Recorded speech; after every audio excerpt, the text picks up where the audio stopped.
Good morning. How are you guys? How's it going? I woke up like 20 minutes ago in a scramble to get everything set up. Because technically I have early access, right? Yeah, there's a lot of hot men in this game, I know. Here, I gotta scooch myself over to the side so you can see the last hot man that's also on here. Look at that, look at that. Look at that lineup, bro. Look at that insane lineup of gorgeous men. Ugh, I'm so excited, dude. I have literally been waiting for this game for like a fucking year. It's stunning. Stunning, right? So this is Salvus Aries, which is a mature slice of death otome game. Otome, if you guys don't know, is just a romance game where the main character is a woman and at least most of, if not all of the love interests are male. So that's what that is. I want the third to last one. Oh yeah, he's very cute. But yeah, we got the so I'm stretching. We got the early access. Yeah, slice of death, baby, because this starts after her execution. So this is a afterlife romance game. So hence slice of death instead of slice of life. But yeah, I managed to snag a key because the devs are super amazing, super cool, so they let me have an early access key. But apparently Steam's been a little stinky to them about the early access like release for on their Steam page. So they let me have the like the beta key so I could basically get into the beta version so I could stream it for you guys. But it's coming out at like any minute now, apparently. We don't know exactly when because they're having trouble with it because of Steam, but I have the link. It's in the description of the YouTube video. It's the pinned comment on the YouTube chat and the Twitch chat. So if you guys want to wishlist the game, it is free. It's free to wishlist, and it's a wonderful way to help support devs because it shows Steam, hey, people are actually interested in this game. You can also get the early access for yourself whenever it officially releases too. But yeah, look at how pretty they all are. I'm so excited. Okay. I wonder, does it have the, because they have like a little animation thing that they made. So I'm trying to see. I guess they don't have the animation on it. Maybe it'll play whenever we hit start game, maybe. Oh, character name. Oh, Indie doing.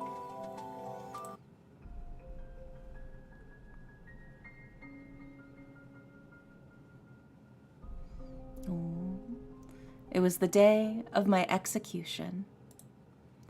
The footsteps down the hallway came closer towards my cell. I'd already been given my final meal, so this could only mean one thing. The time has already come. Public executions were rare. Though the gruesome affairs had once entertained the masses in the past, no longer were they welcomed. Or so I thought. Perhaps I was a special execution. Or exception.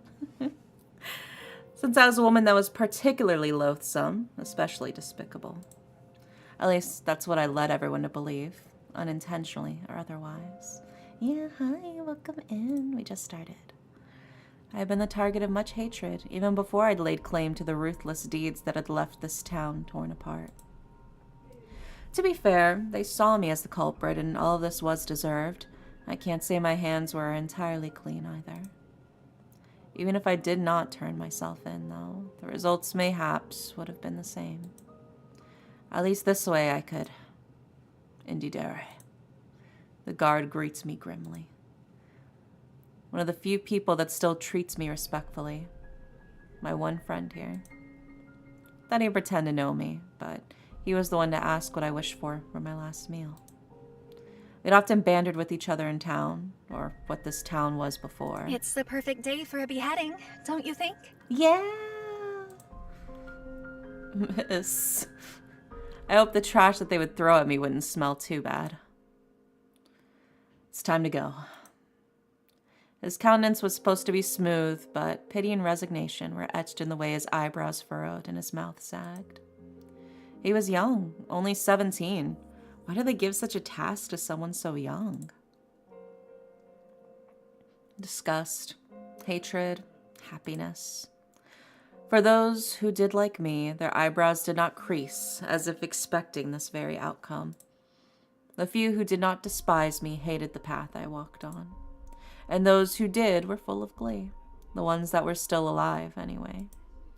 I've seen those eyes countless times in the past year, as they warned me to keep my head down and keep quiet.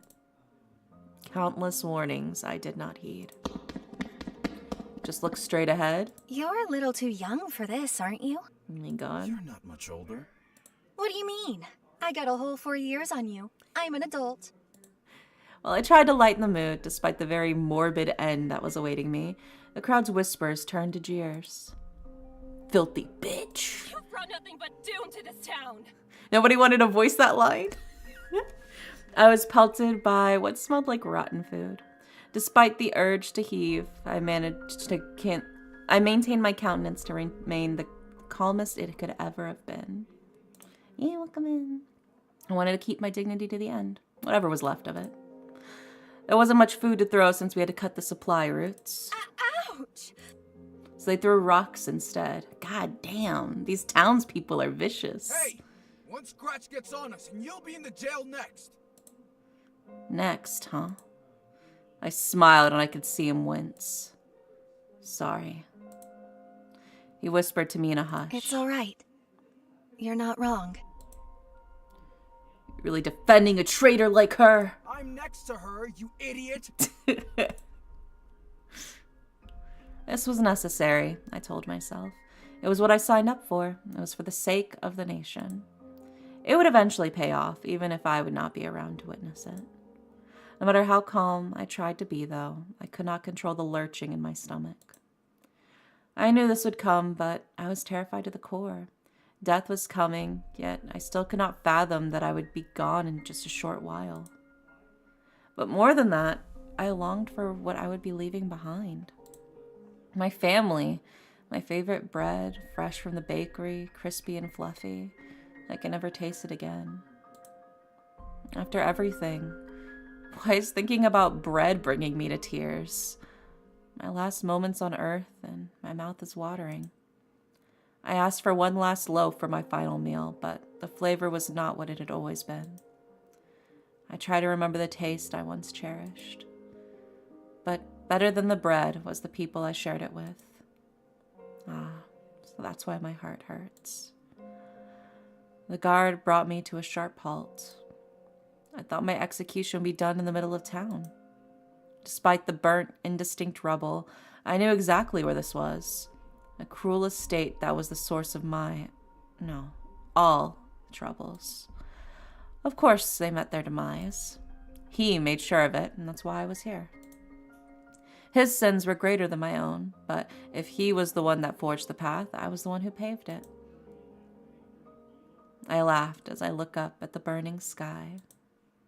Someone thought this was the perfect place for me to die. Would my grave be here as well?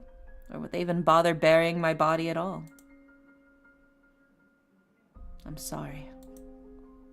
His voice was barely a whisper. I shook my head. There was nothing he could have done. Thank you. For being with me at the end. At least my death wouldn't be a lonely one. Someone covered my head with a sack. A final mercy. I didn't have to look at the blade that would take my life. I hope Felix can have some bread tonight. I pray that it's warm. I hope you will carry on our work and see our dream through. Please don't miss me too much. And forgive me for doing this. The blade swung.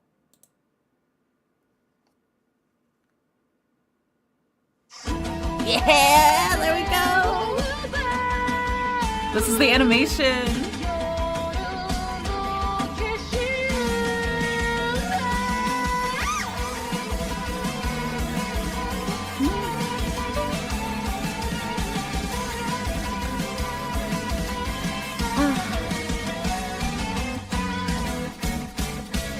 Look at that. It's so pretty. I've watched it like 20 times.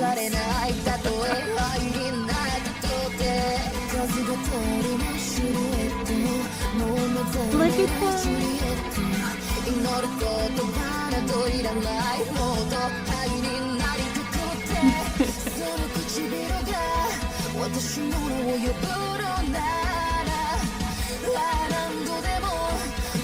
They're just so cool.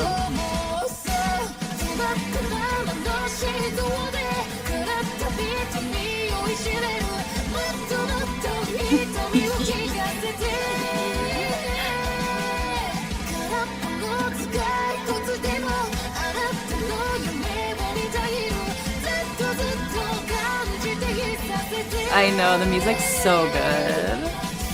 I know the neck biting.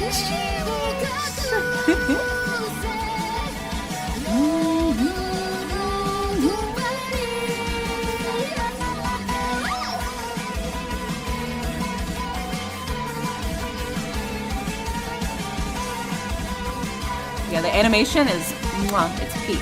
It's peak.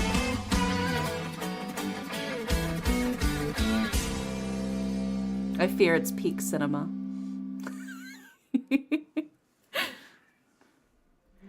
After that, it was as though I was trying to study a painting through a net. What a shame, someone so young and bright. More pity. Why did everyone pity me? I knew what I was getting into. My head hurt. I stepped forward. If I still had a body, I could not see it. I could only trust my footfalls would take me to a destination. The light grew brighter. Is there no way to reconsider? You forget that this is more in your power than mine. I've done what I could.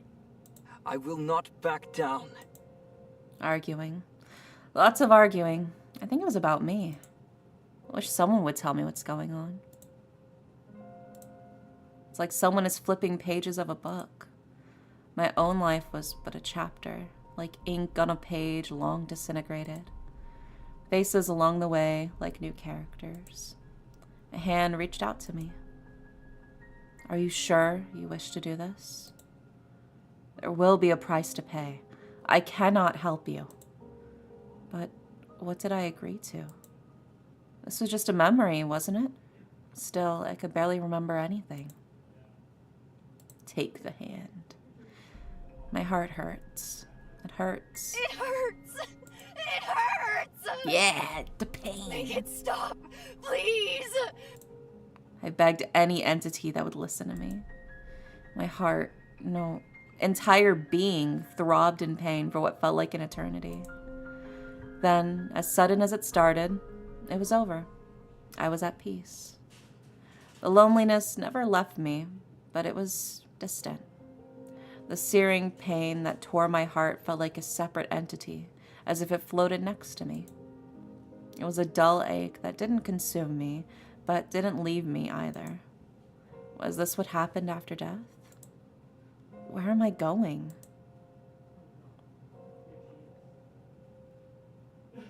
Where are we going? Ooh. I'm sleepy. Time was an endless stretch. All of the voices that swirled in my head soon faded. Sometimes the same memories visited me again and again. Each time they grew more distant. And then finally, I fell into a dreamless state. I think I slept for a very long time. Wake up. There are some people waiting for you. Come on, follow me. Who are you? Come on, Sleeping Beauty. You can ask questions later. My eyes were still entirely bleary, but I regained enough control of my limbs to reach out to her. She took my hand. The warmth of her touch grounded me, enough to walk forward and through another door.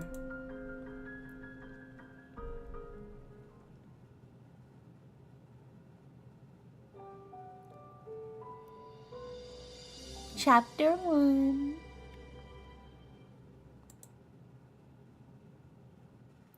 This time, I could feel everything. My feet were firmly planted on the ground. When I stretched out my hands, I could see them, every finger. I touched my neck to find it was still attached.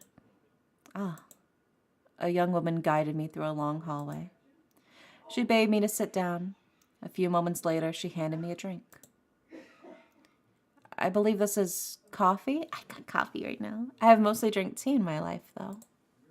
It's sweeter than I remember it, and quite chilly, too.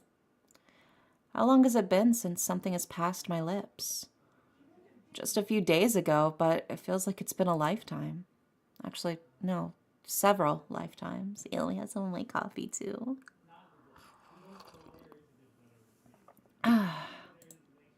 My head was pounding, so I focused on the drink to steady myself. Where am I, anyway? I heard loud footsteps and a raucous group approaching me. Sounds of bickering and a few exasperated sighs reached my ears. Well, I've been in crowds aplenty. This one felt overbearing, more so than the last one I faced, and they pelted things at me. I haven't heard such noise in a century. Oh my god, look at him. Hello there. Hello? Who are you? And where am I? What's happening? Consider us your welcoming committee. Oh my god, my welcoming committee. For what? Congratulations, you're dead. Welcome to the afterlife. Wow, they threw me a party.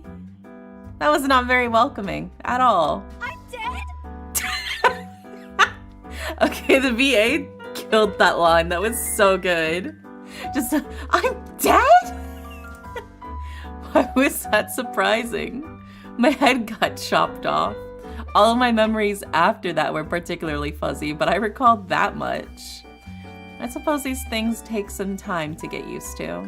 I should be grateful I was on my own 2 feet again. Wait, I knew that. Why are you so surprised then? Well, I suppose I didn't know what to expect afterwards. Death is a shocking thing, you know? You had quite a while to get used to the whole thing. I have? How does one get used to being dead in a few days? Or it could have been longer. Ugh, this was a pain. Red hair and eye patch, Lavi. He does look like Lavi from D. Gray Man. I definitely see it. I peered around them, hoping to see a door to heaven. Hopefully it was heaven. I know I did some bad things, but they wouldn't put me in hell, right? So, where are we going? The men all looked at each other. Which one of you will do the honors? Ugh, not me. I'm not good with these things. I'm not qualified to. Are you not the boss, Kame? Kame pretended not to hear this. How about we draw straws? If it's such a hassle to tell me where to go, then I'll find someone else to tell me. Where's the nice woman who gave me the coffee? Lilia? The bespectacled man named Kame snorted. She's the last person you'd want to ask. You get a summary that tells you nothing you need to know and get yourself into trouble. Well, even more trouble. Oh no, they're sending me to hell, aren't they? I gulped. Oh, I'm in trouble? I have to go down there? The last part came out in a whisper despite my attempts to keep my voice steady. I looked at the floor, expecting it to swallow me whole. Luckily for you, you escaped that fate. Oh, thank goodness. But there is a price and a punishment. His grin did not match his ominous tone. Oh, he doesn't seem very nice. Aries, you're frightening her. I believe we should all begin with introductions. Look at you, doing a better job than our leader. I'm not your leader, Zafin. You're the highest rank. I feel more like a father trying to rein in his troublesome brats. Thanks, Pops. I never knew what it was like to have a dad. Anyway. I am Kame Aster. It is a pleasure to finally meet you. Well, finally. He held his hand out for a handshake. This is a proper human formality, correct? Human? Well, I usually curtsy. I quickly took it and mimicked his gesture, although it felt quite awkward as it was a gesture I'd witnessed mostly among knights. She's from an earlier time period, remember? Ah, yes. What? Name's Yvonne. Up top. He raised his hand and I waved back at him. Oh my god. Don't mess with her already, you just said. Sorry. He interrupted and gave me a smooth wink. Was trying to give you a high five, didn't mean to confuse you. He ruffled my hair and stood back to pass the baton to the next man. I am Valafar. Oh, this is the guy whose route is unlocked right now, I believe. So, he bowed politely, and I returned the gesture with a curtsy. He's so friendly. Aries. He made no such movements and only nodded at me. Ouch, cold reception. You feeling shy? Hush. Nice to meet you too. I am Sair, an angel. He's so pretty. Oh, he's so pretty. And for what? You don't need to be that pretty. I think that should be illegal. We need to lock him up. As if to prove it, he floated in the air for a few moments. What a show off. Wow, a real angel. Don't tell me you're believing him so easily. I ignored him. Do you have wings and feathers? He hesitated for a moment before answering. Only on special occasions. They can get in the way. Wow, I want to see. Perhaps some other time. Reapers are cool, and we have powers too.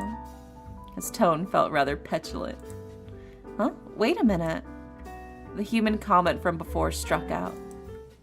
Are you all Reapers? Is it so shocking? You just believe that man's an angel. Sarah smiled at me serenely. Oh, yes. Well, I mean, I didn't have a good answer, so I decided to ignore those statements altogether. So, if you're Reapers, are you the ones that brought me to the other side? Correct. Although you have been on the other side for quite a while now. Do you not remember? I don't. Was it Lilia who got me? I just came through this door. She got you from purgatory, but she doesn't do any reaping herself. You can say she's a bit of a complicated case. Oh? A story for another time. Come on, you two. Stay on topic. Do you not remember your stay in purgatory? Nope. I was in purgatory? I did not recall this. Or wait, did I? All those voices, the people I saw on my way here. I thought I was hallucinating. Have you recalled? I'm afraid it's mostly a blur. I remember some voices, seeing some people pass by. I remember sitting on a bench under a tree, long paths, and I think I talked to people sometimes. Nothing more specific? No, I'm sorry. For some reason, he seemed agitated. I felt bad about having to disappoint him. What's gotten into you, Sarah? You are usually the picture of serenity. How about we move to the lounge? He indicated with a jerk of his head at the curious onlookers. Oh my god, they got a vending machine in the lounge, baby. Let's go. Currently, only overtime workers are at the office, so we have this place to ourselves. What a strange area. I walked up to this giant box holding little round objects. What is this? A vending machine. That's where your coffee came from. You put your phone against the black part and you select it with these buttons and it'll give you your drink. Oh my god. They got free vending machine access at the Reaper's HQ. Let's go.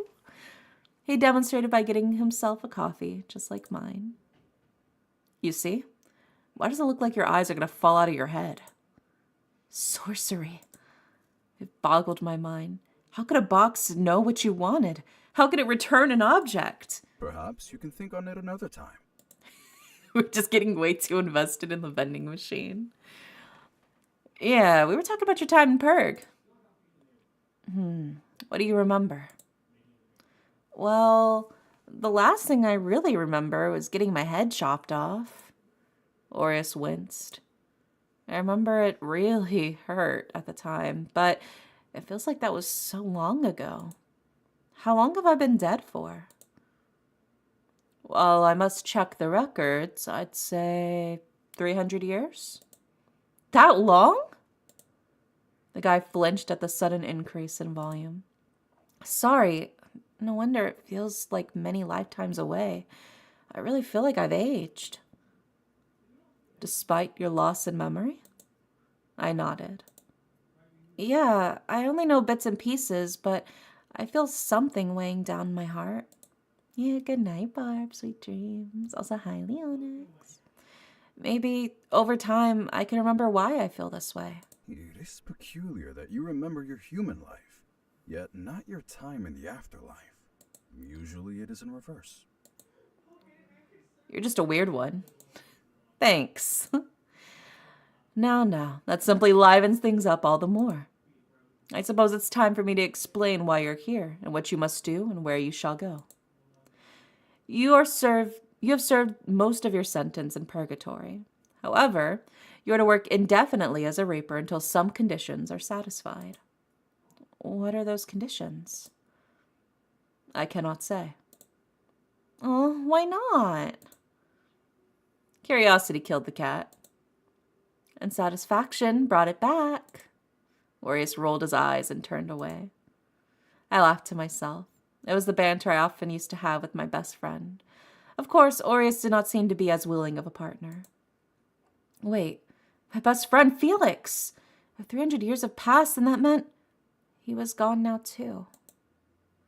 No matter what he did, he was my closest friend. He was my other half. But there were more pressing matters at hand, so I'd have to wallow in my sorrow later. I cannot tell you the conditions, because I do not know. You are to serve your sentence until the powers above have decided otherwise. I thought you guys are the powers above. Or the powers below. Except Sayre's technically from above, but he doesn't have much weight either. 'Tis true. The powers above are much higher than I am. So, if we're below, this is hell? No, you were spared from that, remember? Keep up. And hell It's doesn't like have chop coffee. chop. Valfair nodded sagely. What exactly is my sentence for? Have I been that bad? The men all exchanged myriad expressions with each other. Yes, you took the fall for an evil, evil man and helped him along the way. I couldn't deny that. Although he was doing some bad things, I didn't find him evil in the slightest. This did not seem to be the time to contest that. And the results were catastrophic, almost world-ending, a calamity beyond all disasters. Yes, thank you, we get the message. Huh? Hold on, I thought things would get better if I... Oh, no, miss. Frankly speaking, everything went to shit. You sacrificed yourself for the crimes of that man. In return, he ravaged the world. Damn, that's crazy. What? That was the last thing I could have ever expected to hear. Angered by your death, he decided to wage war across the country, as well as the neighboring lands. What? What'd you expect? He was a wrathful man. You witnessed that before your death as well, correct? It was justified. We wanted to change the country. Well, you changed it, all right. I meant for the better, not for the worse. What happened? You enabled a terrible man. Even before your misguided martyrdom, you encouraged him to his sins. All right, I understand. This is because I was his partner, right? Powers above decided the enablement of a sinner is also a sin, especially in the case of your final act. Hundreds and thousands of lives were forfeit. Yours truly had to be involved, too. Zafin pointed at himself with a grim expression. We can come back to that later. Valfar cuts him off before he could begin his tale. Deflated, Zafin spouted, but he didn't protest. All because of what he did? No, that's not entirely true. Oh? You're right, I did enable him. Instead of telling him to rein himself in, I encouraged him. But I thought he knew best, so I never disagreed with him. I just aided him in the pursuit of our goals. I thought if I limited myself to a certain extent, my hands wouldn't be dirtied, but if he was the one to administer the poison, then I was the one that brewed it. And if I could give my life for him to continue on his path, our path, then it would all be okay. I know they're all so handsome. I'd gladly done so in the end. I rubbed my neck where the axe had fallen.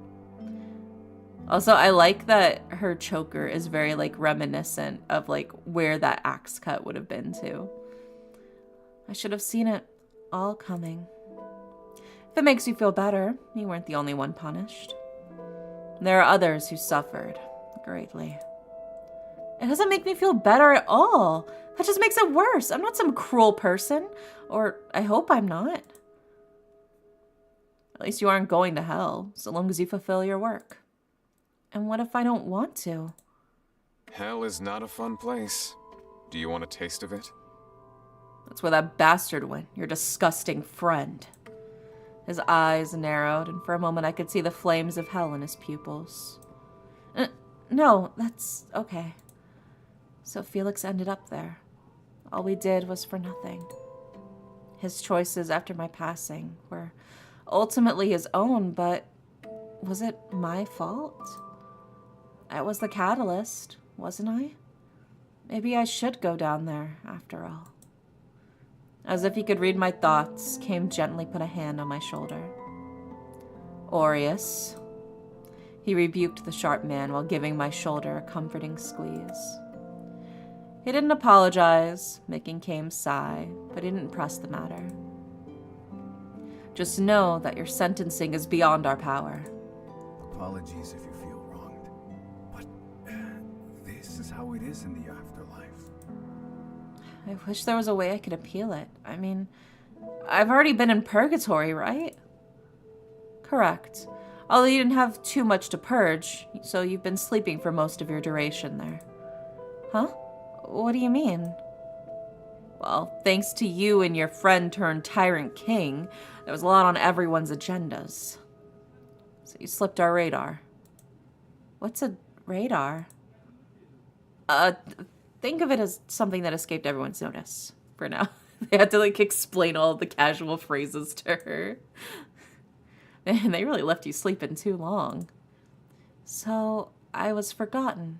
Our apologies. There was an awkward moment of silence. I definitely could tell that there were things they weren't telling me. But in truth, I needed time to process all this. I nodded along, though I understood all that they told me, but I felt that it had yet to sink in.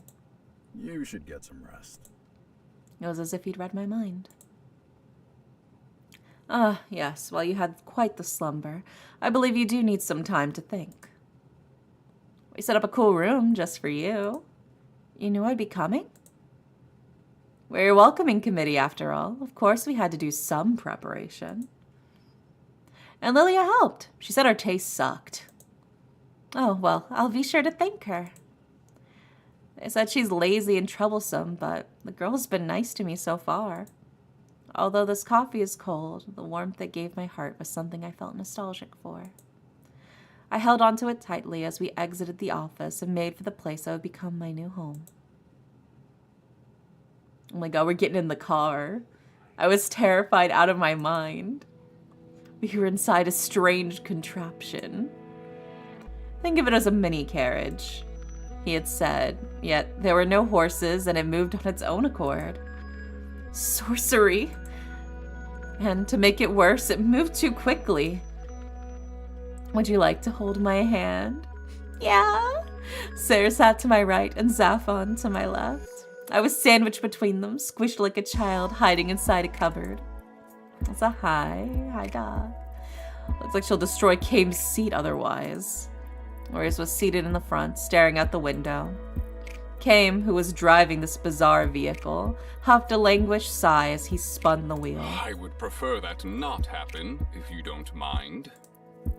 Or else I may switch cars with one of the others. Certainly wouldn't dare take mine. Should have gone with Valfar then, or brought your own. I didn't realize I had a death grip on the leather seats. My nails had been digging in, and my knuckles had gone white. I held the angel's hand, and while I was still in fear for my life, or non-life, he was positively delighted. You can hold my hand too. I took him up on that offer. Oh my god, I got 2 hands, baby! My strength was divided between holding each hand. Please do not be so anxious. You are a Reaper now. Can't die that easily again. Doesn't mean she can be reckless. Well, yeah, but she doesn't have to be a nervous wreck either. Try looking out the window. I'm sure this will all be new to you. This place is called Stasis. It's got lots to do, thanks to everything we borrow from the human world. I braved a glance outside. It was bizarre. Gone were the structures I'd grown up with, or the rubble it had become. Instead were looming buildings, bright lights. Cool, isn't it? Purgatory humans helped us design this place. Angels come down here to frolic, so a lot of time is put into the construction. From up where we come from, there's little in entertainment. Though they make the best alcohol. I had so many questions. The Purgatory humans? Purgatory is a place where humans purge their sins before they go to heaven. So, am I going to heaven? You are a special case. You stirred up so much trouble they didn't know what to do with you. That's why they left you in there for so long. Anyway, rather than just wandering around in Purg, the ones with the skills can just serve their sentences here. Now and then, you get humans that work here before going to heaven. Or even come down from heaven every now and then. So, I didn't have any skills? That's not the case, but rather you were assessed to be a danger.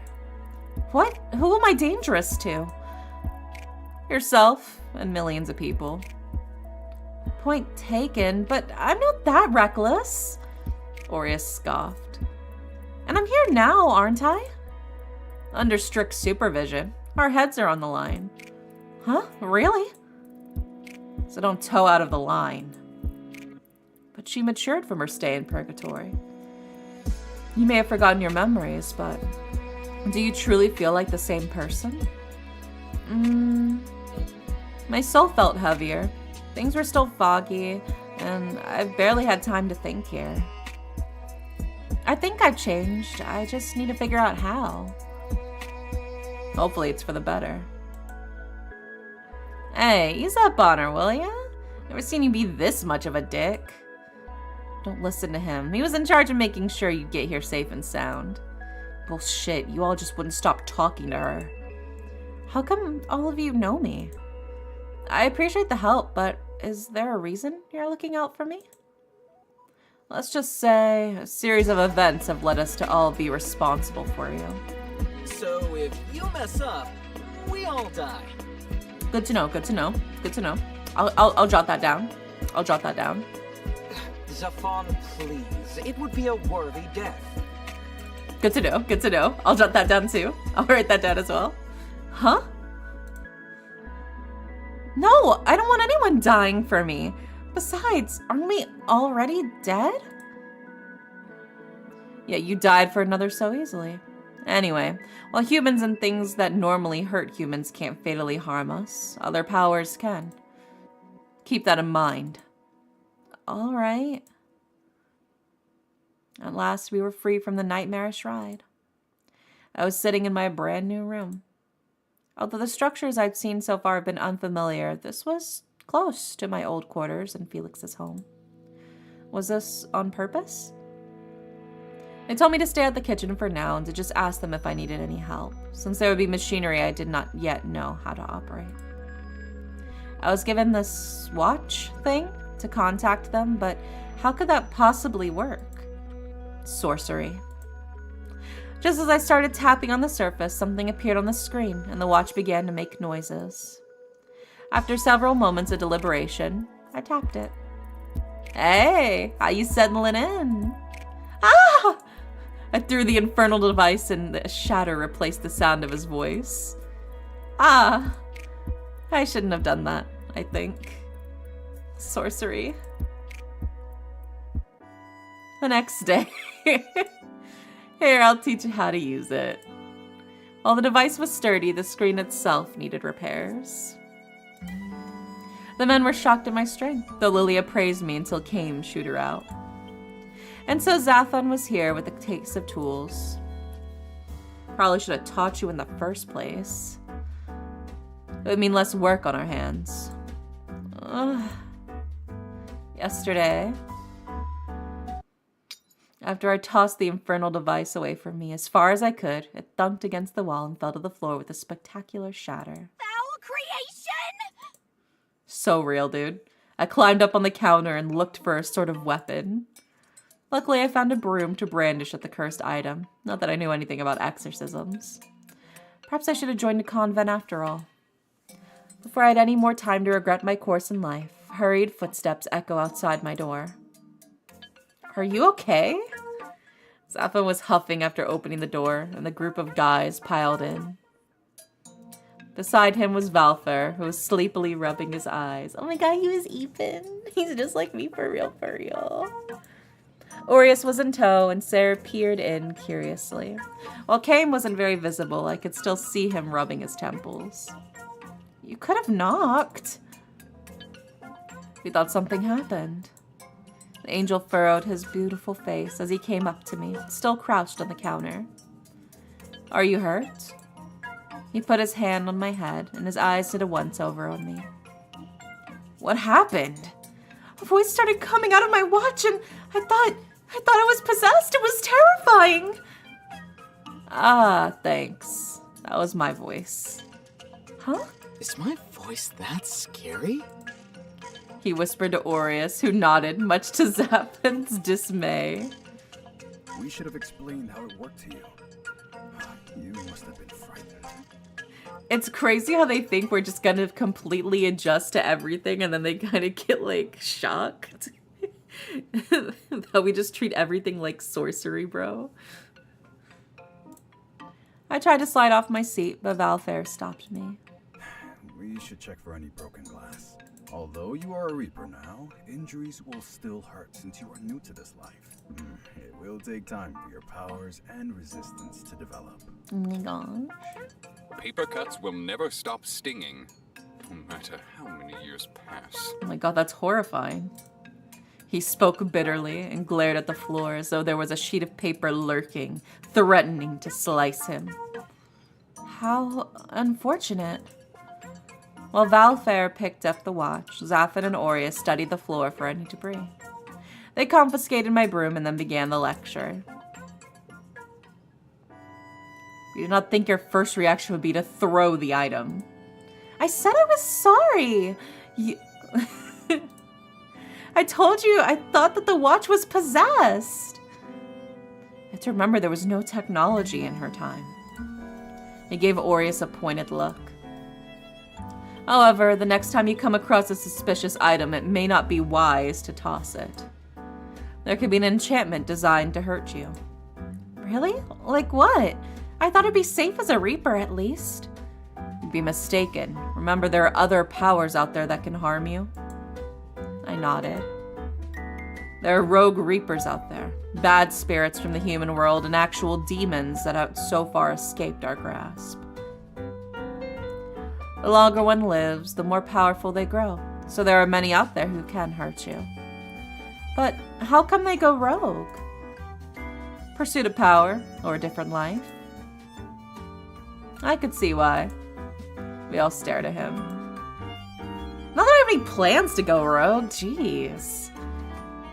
You should watch your words, especially where we are. Are there any bad angels? Ser shook his head. Angels cannot have ill intent, so it is not possible for them to stray. Furthermore, all actions angels do are recorded automatically and sent to a record keeper. How can they not have any ill intent? Just how it is. Reapers are built a certain way, angels are built a certain way. Reapers are unattached. Their end goals are to become humans, to be promoted to higher work, and possibly become angels. Although I've rarely heard it actually happen. Because of this, it is rare to see Reapers in relationships, or even have more than a couple of friends at most. A group like ours is an anomaly. Oh my god, they're built They, of course, different. can have casual relations, if they so choose, but most find no need to tie themselves down to this life. Angels get to deal with the nice parts of life. All we see is death, so you can imagine why they want a promotion. Or to settle down as a human, once they fulfill certain conditions. Of course, that is not appealing to everyone. And you do have those that have come into this life after once being human, whether it be by choice. Or if they were executed like me. An exceptional event, I assure you. Or those that must work off their karmic debt. It's a lot to take in. Ser pet me fondly on the head. You will learn. I will learn. I'm learning right now. Aries bristled. You're quite friendly to her. Why? Yeah, you're not that nice to us, or at all. Could it be? I didn't think he had it in him. Ser gave him a look. He can certainly be heartless for an angel. Wow. Even you, Veilfar? Stop teasing him. I'm sure it's because I'm new. I defended him more for my sake than his, if I were to be honest. All right, we'll back off. For now. We need to get back to business, as it is. Let me teach you the basics of using this. Try not to throw it again. Sorry, I thought a demon was in there. You're afraid of demons? Well, who isn't? Aries pointed at himself and then to Kame. Do you not notice we have demon-like qualities? Are you demons? I thought you were reapers. Not mutually exclusive concepts. There are good demons and bad ones. Take some perceptions of the Grim Reaper across different places. Those that can perceive the supernatural have some foundation for our appearances. Of course, we don't know if they truly see us or if we just look like the scary pictures they conjure of us. I see. They've always been terrifying in the paintings I've seen. Scary things aside, let's get to work. After many hours of patience from Zaphon with Valfair and even Lilia occasionally dropping by to help, I think I finally understood this device.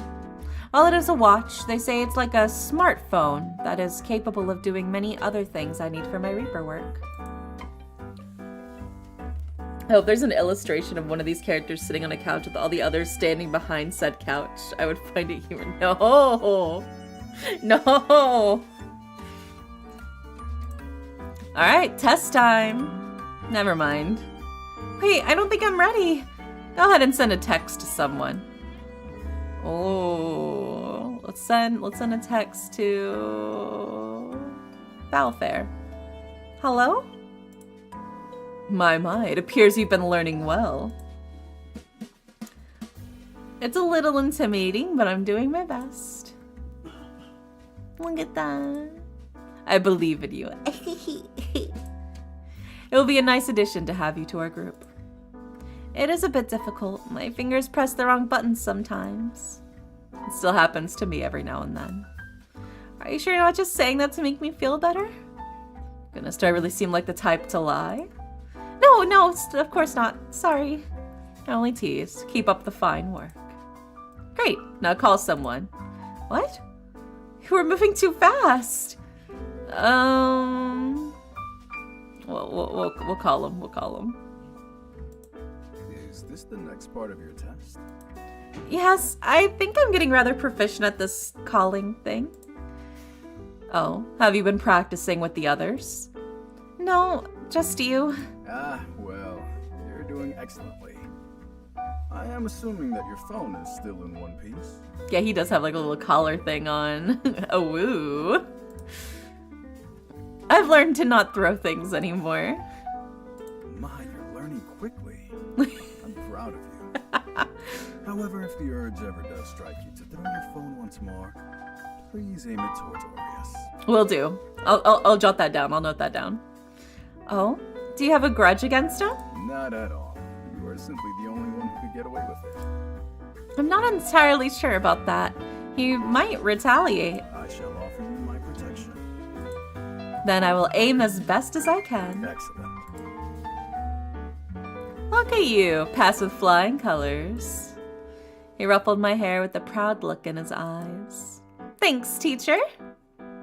Of course, my star pupil. Alrighty. He clapped his hands together. How about we go get some lunch, then Val can give you a tour of the place. Since you'll be working with us closely, best to get to know each of us better. If you want, of course. I do! Glad you're taking this all well so far. Looking forward to working with you, Indy Dare. Just Indy Dare. Just Indy Dare. He shook my hand with a playful show of pomp and circumstance. Will everyone like me? Of course they will, I already do. I did not think you were the type to be a flirt, Zafan. Look at him go. Zafan yelped, completely taken unaware by a voice from behind. Perfect timing, Valfair. Where did you come from? The job this morning was a quick one. It looked like you were doing pretty well, so I thought I would make my way over. Let's go. His job, huh? Although I could not admit it out loud, I actually forgot the aspect of this job that involved soul transportation and the events before and after. Come on, let us start. Over there, you have the training hall. Oh, what's in there? A lot of training dummies. Typically, the goal is to take out as many of them as possible in a short amount of time. Or you have a target, and you have to take them out as quickly as possible without accident. I feel like the music is way too loud. Yeah. Let me see. I tried lowering the volume.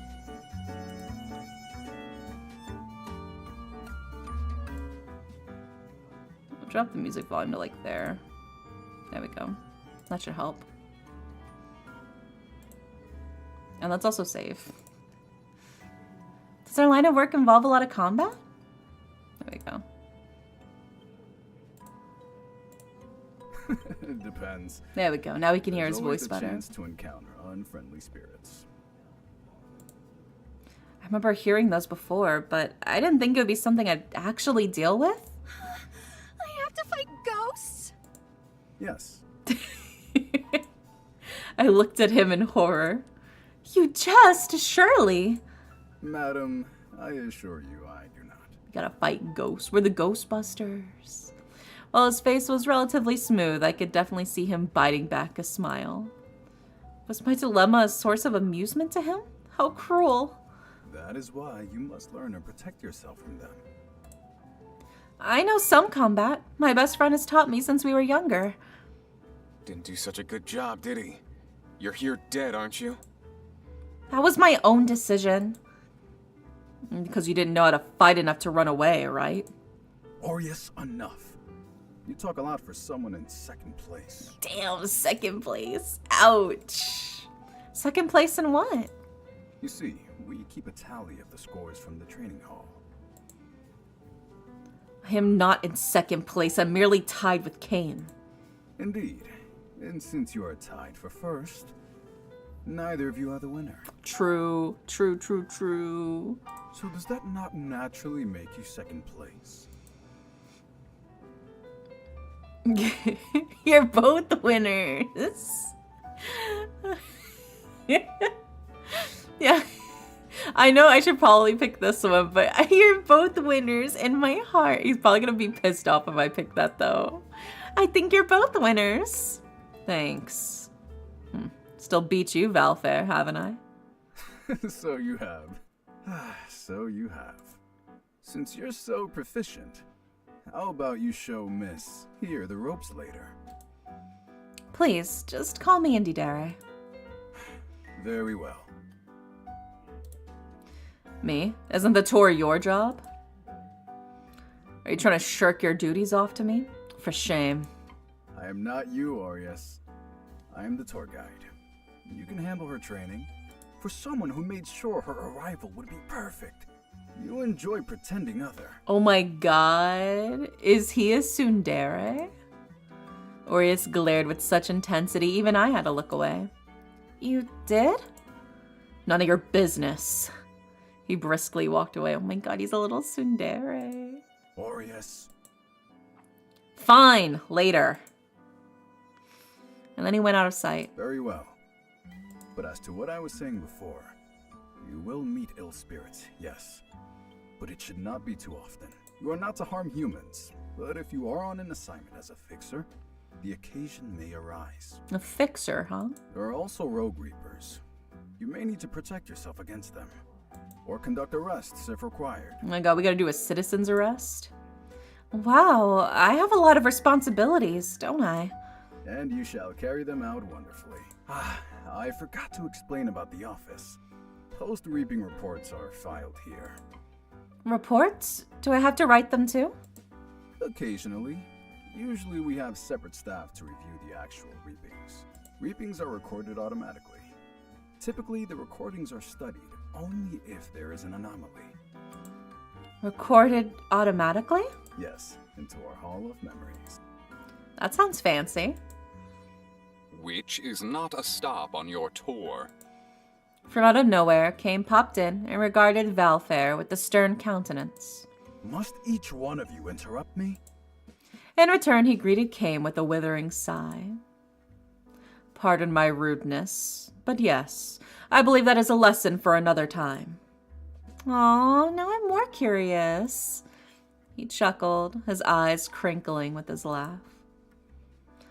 Hold on to that curiosity. I assure you, you will be going somewhere much better in a bit. Far more magical. Ah, the gate. Precisely. How about we take her to the human world? She should see what it's like in the present day. Goodness. Do you mean right now? Why not? Oh, are you going to the human world? I shall come along. I was not informed that this would be part of the tour. It's okay, Valfair. He was rubbing his temples now, much like a school teacher who had lost control of his students. But it'll be fun anyway, right? I can't wait to see how much the human world has changed. Perhaps I could stand to wait longer. I was still not used to the sensation of riding... what was it called? An elevator. My stomach churned as we seemed to descend for ages. What if I can't handle it? Are you excited to go to the human world? Perhaps he could sense I was rattled and spoke in a soothing tone. Sir, do you not have any work to attend to? No angelic business of any sort? You must not have a lot of work to come along with us. Orius had seen us going into the elevator in the hallway and tagged along without being asked. I wonder. Perhaps this is part of my business. And you're joining us too. Because, like it or not, you're my business too. Orius rolled his eyes, but said nothing else after that. There's only one thing on this floor. This gate here. It was a short walk from the elevator. While the rest of the building was styled differently, age showed in this hallway.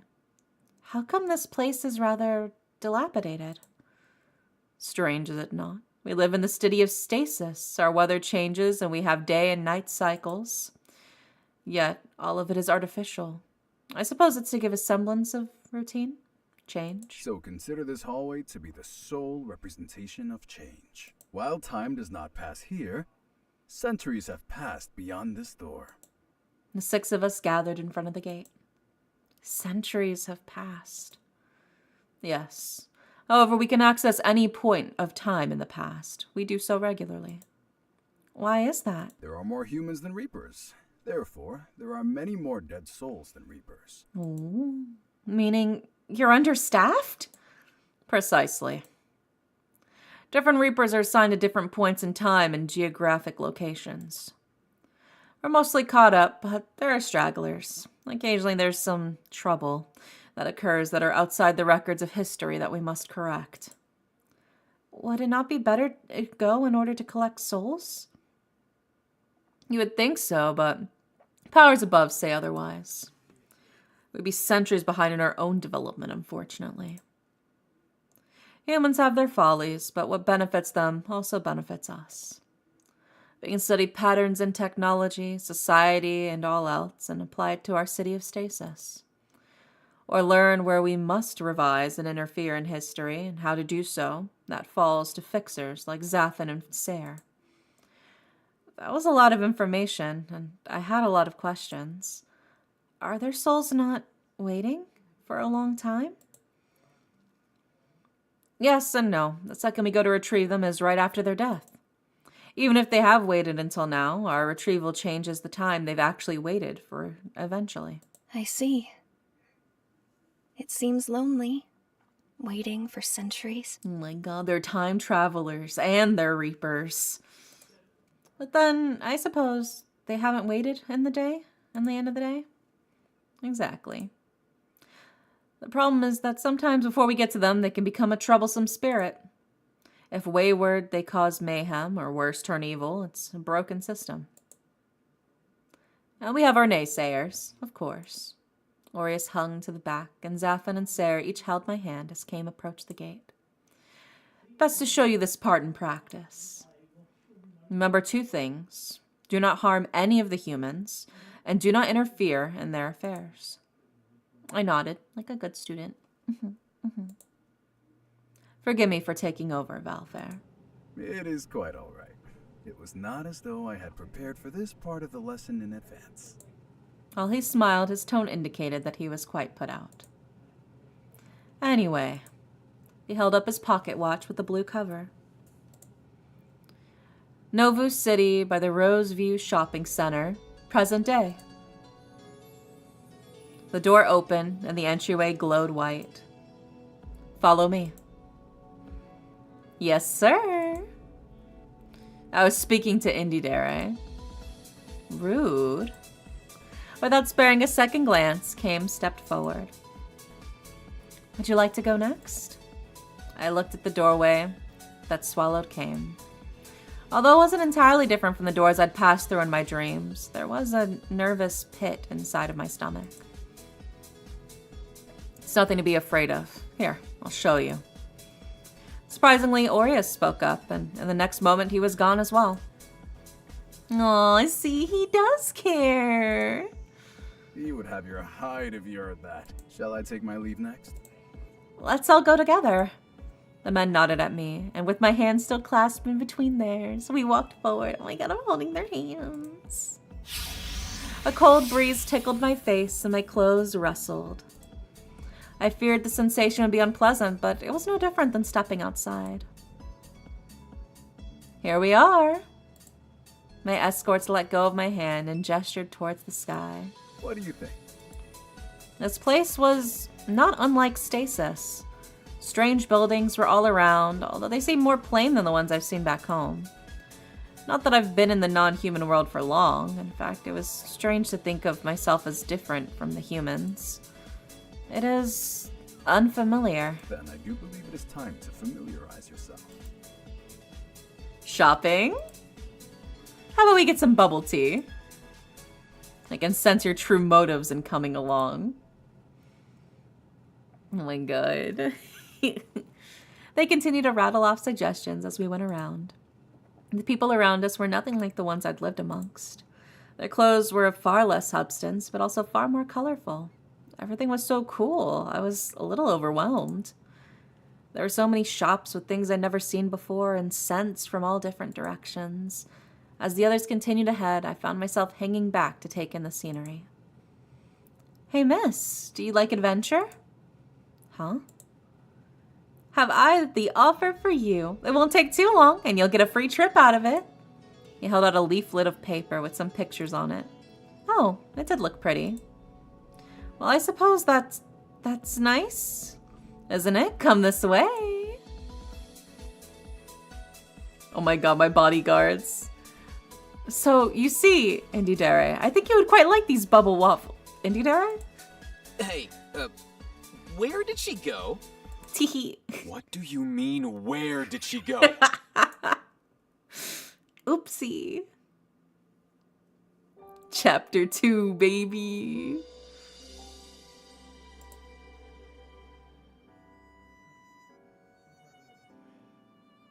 I thought you had an eye on her. How could you lose her?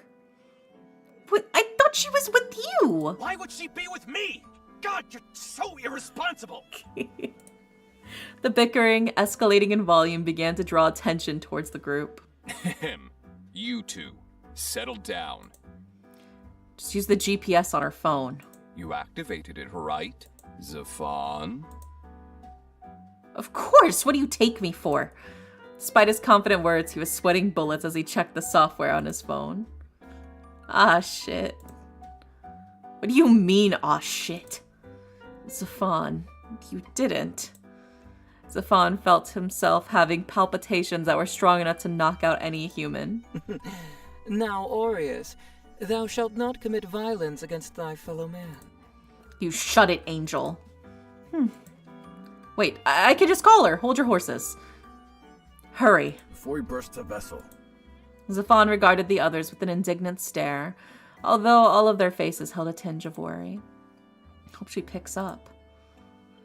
That's what she has a phone for, doesn't she? You can find her regardless, Aureus. Do not fret so. Shh! She picked up! They all huddled in closer. It was a peculiar sight. 5 handsome men all huddled together in the middle of the street on one phone. A few passerbys wondered if there was some sort of host club nearby, but their demeanor suggested that they wouldn't be taking any customers. Hello? Oh good, she didn't throw it this time. This isn't my first time using it. Excuse me, miss. Who are you talking to? Where are you? Is that your husband? Huh? Perfect. Tell him we have a deal for him, too. I'll give you the address so he can come join our little party. They all stare intensely at his phone. Zafan's phone pinged a few moments later. Check it. I am. God, your bannies are in such a twist. Not the time, Zafan. Yeah, Zafan growled under his breath, then input the address into the app. Oh, thank God. Okay, she's in some weird little building? Aries grabbed Zafan's phone without waiting for him to finish and started to run. What the fuck? Bro! Hello? As Zafan protested, the other men had already zoomed right beside Aureus. Better give that back, you little... And Zafan joined too, in the pursuit. Can I go now? I've been led into this rather dodgy-looking place. People did not seem like they wanted to harm me, but they were annoyingly persistent. But you won't be able to get your free cruise if you leave. I had no idea what they were talking about. This is an opportunity of a lifetime. You'll really be helping us out, miss. I got a sick daughter at home. She'll be able to eat for a week. I do like to help people, I guess. And we want to help you too. So you see, we're offering 2-bedroom condos and... I raised my hand. Sorry to interrupt, but I have a question. Certainly, miss. What is a cruise and what is a condo? Huh? You pulling our leg, ain't ya? His countenance slid from cheerful to displeased rather quickly. No? I was being genuine. What's so wrong? You've just been wasting our time. Why would you watch our presentation about timeshares if you aren't willing to buy? I can't buy anything if I don't have any money. You promised a free trip. I think you're the one that's wasting my time. Yeah, tell him. Tell his ass. The group sitting around him stood up and approached me. They loomed in closer, and I swallowed. I was in danger. It's okay. I can take him on. Felix taught me how to take on groups like these ones easy. However, I just realized I had not been given any weapon yet. Damn it. Wait, I could just run! Before I could make a break for it, a loud thud interrupted my plans of escape. Get your hands off our girl! Well, in fact, there were no hands on me. It did not matter. Aureus had landed an impressive kick on the man from before. Oh, hey, what's the big deal? Shame on you, preying on naive women for your scams. I thought we weren't supposed to harm humans. This is an exception. Kidnapping is a very serious crime, after all. That said, how could you let yourself get kidnapped? Well, they asked me if I wanted a venture and offered a free trip. And you said yes? How did you fall behind so easily? Sorry. Did you forget about us? What do you take us for? Shut up! He kicked the man back down. Let us get out of here, and then continue this conversation. Yeah, kick him, kick him. Bastards, don't think you can get away this easily. Try it and I'll kill you. Or at the very least get the authorities to put an end to your little operation. This is perfectly legal. I know how to get a harassment charge on you very easily. Broke bastards. Kame rolled his eyes and flashed something at the man. It was some sort of black rectangle, but it caused the gang to become flustered. How strange. Oh my god, he's got the fucking Amex black card, bro. Just casually. The entire path outside, Aries had dragged me along by the wrist, albeit with a gentle hold. What were you thinking, following strangers? This is not what... He stopped himself abruptly and drew my curiosity. I tilted my head, prompting him to finish his sentence. What? It's not what a sensible person does. It was hard to shake them off. They were so insistent. And you said not to harm. All right, let us clarify some things. If anyone bothers you, shake them off. Stick to us for now, though. You'll be doing jobs on your own one day. However, you're still a fish out of water. Have fun with the game. Yeah, good night, Drow. Sweet dreams. Now, Aries, calm down. Let us enjoy some crepes in return. You're thinking of food at a time like this? I think this is the perfect time. She's unharmed, is she not? You are, right? Otherwise I will return to bestow punishment. I'm fine! Although I am somewhat confused. I still have no idea what was happening. Safan will brief you on the details while we go to a particularly delicious crepe. So, I see. Your true motive for this outing. Oh my god, he wanted crepes. Yummy. Safan explained the concept of these timeshares and what they entailed. I didn't understand quite clearly, but he told me not to get deceived like that again. In my defense, I had found myself caught up in the moment. After all, this was a whole new world to me. What flavor are you gonna get? Oh, there's so many options. I think you'd like this one. He pointed to a picture of a crepe that had strawberries and chocolate. Ooh, that does sound yummy. Personally, I prefer cookies and cream. What childish taste. And what will you be having, Aries? Chocolate hazelnut. Oh, that's also really yummy. We each put in our orders and waited one by one to receive our selections. Would you like to try some of mine? Yes, please. And you can try mine too. It's matcha flavored. No, thank you. I don't like matcha. Took a nibble of Sarah's crepe. It wasn't too sweet. What's matcha? It's made of green tea leaves. They make tea-flavored things now? Amazing. Here, try some of mine too. Sarah flushed and took a small bite from mine in return. Hi, Ren. Good morning. You see all these beautiful, handsome faces to wake you up? Delicious. Oh, no fair. I want to share too. Aries scoffed at Zafan and I exchanged flavors. You're just jealous, Aries. I doubt it. He seems to not like me very much. Ooh. I voiced it out loud. That isn't true at all. He was the most worried about you. He almost tore up Zafon's hand. And broke my phone. He just doesn't show it to you. I will kill all of you if you don't shut the fuck up right now. And who said I don't like you? I'm just not simpering over you like those other thirsty bastards.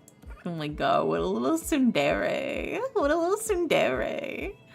Now that is uncalled for. We are simply being polite and caring. Who was the one who got on her asses over how her place should look? It should be comfortable. What are you idiots thinking? Aries scruffed him. Shut it or the crepe gets it. Fine, meanie. Zafon pouted and retreated to a safe location to finish his snack. After getting crepes, we went shopping. Kane pulled out that card from before often, and I finally asked what it was and how we were able to get so many things with it. That, my dear, is called a credit card. You can use it to purchase things. It's like magic. Wow, we can use magic to purchase things? Sorcery. Not magic, but rather the power of good investment and supernatural powers. Sorcery. Indeed it is. Typically rely on Kame to make financial purchases in the modern world due to how little his magic works. Of course, though cash is timeless if you know the inflation rate and the dates on your notes. I once gave a shopkeeper in the early 1900s a heart attack. I forgot how far a single note went back then. Credit cards imply paying after purchase? Well, I mean, it's the Amex card. They have like money because they can travel in time to any point in time, right? So they could literally go to back when Bitcoin was like 10 cents and just like buy like 50 Bitcoin and put it in a wallet and then travel to the present day and they would be fucking extremely rich, you know? They could invest in Google, right? Or Facebook, right? When they first launch for like pennies a share. So yeah, money is no object to them. It doesn't matter if it's a credit card. They could immediately pay it off. He's got an Amex Black card, bro. It doesn't matter. He can afford it all. They don't just give that shit out willy-nilly. Can currency change so much? Inflation is its own beast. But economics is no fun to talk about, so let's get some boba, Lilia's favorite human invention. Be sure to buy her a cup too, or she'll pout all week. I had no idea what this boba thing was, but the guys decided it was easier to show than tell. Are these little balls? Are they safe to eat? Why do they float around? I was looking around at the other patrons of the shop who each had their own cup of similar looking drinks. Yeah, they're totally edible, just as nice as the tea. I'm not a fan of boba. I tried it. I don't know. The texture's not for me. I like pudding in it. Like, I like it whenever you can like put the pudding in your drink. So I do like the pudding. It's like softer, so it's less like chewy and firm. So I usually like the pudding. But I'm not a huge fan of the actual tapioca balls. I was very brave. I conquered my fear of choking on the boba balls. And I bought a boba and I tried it. And I was like, yeah, no, this ain't good. The tea itself is good. It's just I don't like the boba itself. I've never had a tea that looks like this either. There's a colorful menu before me with delightful pictures painted with all sorts of colors. I'd never seen such picturesque food illustrations before back in my lifetime. How the world has changed. Which one should I get? I think milk tea is always a safe option. My personal favorite is oolong. I do like milk tea. I like matcha. Kame enjoys brown sugar. He has the biggest sweet tooth among us. Oh, he doesn't look like he does. Right? More like the type of guy who would take his coffee black. I believe you fit that stereotype more. I took a sip and sighed happily as the guys bantered with each other. I like coffee milk tea. That's my personal favorite. I'm a big fan of coffee milk tea. It was a strange day, but one I had survived. Although I had met them for only the day before, I couldn't help but feel like I'd know them much longer. With our cups of boba in hand, we were set off to go back home. Hi, Kohi! Welcome in. Oh my god, I'll take a sip of my own coffee for you. We just got bubble tea. I was happily sipping a cup of milk tea when Kame brought his watch back out. Alright, so there's a button here under navigation that allows you to return home. All you need to do is press it and we'll return to the hallway like before. What happens if I lose it? I would come find you. He said this very proudly, and Valfair regarded the two of us with an exasperated glance. Please do not lose it. There are some functions, however, to help you not do that. Wow, technology's amazing. If you are too far from your device or it is broken, a distress signal will be sent out. Someone will find you then, as you are our responsibility. it will likely be one of us. Oh my gosh. Try not to rely on that, though. Losing one of these can be dangerous. How so? You'll learn in time. I sighed. Yet another thing I find out later, I suppose. Yeah, I like that you're just happily sipping boba while the boys argue with each other. Yeah, it's so funny. I do love their bickering and bantering so much. There's something that occurred to me upon our return back to stasis and away from the human realm. The realm of humans. I don't count amongst them anymore, do I? It was hard to accept that I was something other than a human now. It was my job to manage them now, which I still had yet to do. We didn't actually get any work done. Well, this excursion was more to test whether you would collapse from culture shock. You came close to the billboard, though. Oh, and the electronics store. Aureus was grinning as he continued listing the places that took me by surprise. His smile widened as I pouted at him. I can't help it. Even Sarah thought a giant tiger was going to leap at us from the board. It was so realistic. It is true. You cannot falter for that one. I saw you flinch as well. Oh my god, the power of technology. It was cute how you thought there were little people trapped inside boxes. But at least you did not think that it was sorcery and start swinging at it. I love how willing the main character is to throw hands with technology. If she doesn't understand something, her first instinct is to destroy it with a baseball bat. And I respect her for that. I, too, am a fan of older technology. I'm not a big fan of this newfangled technology. Even my car can only handle so much. Criminal charges are a bit out of my domain. You'd leave Indy Dere in jail? I'd break her out. As would I, but a wanted poster would make things difficult, would it not? I am sure we could get Sayer to take care of that. Angel magic does have its uses. Well... Indeed it does. Although while I would cover for you, I advise you not to engage in criminal activities, Ina. At least not too often. Oh, that's the character's name. Okay. Sometimes they don't say the character's name, but this time he actually said the character's name, Ina, in this line. That's interesting. I'll do my best. Back at the office, Lilia was waiting eagerly for her dessert. Oh, you got me Rosemilk? Thanks! Oh my god, this is the first time we actually get to hear her voice. Lilia gratefully took the cup of tea from me, and we went back to work on the square box-like thing in front of her. Jeez, might as well inject that stuff directly into your veins. Do not give her any ideas she could actually act on. Lilia slurped with indignation, but made no rebuttal. We left her behind and went towards the parking garage. Want to go with Valfar? He got sulky about going alone last time. Pardon me, when have I ever sulked? It is subtle, Valfar, but you cannot entirely hide it. I will go with you as well. You can go with Kame and Aureus. Huh? I'm stuck with the boring ones? You can walk then. The exercise would do you well. Or I can go with the definitely not boring ones. While Kame and Aureus teased Zafan, Sarah and Valfar pulled me away. I did feel bad about leaving him behind, but oh well, he'd be fine, I think. Wait, did they leave already? Don't you guys leave me too? We're back in the car. We had gone to the parking garage and Valfar had led us to his car. Have you sat in the front before? I shook my head. Sit in the front seat beside me. I think you'll get a different view of the city. Hell yeah, baby. He opened the door for me and held my hand to help me inside. What a gentleman. Oh, it looks just like Kame's car. Ouch!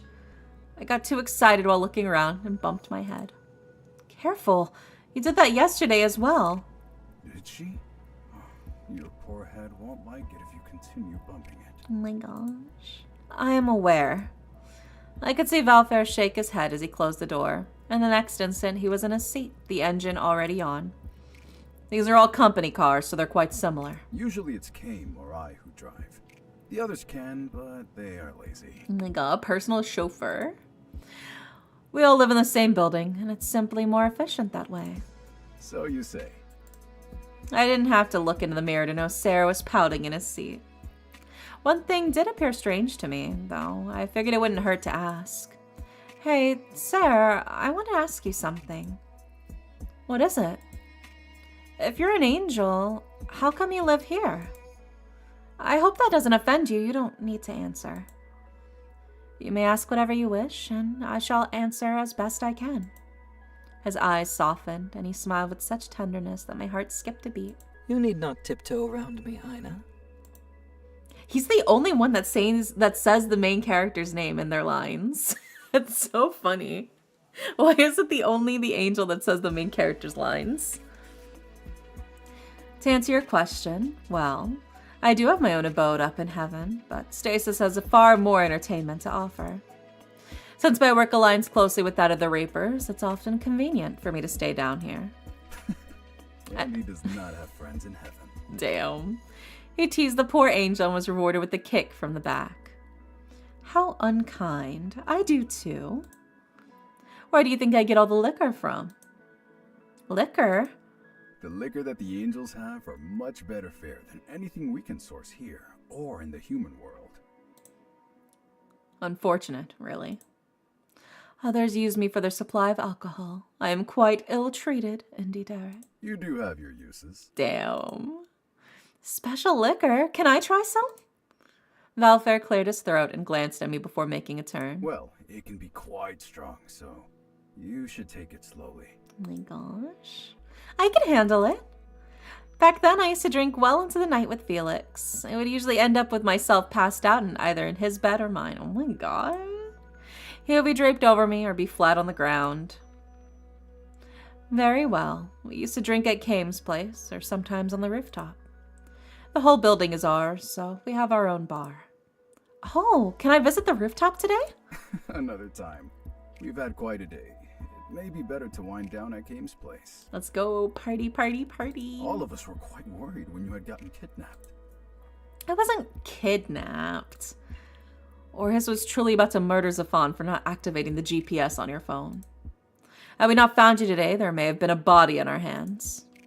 Wasn't sure what a GPS was, but I felt like I should ask later rather than now. I wonder why. I do as well. While he is rather rude to you, Aries becomes terribly discomposed when it comes to you. It's very cute. Little tsundere man. Oh, perhaps he likes her? I did not appreciate the tease in Sarah's glance, but despite his expression, his voice relayed that he was serious. He has a terrible way of showing it then. If you like someone, you should be nice to them. Well said. After that, our conversation steered towards the various sights the city had to offer. Now I was more used to what it was like being in a car. I could actually enjoy the views around me. Valfair and Sarah took turns pointing out different places and told me which ones they liked and which ones I might like. The city's so large. It houses many people. Reapers, some wandering angels like Sayer here, and humans. As we mentioned, there are some humans who like being here instead of heaven, and those who like working off their debts here rather than in purgatory. Hi, Mita. Hi, Ghost Pupper. I see. Do you like living in stasis? Being a Reaper and as an angel? It isn't bad. Some days it is more difficult than others, although that is more due to my profession than my living circumstances. But I prefer it to living a human life. Does that mean you've lived as a human before? Yes, long ago. And then... I think you can imagine how I got here. I wonder how he died. Valfair was meant to go to heaven and reincarnate. I processed his paperwork and all. That's a little unsettling to hear. Damn. Then what happened? Valfair's fingers danced on the steering wheel for a few moments. He bit his lip as he searched for the right words. I did not wish to go back into a cruel world. I asked what I could do to stay, and here I am.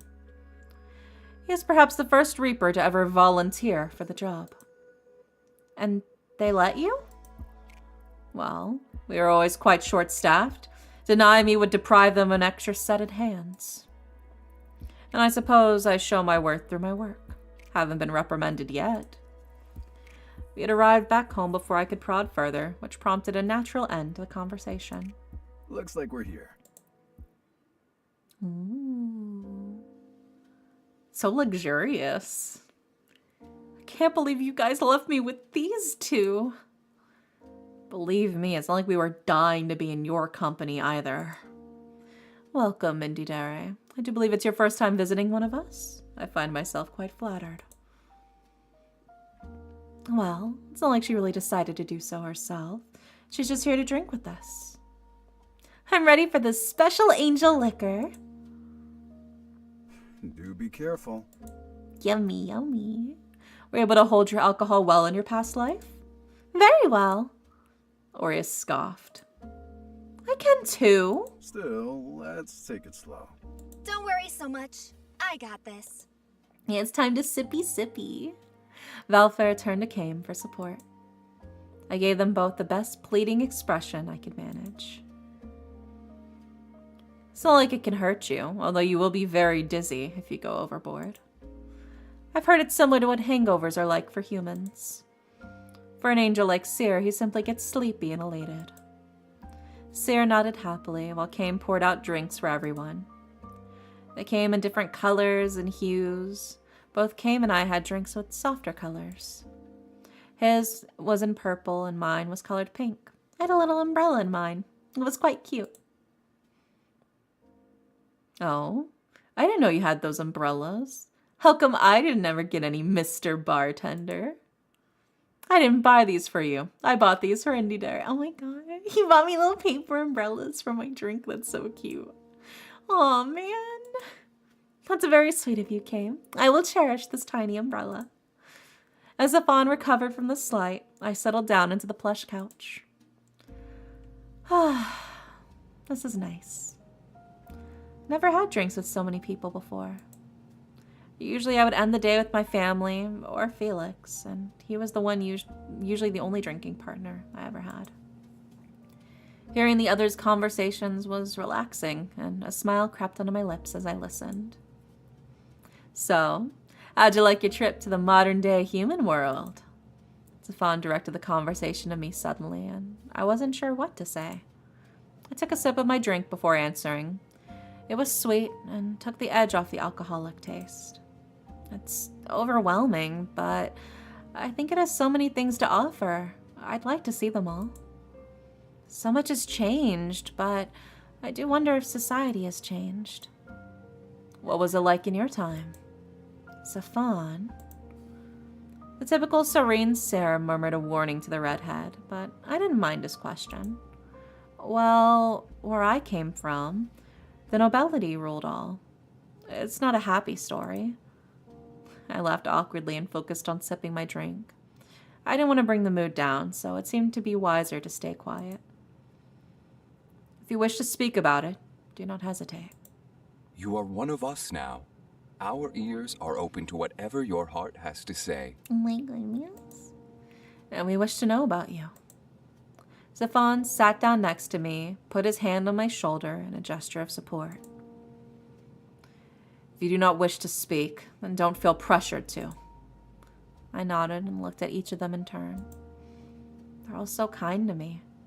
I'm sure they know the subject matter will be heavy to hear, but even so. I took a few more sips to loosen my nerves. Noblesse oblige? Yeah, right. They just did as they pleased and everyone bent to their will.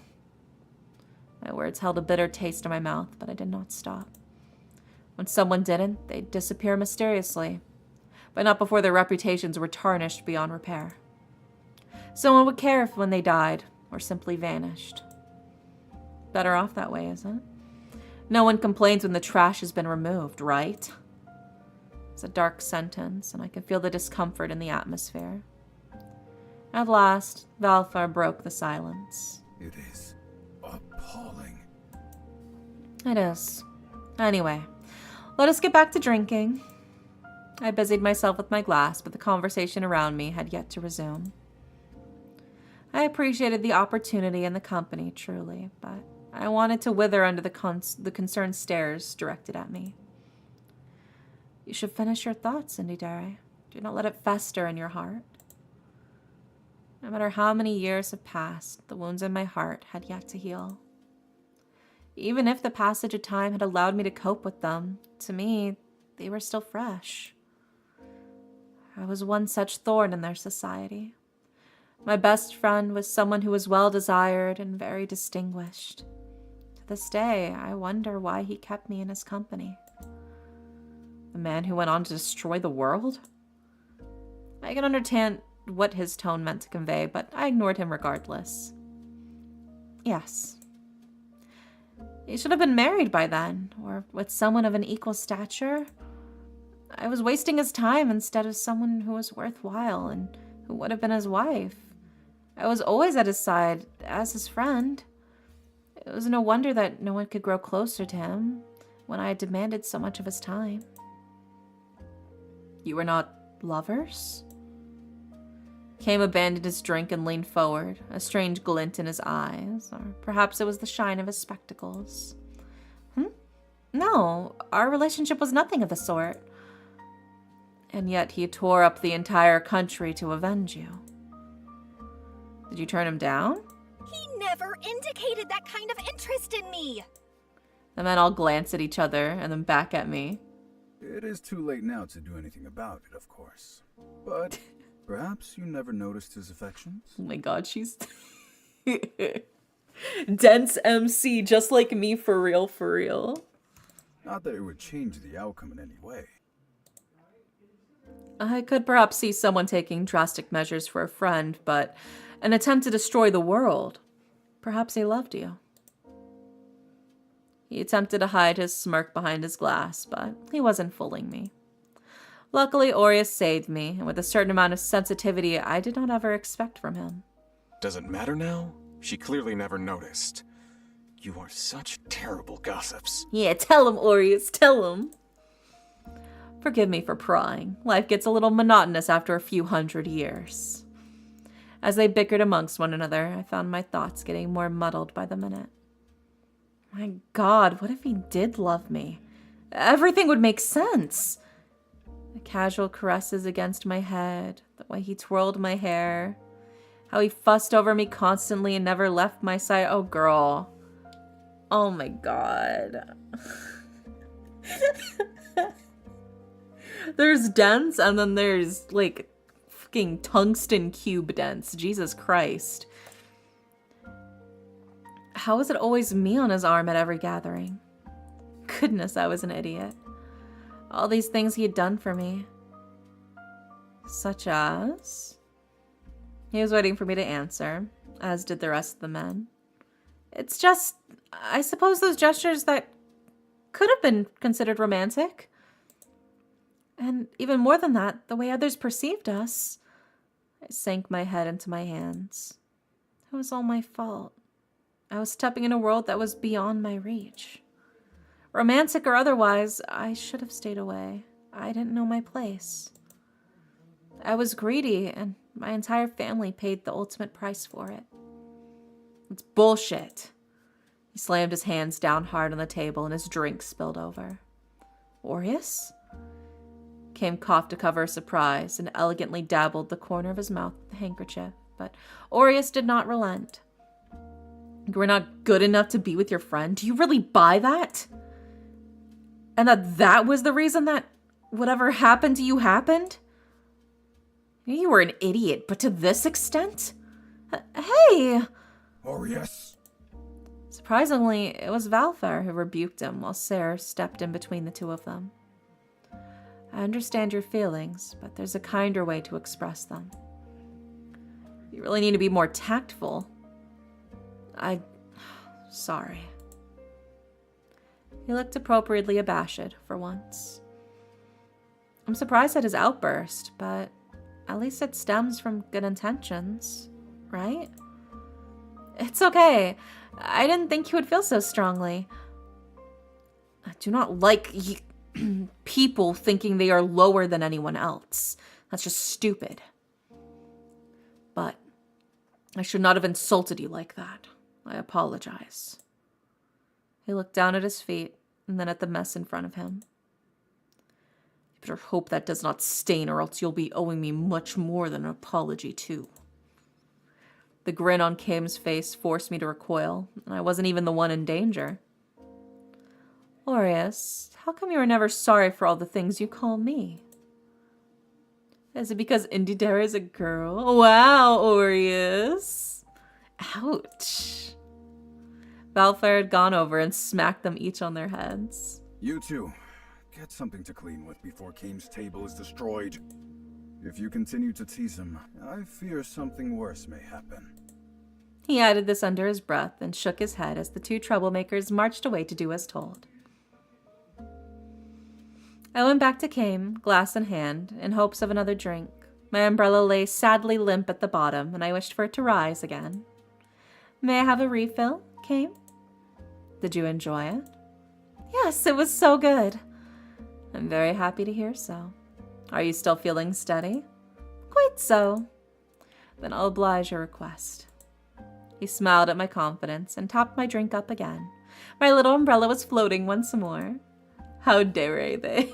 The desire for another drink was partially because I wanted to forget the memories that had suddenly resurfaced.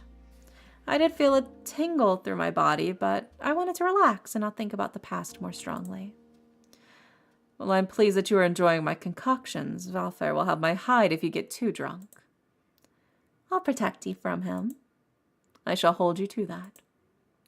While he was concerned with my alcohol intake, I decided to study his drinking habits instead. I noticed that his sips were slower and more sparse. Kame, do you never become inebriated? That is a good question. I drink more heavily when I'm alone. And why is that? Because I'm afraid of what I would admit when my tongue is loosened. Do you also have things that pain you? Don't we all? That is very human-like of you. Kame paused for a short while and stirred his drink in contemplation. Is it really? To be human is to suffer, right? Now that is quite a dark take. Damn. Is suffering simply not a part of life, no matter the kind of being? Then what makes a Reaper different from a human? The way you all approach things, human emotions are much different. The pair returned with a few cleaning supplies and in time to join our discussion. But if you also ache, laugh, and desire, then where lies the difference between humans and yourselves? Hi, baby. Welcome in. The extent? The things humans do for their desires is something unthinkable for us. Is there nothing you would do anything for? They all went quiet after that. Have I just given some food for thought, or am I really good at killing conversations? Well, with that in mind, I believe it is time to call it a night. Boyo. Look at you. You're unsteady on your feet. No, I'm not. I insisted, but my legs betrayed me once as I tried to stand up for another refill. I am pleased to see that you have enjoyed yourself. Sarah beamed brightly, his cheeks a happy flush. Hi, Berserk. It is actually worth the work it takes to get the alcohol all the way down here. You're the best, Seer. All right, before Seer melts, how about we all head back? Aureus was meticulously cleaning Kame's table still under the man's eagle-eyed glare. After you polish the table. Again. Are you done with the glasses, Zafon? Yes, my liege. The men were flitting about and cleaning everything. It was amazing. I've never seen such helpful guests before. Since Kame is kind enough to host us and make our drinks, we like to repay him by leaving the place as it was. Oh no, I haven't helped. It's your first time here. Do not worry. He patted me on the arm with a smile. You can help me dry the dishes next time, dare I? You are my guest. These others are all intruders. I shall remember this. The next time you need someone to finish your paperwork. Oh my gosh. Except Valfa. The older man rolled his eyes and tossed a rag at Kame. In the end, Valfar and Seer helped me back to my apartment. After making sure I was tucked safely in the bed, they took their leave. And so ended another day in my new life.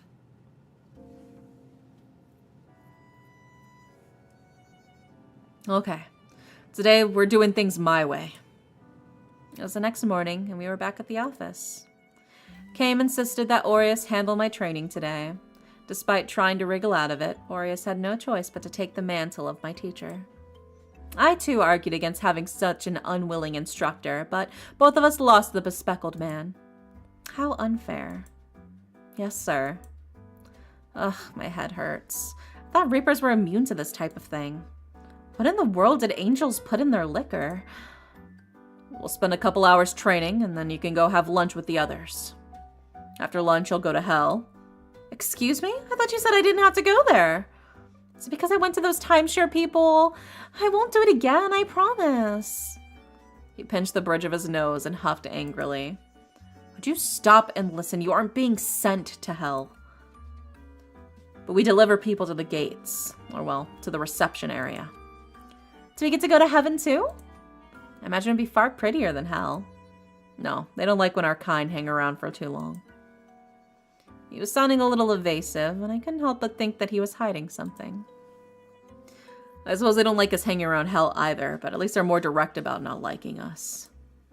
In heaven, there's a persistent sentiment of holier than thou. That's annoying. I see. I suppose being in the afterlife doesn't change human behavior. Aren't angels supposed to be free of ill intent, though? That's what makes it worse. They genuinely believe they're better than us. I sighed. I've dealt with enough snobbery while I was alive. Sierra don't like that, at least. That's why we let them hang around us. Enough talk. Let's get your weapon and start teaching you how to use it. But before that, he walked over to the vending machine and got me one of those cold coffees. Yeah, another sip for my coffee.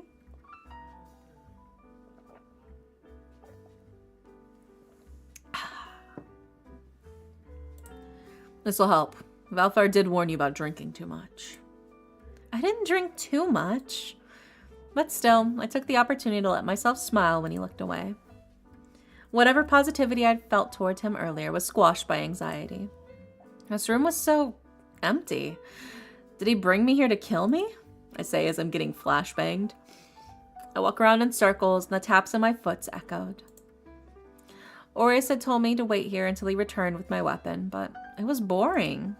Where is he? I started to walk in circles, one foot in front of the other, just as he walked in. I wondered how training would go. Would I be fighting Aureus? I gripped the hilt of an imaginary sword and swung my invisible weapon before me. Take that! And that! Not so cocky now, are you? I see you've been keeping yourself busy. Damn. I could not look him in the eye. I was just taking a look around the place. Yep. The white expanse of nothing, that is. He narrowed his eyes with disbelief, but for once had the courtesy to not offer a rebuttal.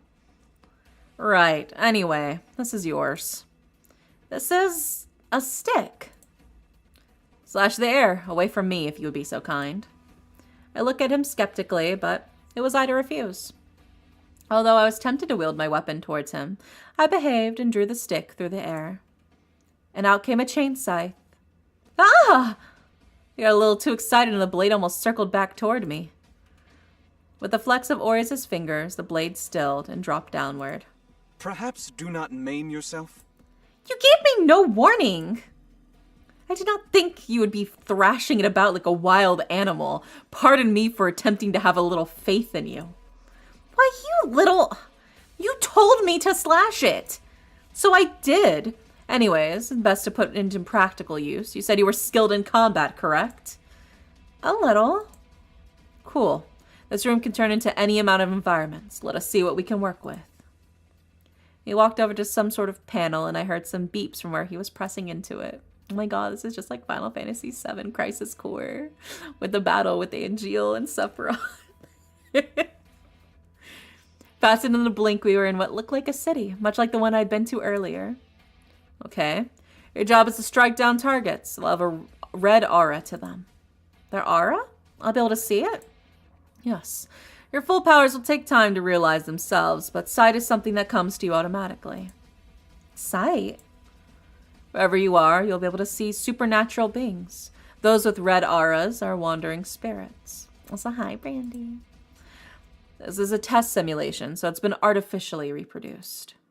How strong the auras will actually be to you in the real world will depend on your own innate ability. Lovely. I couldn't help but eke out a dry reply, considering I had absolutely no idea how my innate ability could even be. What if there was nothing there to help at all? With that, the first target came into view. So I just swing like this? It was difficult to gauge my strength. I was able to slice the apparition in two. The blade swung back towards my feet once more. Ah! Aries sighed and stayed my scythe once more. Do you want me to take it back from you? It's not my fault, I spoke through gritted teeth as I struck another target that swooped down on me. I haven't had the chance to practice. I believe that trial by combat is the best practice. I think you need to change your beliefs. I ducked down mid-sentence to whack at yet another apparition. If I wasn't so absolutely irritated at him, I would have been terrified at the prospect of having to actually do this one day. Funny to hear from you. Look, just copy me. He took out his own scythe, leapt into the air, and took out 3 apparitions at once. Show off? I'm just teaching you. Learn faster, pupil. Despite his tone, I knew what he was saying was true, and I tried to learn as fast as I could. Eventually, I started to get the hang of when to draw my blade back, and how much force to expel, and how to wield it. I'm a pro! Of course, I was still a beginner, but Aries had to intervene a little less often. You're surviving, not the same thing. Your instincts are good, but you need better control of your weapon.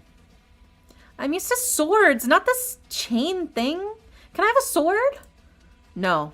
This was built with special properties, and we do not use swords. Damn. Do not hurt the ones with blue aura. Aha!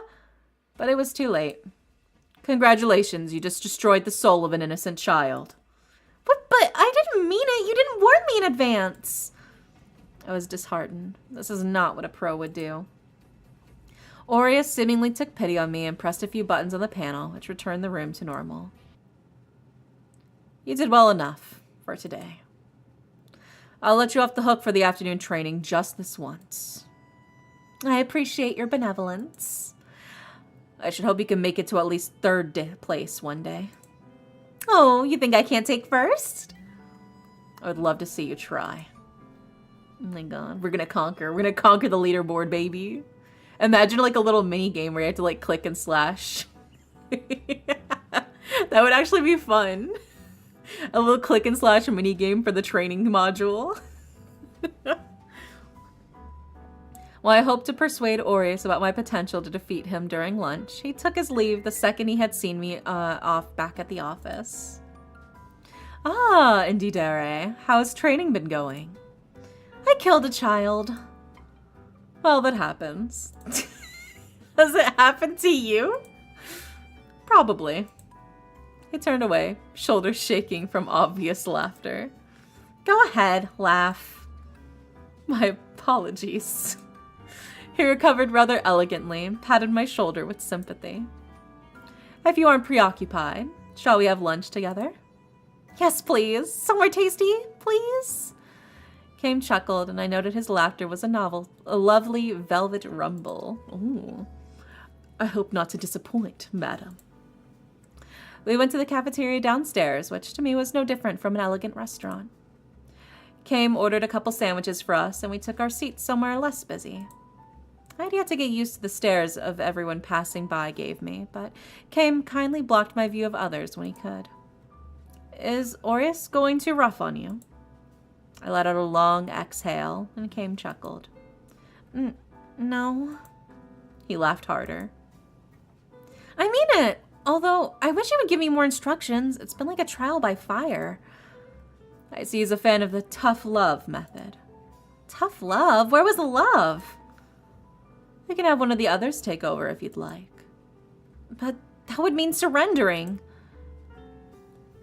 It's alright, I can keep up with them. I like to see that spirit. My limbs are still intact, at least. I wasn't expecting this type of weapon. I was thinking I'd get a sword or something more pointy and less swingy. I made a jabbing gesture and poked my fingers into his bottle of water. Ah, yes, chain scythes are specially crafted for us. You must be careful with it, for it can hurt anyone. Reapers included. Should we be handling something so dangerous? We're the only ones that can. Consider it an occupational hazard.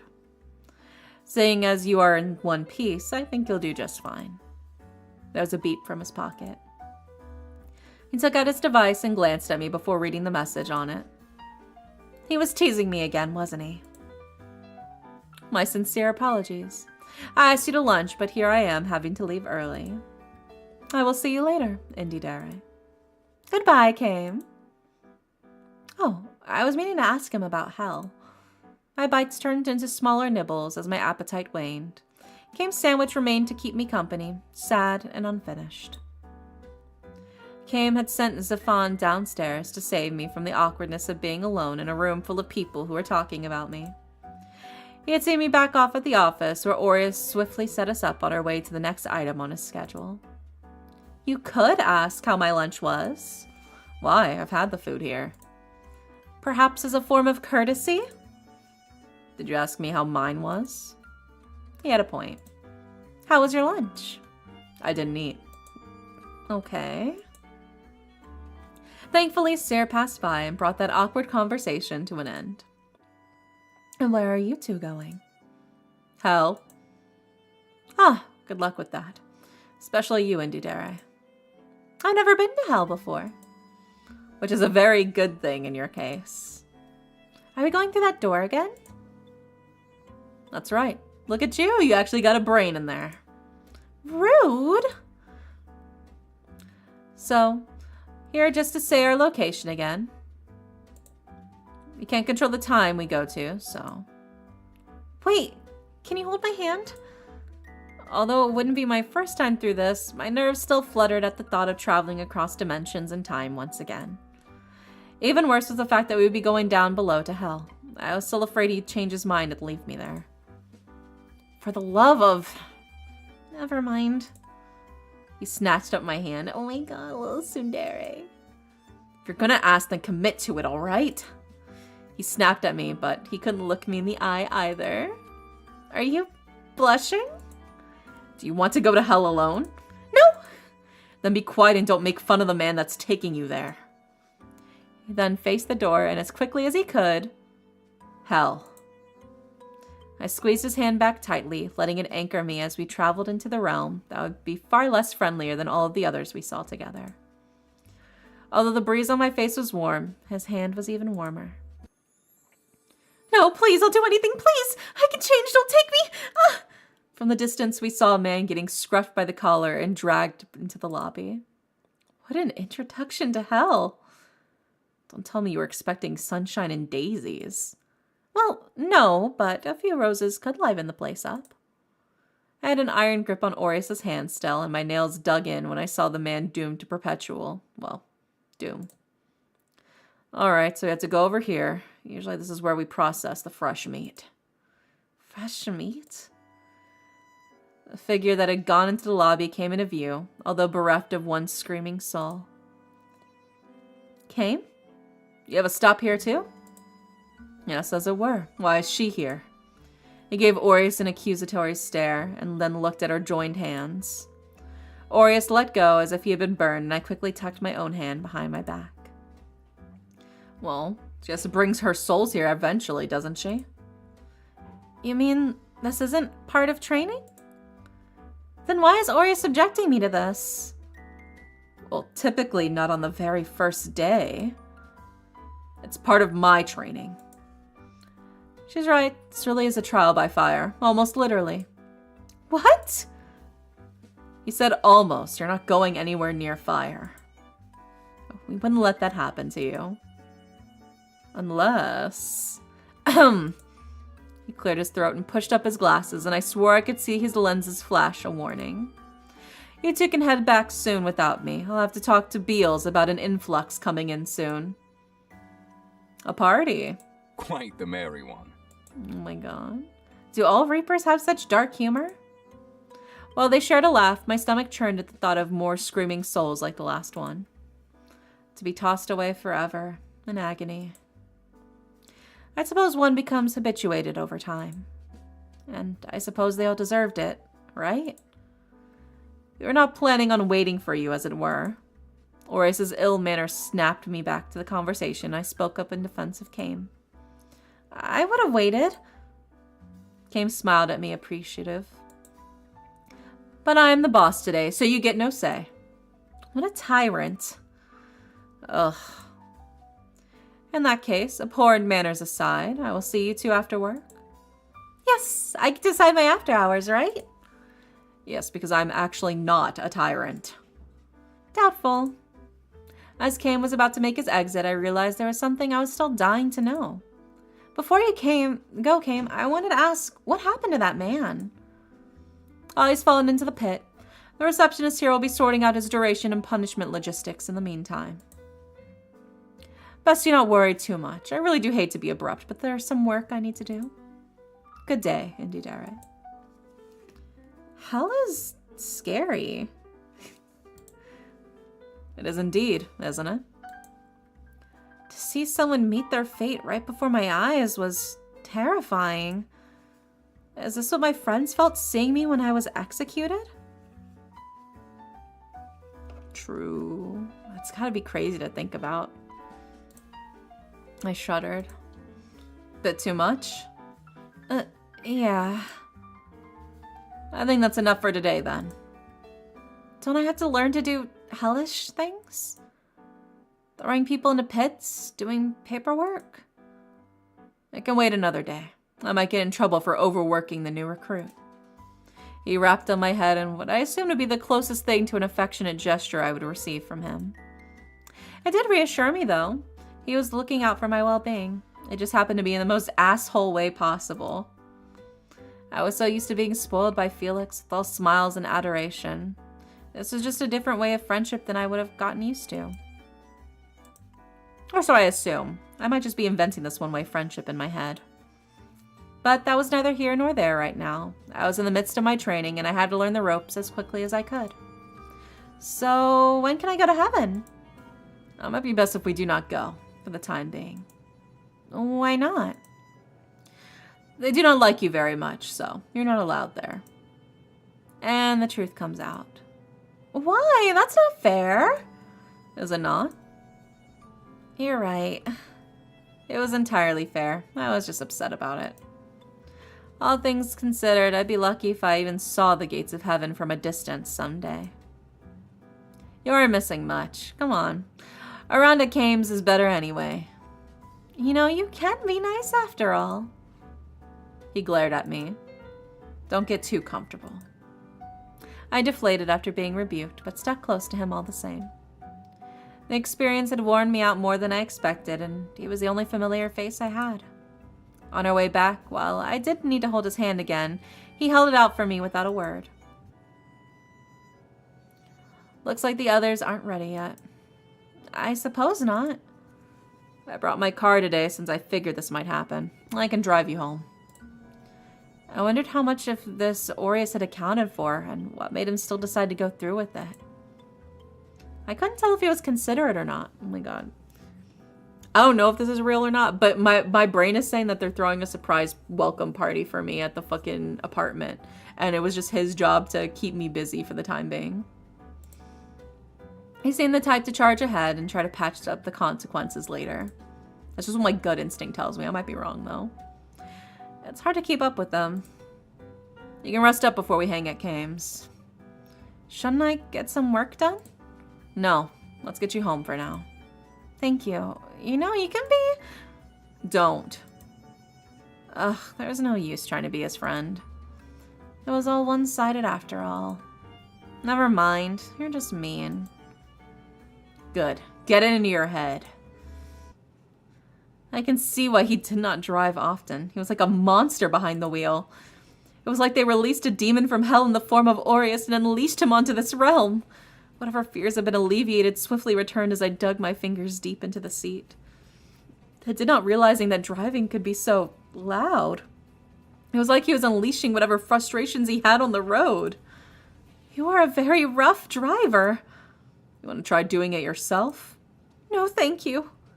As terrible as his driving was, I'd rather take my chances with him. It's still better to learn, but I will not be your teacher. I should hope not.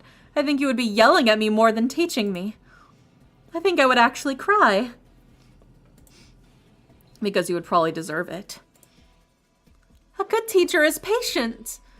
Never claimed to be a good teacher. I crossed my arms and decided that pursuing conversation with him was pointless. I was so irritated that I had forgotten. The scene in hell that I had witnessed. Was he riling me up on purpose to make me forget it? This was the same man who'd thrown me into the training simulation with a very pointy weapon and no instructions. He was just a very prickly man, wasn't he? I had been dropped off as promised and was now soaking in the tub. Sarah had shown me all the different types of bath products he had purchased for me, and I had fun combining the different scents. Although they were starting to make me sleepy. Just as I was about to drown in my own bathtub, I heard a knock at the door, and at the same time I heard my phone ping. You home? Coming! I scrambled to put on some clothes and scampered to the door as droplets were left behind in my mad dash to greet my guests. It probably would have been better for me to tie my hair back so that I didn't soak my shirt, but I couldn't find anything to do with that. Hello! The guys were all at my door, even Aries, although he was at the back, like usual. They blinked at me, probably taking in my haphazard appearance. Zafan was softly blushing. What was going through his head? What are you guys doing here? Aries said he couldn't stop crying, so we decided we would just spend time here with you. I was not crying, Aries! He looked back at me with a smug grin. I wanted nothing more than to smack his little smirk off his face, but given that this was not the best place for it. Oh, was he winding us up? Wow. Looks like you do care, after all. I smiled back towards Aries with a sweet smile. Maybe teasing him back could be my method of revenge. I stepped aside so all the boys could file in, and my home suddenly became a lot warmer. They're the idiots who dragged me here. Whatever makes you feel better, Aries. No one likes a tsundere, Aries. What the fuck is that? So uncultured. We have brought you hot cocoa. I shall prepare some for all of us to he share made me this hot evening. cocoa? We got some groceries, too. And we're gonna teach you how to use your appliances this week. You haven't tried it yourself yet, right? Kame walked in the kitchen, inspecting the surroundings as he chapped his chin. Well, nothing appears broken, so... I'm offended you think of me so recklessly. I throw one watch, and you paint me as this crazed, destructive woman. Unbelievable. Hey, I think that makes you more fun to be around. The rest of these guys are boring sticks in the mud. I find that I'm very interesting. He looked around for affirmation, and all eyes started away. I gave him an encouraging nod out of pity, and he brightened up. Oh, poor baby. To be fair, the concept of an angel was genuinely interesting to me. These men were just too used to this strange world. I'll put on a movie for us. Sarah, go get some blankets. Sarah, you don't mind if we stay in, right? No, not at all. I appreciate the company. Even Aries. I'm flattered. He was as dry as ever, yet we all still laughed. It was the start to a very cozy evening after a very long day. Aww, movie night with the gang. For the first time, or as far as I could recall, I felt lucky. Like I had finally found something that could be akin to family.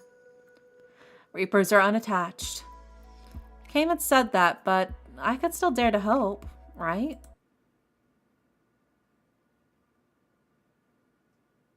Chapter 3. In the blink of an eye, a week had already passed. My training alternated between each of the Reapers. I would train in the morning, go to lunch with some of the guys, or Lilia if they were too busy. In the afternoon, they taught me the process of reaping, but I had yet to actually witness one. Well, except for Kame tossing that man into hell.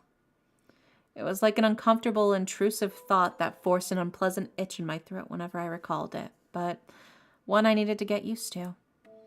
And fast, since I'd be going to see my first execution today. Wait, not execution, but accompaniment to the other side, was it called? How are you feeling? Fine! Totally fine! I'm so normal. I felt like I'd swallowed a net full of butterflies and was struggling to keep them contained in my throat. You sound anything but fine. I can't blame you. The scenery around us was so beautiful, but we had such a sad task ahead of us. I think Valfar could tell I was dragging my feet. Even though he had long strides, he slowed his pace for my sake. Of course, even if my stamina was stronger than ever, it was my heart that lay heavy in my chest. Even in death, it perhaps was my greatest burden. I wanted to be more rational than emotional, but I found I'd wanted to give way to the latter more often. Have you read the file for this case? I have not. Kame said it was a particularly tragic, so I was afraid to. Considering I had a tragic end myself, I should be a bit more prepared for such matters by now, but I was told our companion today would be a child. There were some things I think one could never be used to. It is a sad tale. Are you sure you don't wish to know now to prepare yourself? He stopped walking and turned fully to face me. Concern, along with pity, was reflected in his eyes, and I couldn't bear to look into them anymore. All right, tell me. He regarded me for a little longer, but began to walk ahead again while speaking.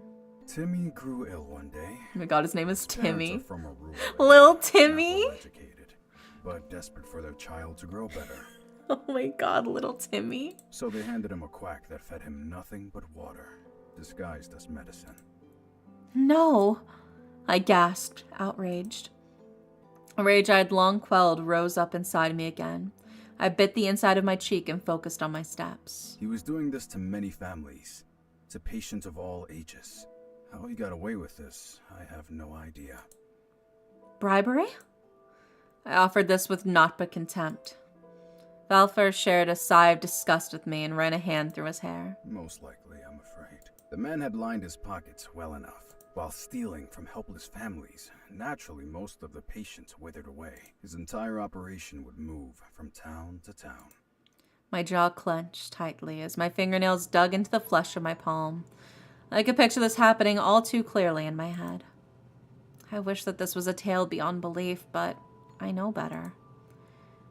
And did none of the workers say anything? They did not. How despicable. I suppose they suffered from absolute poverty as well, therefore, should anything happen to their own, what would happen to me, my family? I suppose that's why it's easy for others to watch someone suffer. I've never been in that position, though, so I have no right to say anything. Still, I just can't imagine letting such an atrocity happen before my eyes. I apologize. This isn't directed towards you. I do not mind. Although, it should be directed at me. Oh? He added this so quietly, I figured it wasn't meant to respond.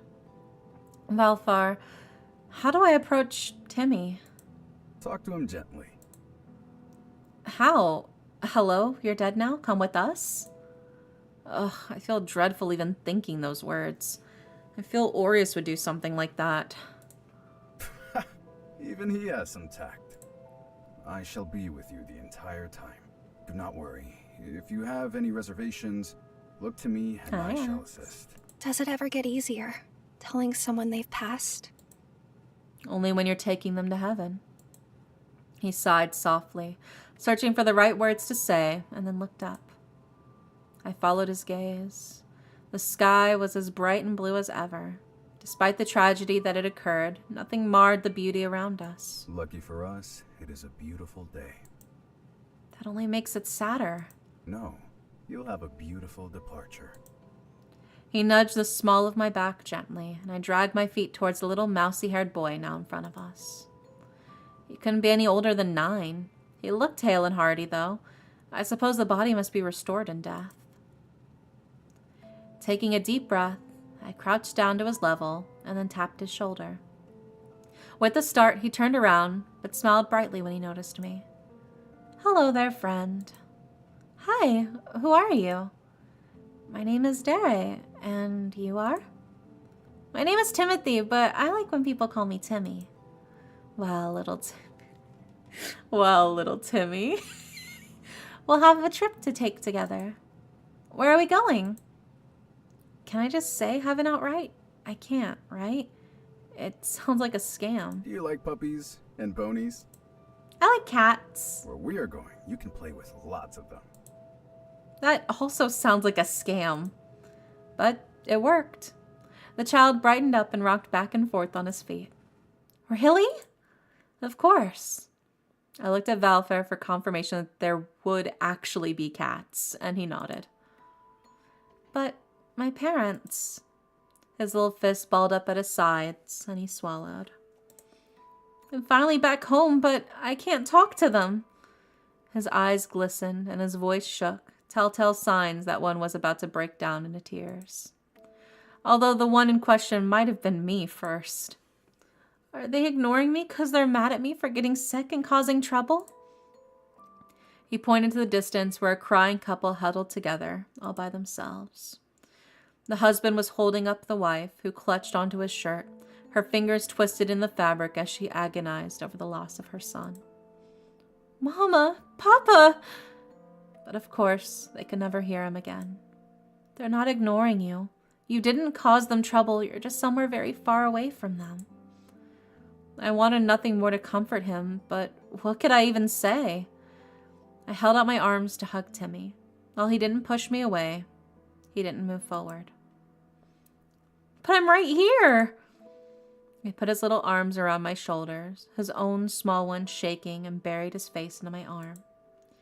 Hiccups that would only be heard by the three of us broke the peaceful air around us. Daggers scraped against my heart, and I knew this would be a scene I could never forget. We stayed like this for a while as my mind searched for words to tell him what happened. It's like a fairy tale. They can't see you anymore, or hear you, or touch you, but you'll meet again one day. You're just on two different sides of the same world. What do you mean? You know how when people turn into stars, when they... Goodness, I couldn't do this. I aimed a pleading gaze towards Valfair when Timmy saved us both from having to say anything more. Oh, I see. I'm dead, aren't I? His voice was as soft as his footsteps, tiny crunches on the grass as he walked out of my arms and turned around. I stood up and rested a hand on his shoulder. The atmosphere was forlorn, and it was as though I had lost my own family for a second time. You're a clever child, Timmy. I remember being really, really tired and hungry. I remember wanting Mama's stew. Then I woke up here. I was waiting for a while, and then Mama and Papa came, and I had so much to tell them. I really wanted to get better, but I just got more sleepy every day. I'm a ghost right now, right? Do you think I can haunt the bad man? Although I did not condone lying, I felt that the situation called for it. I do wish he could do a little haunting, but I don't want him to turn into an evil being. I wonder if I could haunt them in his place. You're not a ghost, Timmy, just a kind spirit ready to go to heaven. You can meet your parents there again one day. I looked at Valfar, hoping it was okay to say so. It won't be too long of a wait, Timmy. You can tell them everything again soon. I don't want them to come fast. That means they die too, right? I hope they can be happy with my little sisters. I'm really patient. That you are. But do you think I can go take one last look at my mama and papa? Of course. We will be here, waiting for you. I won't take too long. He scurried away, and I realized the grass did not fold under his feet at all. He could never play again. No longer could he enjoy the beauty of the planet, only its grievances. We should leave him be for a while. Let him make his final farewells and be at peace. He is a strong child. He is stronger than I am. Are you all right? Do you need to return home? I can make it. I'm so sorry for bringing you here. And nonetheless, thank you for coming. This would have been difficult without you. His hand shook a little, but he placed a broad hand on my head, and I welcomed the warmth. His strokes were gentle against my hair. With each caress, I felt the pangs of my heart dull just a little. You're saying that. I felt like a mess. I still feel like a mess. I would have stopped you if I thought that was the case. Do you think I'd let you break a child's heart? You mean even more than I already have? You were very kind, Dare. That poor child. As I said those words, I could feel my sadness transforming into something darker. I want to burn down those sham hospitals. Truly. He sighed and pat my shoulder, while I was wondering where one could buy supplies to do such a thing. Wait, are you serious? Yes, such despicable people, I can't bear it. How can they get away with this? Hi, Jenny, welcome in.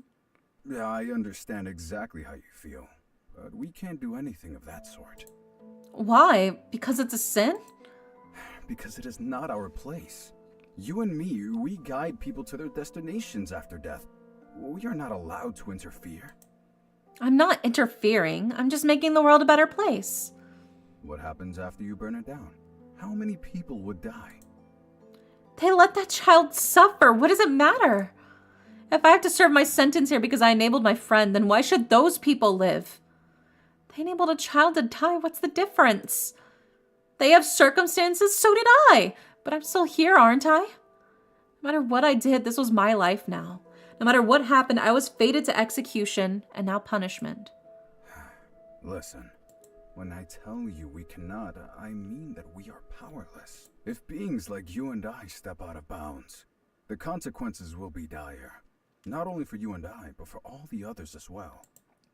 Is there nothing I can do? These people have innocent families. Families that cannot survive without the people you wish to harm. Sometimes we can't do anything. I hate it. I know you do. I do as well. But I'll make a strong recommendation that they all go to hell when the time comes. Unless their souls were collected already. Which is one of the reasons why we cannot interfere with the things that have already passed. I don't understand why this child had to wait longer than those that have wronged him. Because the best souls are the ones that bear the most patience. It is the evildoers we must punish quickly. I suppose. I didn't wish to speak any longer. I wasn't angry at Valfar. I was angry at the world, and at myself for still not being able to do anything. In life, I was trying to work towards something better, but in death, my only role was to be a witness and a facilitator. While I had been enjoying my time here, I remember now that this was truly a punishment for me. How did everyone else live like this the rest of time? Why did Valfar volunteer for this? How can you willingly do this job? He took a sharp intake of his breath, his usually smooth face quirked in surprise. It was a bold question, and the silence that followed had me expect to be reprimanded. But instead, he answered with a patience and a melancholic air that almost made me regret asking. Because I'd rather be here than live amongst the people who commit such terrible acts. I didn't understand it, but I would keep those feelings to myself. I didn't know how much time had passed. Valfar continued to give me his silent solace. The young boy finally returned and smiled, simply as if he was saying goodbye before going to school for the day. I prayed that in time would pass in a blink for him so that he could be with his family that much faster. Are you ready to come with us? While trying not to burst into tears, I held out a hand for him to take. His little fingers curled against mine and only carved out a deeper hole in my heart. I was allowed to see just the outskirts of heaven. They wouldn't allow me into the reception area. I was allowed up to the walkway before the guard pointed a spear in my direction. My apologies. You know, my job would be easier if they let me in. The guard said nothing. You can go wait in the lounge for me. I'll show you how to submit your report. It is quite simple. Technology really is a marvel. I see. Well, little Timmy, I wish we had met under better circumstances. You're a kind child. May heaven grant you what our home could not. You too, nice lady. Will I see you again? Who knows? Maybe you might. Although they won't let me in here, maybe you can visit me one day. He smiled brightly and shook my hand heartily. It's been a while since I got to talk to someone like this. Thanks for bringing me here. I'll name one of the cats after you. I'm truly honored. That was all I could say before my throat clogged up. Oh, the waterworks really were coming out. I bid goodbye with one last shaky wave and scurried back to the office. I hid my face until I made it here. The door slammed a bit too loudly behind me, but I didn't care. as long as no one had noticed. I sank into the couch and buried my face in the softest looking cushion laying beside me. I hate this. I realized that complaining into a pillow was not the most professional thing to do, but most professions didn't involve that much emotional damage, did they? The complaining didn't seem to help much. Maybe I'll go get some fresh air. Now that I knew how to work my device, I could come back quickly if Valfair was looking for me. I just hope no one sees me. I wanted to be by myself for a while. I was embarrassed about how strongly I felt and how poorly I probably looked. I knew they'd all be kind and try to comfort me, but that just made me feel worse. I feel like I relied on them too much. I started walking out on my own, but I don't know where I am. I figured I could retrace my steps, but I had no idea of little else. Instead of feeling anxious, though, I yearned to explore the place more. It was a bit quiet, not having anyone to guide me today. Nonetheless, I enjoyed the freedom I had for my little excursion. Since my phone had yet to ping, I kept wandering further than I had intended. The streets were similar to the ones in the modern world. I'd seen some of these views from the car every day, but it was the first time I'd actually walked here myself. Oh, a kitty! There's a little cat in front of me. How precious. Here, let me pet you. It gave me a scornful look and trapezed into the alleyway. Come back, just one pet. I followed after it quickly and crouched down. My skirt really needs a good wash after today. I felt a little stupid, but I hopped forward as the cat continued to saunter into the shadows. Come here! I wiggled my fingers in what I'd hoped was an inviting gesture. Inviting to get chomped at this rate. Who are you? Why are you here? Oh my god, is the cat speaking? Ah! I fell right on my bottom in shock. Why are you yelling? Ah! I looked up to see that it was indeed a person speaking instead of a cat. Shit, I didn't think anyone would be here but the cat. For the record, I normally would never go into dark alleys alone, but I figured there would be no harm here. Also, cat. Why are you? Where did the kitty go? A bored meow rang out from behind the frightened man. Kitty! Kitty! Psst, psst, psst, psst. Come here. The little brat padded up to me finally, and I gingerly scratched behind its ear. Cat as well looks, yeah, kitty. So soft. The fur under my fingers was unbelievably soft, and its warmth called for my hand to continue giving it scritches. This is just what I need after the emotional damage. It was therapeutic. Could I take it home? Aren't you a good girl? A low growl. A good boy? I took his silence as confirmation. Why are you letting her pet you? You should leave, right now. Perhaps he was attempting to be threatening, but I just wanted to pinch his cheeks. He stomped his foot for good measure, and I averted my face to hide a giggle. Why should I? This is our alley. You own this alley? It appears to be public property. Does Stasis have a homelessness problem? I had naively assumed that all beings here would be taken care of. He seemed much too old to be a teen with a rebellious streak. What's this kitty's name? It's The kitty hissed. It's just Kitty. I'll call you Mr. Kitty. Meow. It seemed favorable enough for him that he leapt up onto my shoulder. You're lighter than I thought you would be. Or maybe I'm stronger as a reaper now? Were you a human before? His eyes shifted from side to side as he spoke, and he kept his arms around himself, but his eyes trained on my face. He was like a kitten himself, feral and unsure whether to trust me. I think I'm pretty trustworthy, though. Well, that's right. I recently became a reaper. Oh. He nodded as though something dawned on him. Initially, it felt as though he was trying to be aggressive, but now I could see the curiosity in his eyes. Do you like it, being a reaper? The question was a punch to the gut. I thought I did, but that was before I actually had to do any reaper work. What did I expect? That I get to train, eat good food, and hang out with the guys every day? I can understand why the people around me were so jaded. I should be too, considering everything that brought me here. It was probably just a casual question. I had the need to offload my feelings, though, and this bristling stranger would have to deal with them.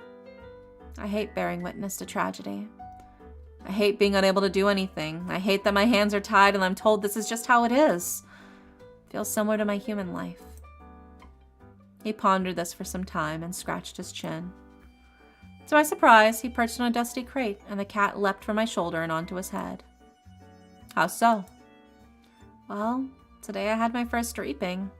I had to take a little boy to heaven. Isn't it good that he went to heaven? Yes, but he shouldn't have died in the first place. I wanted to punish the horrible people that did that to him. But I can't, and I hate it. Sorry for unloading all of this on you. It's best you forget about that kind of thing. His brows furrowed in earnest concern, and something dark passed over his eyes. The stranger's words were spoken in an unexpectedly sage-like manner. It won't do you any good to think about it. Go back to where you came from. With a melancholy sigh, he waved me off. I can't. I died. I huffed at the man, and he returned at a frustrated sputter.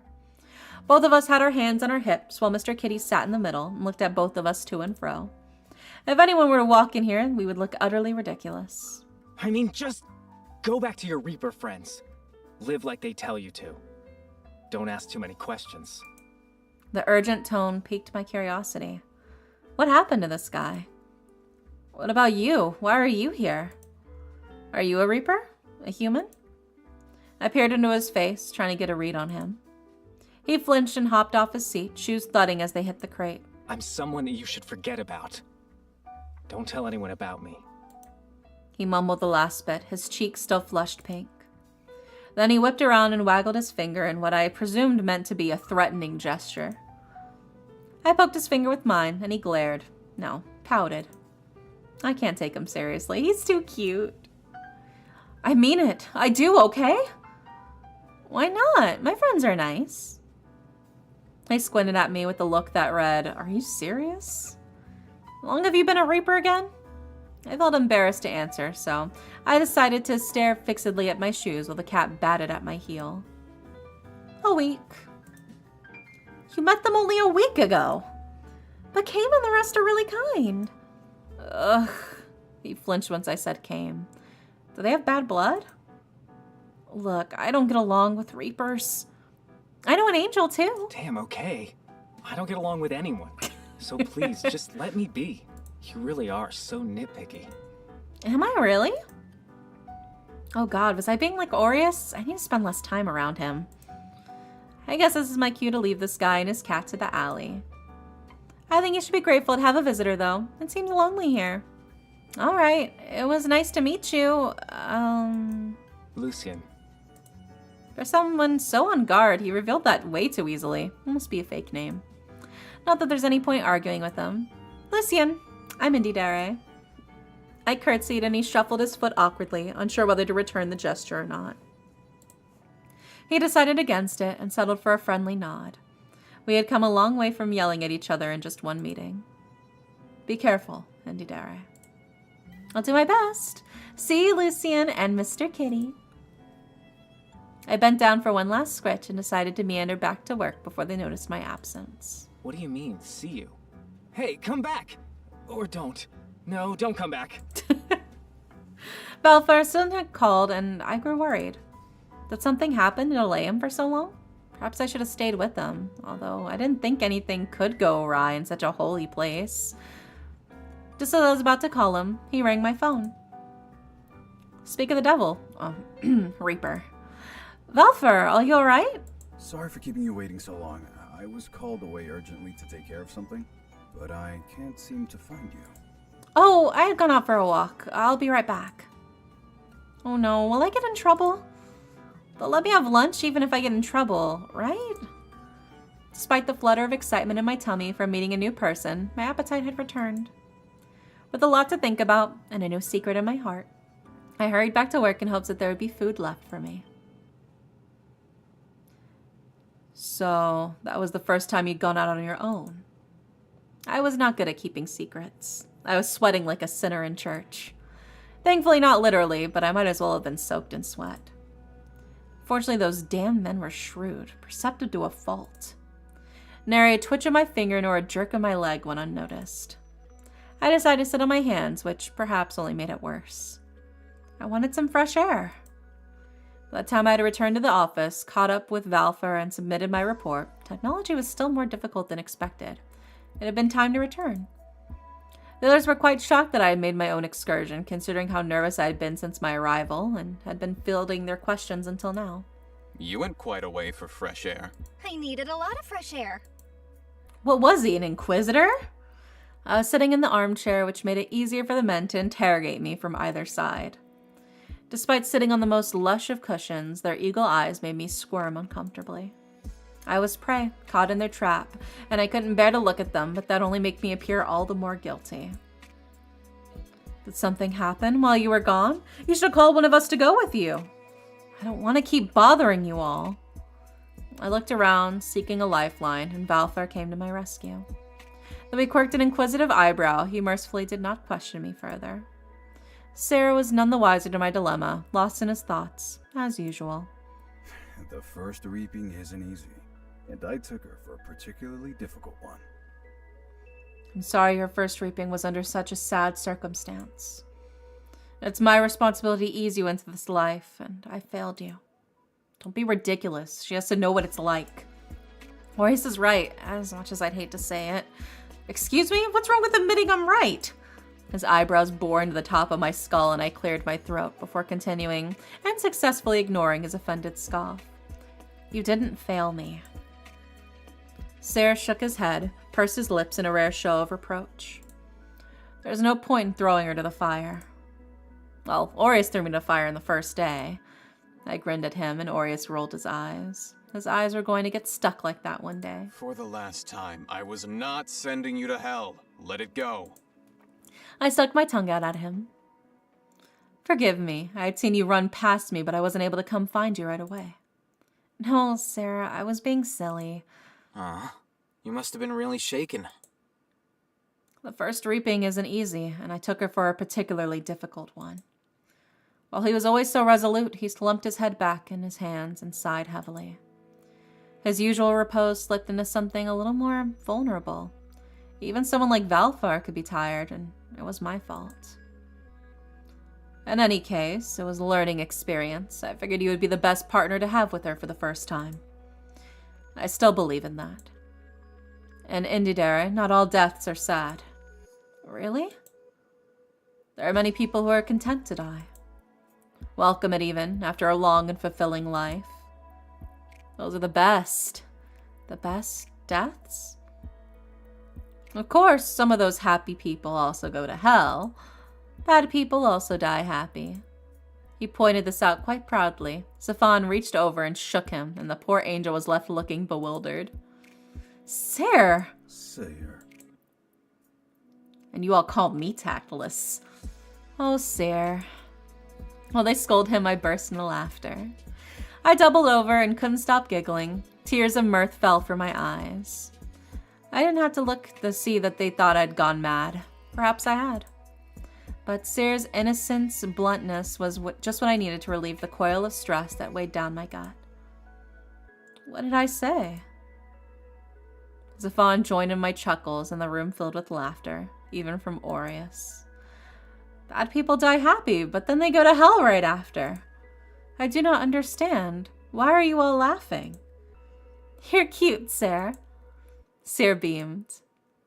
He's not cute, he's just stupid.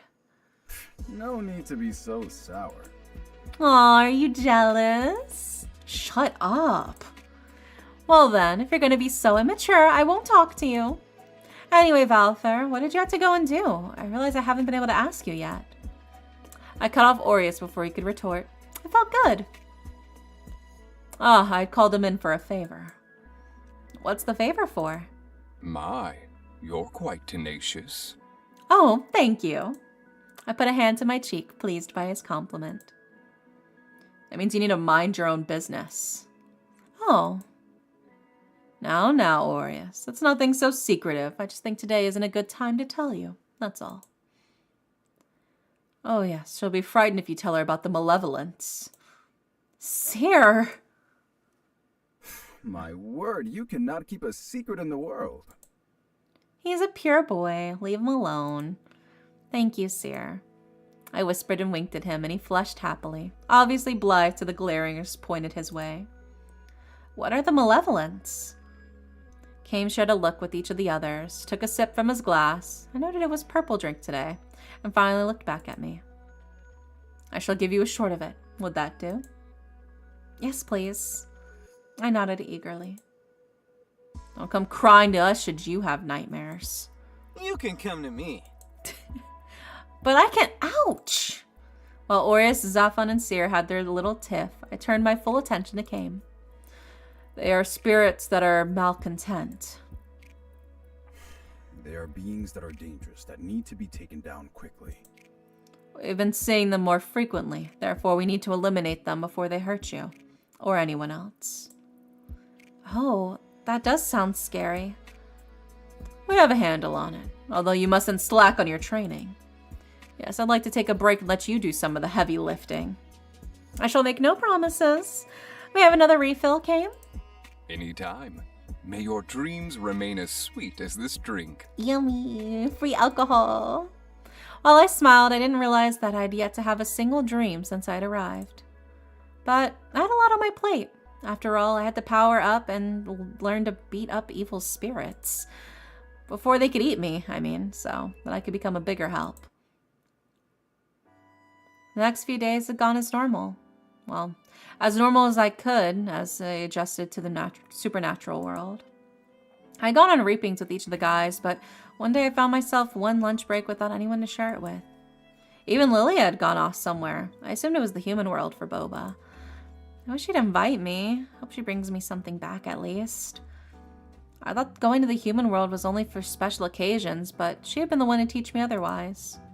Frequently, she'd come like a whirlwind, whisk me away for some treat or another. At first, I was afraid she wouldn't like me much, but she treated me like an old friend. It was nice being with another girl, I found myself thinking, but today, even her desk was empty. Maybe I can take another walk by myself? I'd bought 2 sandwiches from the canteen. There was one person I thought I could share lunch with, and made my purchase with him in mind. Although I suspect my company wouldn't be very welcome. While he said he owned the alley, I didn't think he meant it. He was there yet again. Was he what they called a delinquent? Pretty chill background music. Yeah, I do like the OST in this so far. An even more welcome sight was his little cat. Mr. Kitty! I reached out for a hand for him to sniff, and he nuzzled against my palm immediately. Lucian stared at us in disbelief. You again? Hello to you too. I thought I told you to go back to your reapers. I did, and I came back here today. I even got you lunch. I handed one of the sandwiches to Lucian and took some turkey out of mine for the cat to take. He wriggled his nose after finishing the portion and jumped up to take a bite out of Lucian's sandwich. Hey, this one's mine. The cat hissed at him and Lucian begrudgingly gave him some more. You can have some from me. I tore off a part of my sandwich and Mr. Kitty stole the piece in one bite. Wow, you really enjoyed this, huh? I shall bring more with me next time. Next time? He spoke mid-bite. His words were all muffled. His cheeks puffed out cutely, like a chipmunk. The desire to poke his cheek grew more intensely by the day. Who said you can come back? But you took my offering. Why can't I come? Don't you have your own friends? I could always make more. Well, I didn't accept it. But you just accepted the sandwich? I can cough it back up. So he said, but he just couldn't resist taking another bite of the sandwich. Since then, I'd come by to visit whenever I had a break. I felt guilty, of course. I hated keeping secrets from the people who had been caring for me. But Lucian had insisted I couldn't tell a single soul about him, and he was harmless to me, so what was one little secret? Yeah, I know the kitty eating the sandwich. With each visit of the next few weeks, I'd grown more and more comfortable in venting to him what I was afraid to burden the others with. How's raping coming along? Still the bane of your existence? It's still not pleasant. I finally had to take someone to hell for the other day. And how was that? Harder than I thought it would be. Earlier that week. So, we have to take someone to hell today? Guy's a real scumbag. Truly awful. I'm the biggest hypocrite. We'll talk about burning down sham hospitals, but now that I have to toss a man myself into hell, I should be happy, but I want to throw up. You get to punish an evildoer today, and yet you look so upset. Doing something yourself feels much different. It does. You let out a long, withering sigh that it held the weight of 1,000 burdens. The guy's been scamming the elderly, robbed his own family dry. He's probably the type to kick puppies, and he's been the cause of many deaths through fraud. But he's never once been caught. The rich types like him never do. Disgusting. My blood boiled. He is no different than the nobility in my era. I feel a little better about the shrieks that I had heard when I visited hell for the first time ring in my head again. Has my resolve weakened since my death? I was threatening violence just the other day. Or does my empathy waver when I can't see the effects of a sinner myself?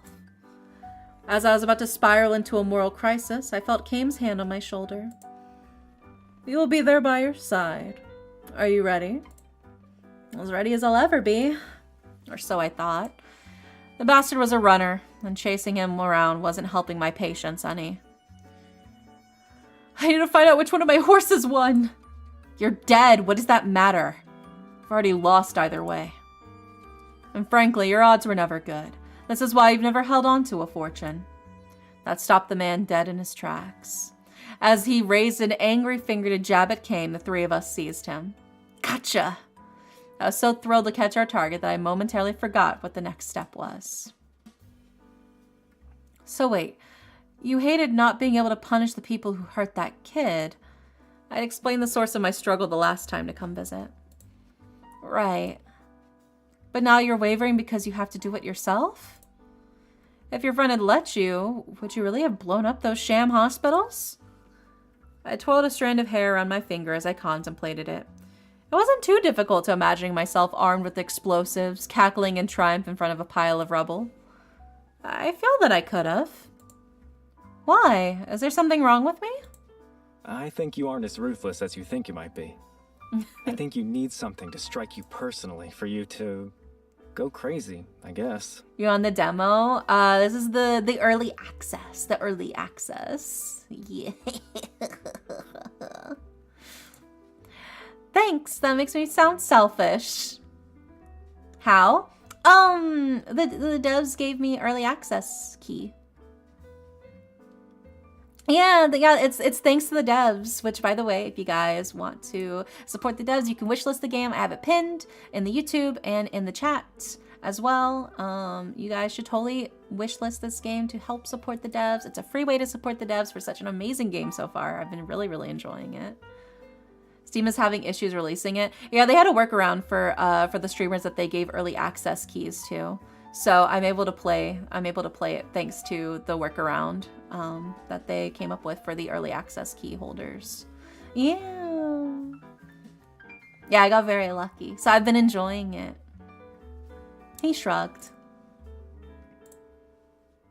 Well, you're realistic. At least you don't act like you're perfect. What did they do for the workaround? They basically gave me a beta tester thing. So I have access to what's essentially like the beta test version, which is the early access version. He nodded sagely and tapped his foot against a crate as he dissected my personality for me and offered his sage wisdom. Which brings me back to what I said last time. But you don't seem like you're the type that listens. Just do your job. Don't think too hard about this kind of thing. Easy for you to say. He clicked his tongue and his foot swung with a heavy thud against the box to show his irritation. You don't know the half of it. All jobs suck anyway. This one deals with life and death. Technically just death. Ugh. Anyway, did you make it to hell or did you go home? Well, during my visit in hell, After getting cursed out by the fellow in our custody, I had come to terms that it was my responsibility to bring him to his unfortunate fate. So I have to put him in there? That's right. But it was an absolute ass to you. Have you forgotten that already? I can still hear you. Unhand me, or else you'll... For the last time, you're dead and you're going to hell. You really got some nerve threatening us. Kame groaned and let the man go. He struggled in our grasp, but Zafin wrapped a hand around his neck. While Kame opened the door that seemed to lead to nowhere, the man thrashed around harder. His eyes widened and his face contorted. The view was invisible to us, sent him into shivers. Please just, accept your fate and come with us peacefully. You want me to go to hell and to go quietly? Fuck you, you little bitch. He spat in my face. No. He did, and he would regret it. I was seeing red. As I reeled back my fist to punch him with all I had, Zapham and Cain beat me to it. The man was on the floor, crushed under their feet. I added my heel to his gut for good measure and stomped down. Both his cheeks sported bruises, and my only regret was neither of them were from me. You've got a lot of fucking nerve! Yeah, beat the shit out of him. Fuck him up. Fuck him up. Zapham snarled. His anger was such a stark extreme from his usual jovial nature, a shiver ran down my spine. I'm already going to hell. Can't get any worse. No, it can't. Think again. Whatever horrors you can imagine, I will darken your nightmares until your very existence flickers out. Oh my god, that's so sexy. That served as the last warning the man would receive before Kame delivered a swift and brutal kick that sent him flying to his peril. A tense silence passed between us until I cleared my throat. I was supposed to do that, right? You can get the next one. Zafan, help her with the paperwork. I have someone to talk to. Without so much of a farewell, he marched off down the hallway that I never want to walk down myself. He can be scary. Sorry for that. I must have scared you a little bit myself. A little, but you were standing up for me. And you beat me to the punch. Literally, actually. Thank you, Zaf. I gave him a hug that was more for my sake than his. I was spoiled by all the attention Felix had given me whenever I had been down. Even whenever I didn't admit my feelings, he always managed to get a read on them. Let's move a bit out the way. Oh, sorry. I tried to let go, but he kept me caged in his very toned, this was an objective observation, arms, and let me settle down in a quiet corner. Oh my god, you saw his little blush? That got intense quickly. Comes with the whole hell thing, I suppose. You dating that Zafin dude? I choked on what was left of my sandwich. What? Cuddling. In the middle of hell. This sounds romantic to me. No, I'm leaving. You're more defensive than I thought you'd be. He rubbed my back as I coughed. Though he acted like I was a thorn in his side, he warmed up a lot more after I fed him. Mr. Kitty was curled up against my feet, batting the strap of my boot boredly. I am not defensive. I did not appreciate the smug laugh Lucian shared with the cat. Well, find one of those guys to date and just forget everything else. All jobs suck. This one just sucks a bit more. You don't have a choice, so instead of driving yourself mad, just let it be. Easy for you to... That was the first time I'd received a genuine glare from him, and my voice refused to come out of my throat. You must have experience, then. You have no idea. Well, my lunch break's over. I'll get going now. Don't come looking for me again. He said this every time. Then don't hang out in this alley. It's my alley. Meow. Okay, our alley. Sure. What do you want me to bring you next time? Something from the human world? Why don't we have this boba in our world? I would have to talk to Seer about this. Well, so hi, Jeremy. Welcome in. Although Kame seemed to favor sweets most of the group, he might be a more promising avenue to pursue. If you want. Although he tried to say no, his lip was quivering. How cute. I guess you're going back to your boyfriend? Is Kame the one you're dating? I'm not dating any of them. Plus, Kame's gonna be away for the next few days. I think he's fighting evil spirits again. I'd offer to help, but I'd rather not if I can help it. Mr. Kitty leapt up on my shoulder and nuzzled my face. I'll come back to see you soon, don't worry. He meowed at Lucian, and I may have been hearing things, but it was quite authoritative for a meow. Could a cat issue commands? Of course, humans have always been at the mercy of cats. Maybe I was reading too much into this. You're going with her? Okay, maybe I wasn't crazy after all. Or maybe we both were. But if we're both crazy, are we both sane by default? This is the kind of question that would keep me up at night. The shock and subsequent betrayal was evident in his voice, ringing clear. Was the cat not friendly to others? My heart surged with pride and a sense of accomplishment. The cat meowed at him and smacked his tail against Lucian's face. All right, but you better behave while you're away. He said he wants to go with you for a few days. I don't know if it's the best idea. Yeah, let's take Mr. Kitty with me. Oh, I'll take good care of him. What does he like to eat? Anything you eat's fine with him, but don't give him cat food. He doesn't like it. But is it safe for him to eat whatever I do? He's not like a cat in the human world. Anything's fine for him. You're not trying to get him sick, are you? He looked aghast at my accusation. What? No! He's annoying, but I don't want anything bad to happen to him. Mr. Kitty rolled his eyes. I didn't know cats could do that. And snuggled into my arms. Also, is Lucian dateable? I wonder. I'm teasing. You'll still be in this alley, right?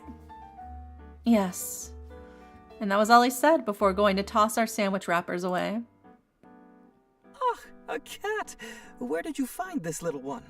I found him in the alley! Seer reached to pick up Mr. Kitty, but he hissed angrily at the poor angel. Oh my god, no, stop.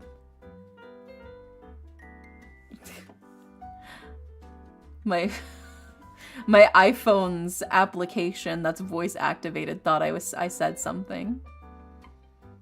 I hate when it does that. Stop listening to me. Seer's shoulders fell into a sad slump, and I patted him with the free hand while petting the cat with the others. Sorry, I think he's wary of strangers. He quirked up an eyebrow at my comment. Are you not a stranger to this cat too? Well, I found him a few days ago. You've been having adventures without me? I wish I could have found it together. What I like about Seer is that he never grew suspicious, just a little pouty at being left out. Oh, I'm sorry, Seer. I was worried I'd get scolded, but he's so cute I had to bring him home. I hope he'll let me pet him soon. A low growl from Mr. Kitty indicated that he would not be having that happen anytime soon. Should we go and buy supplies for him?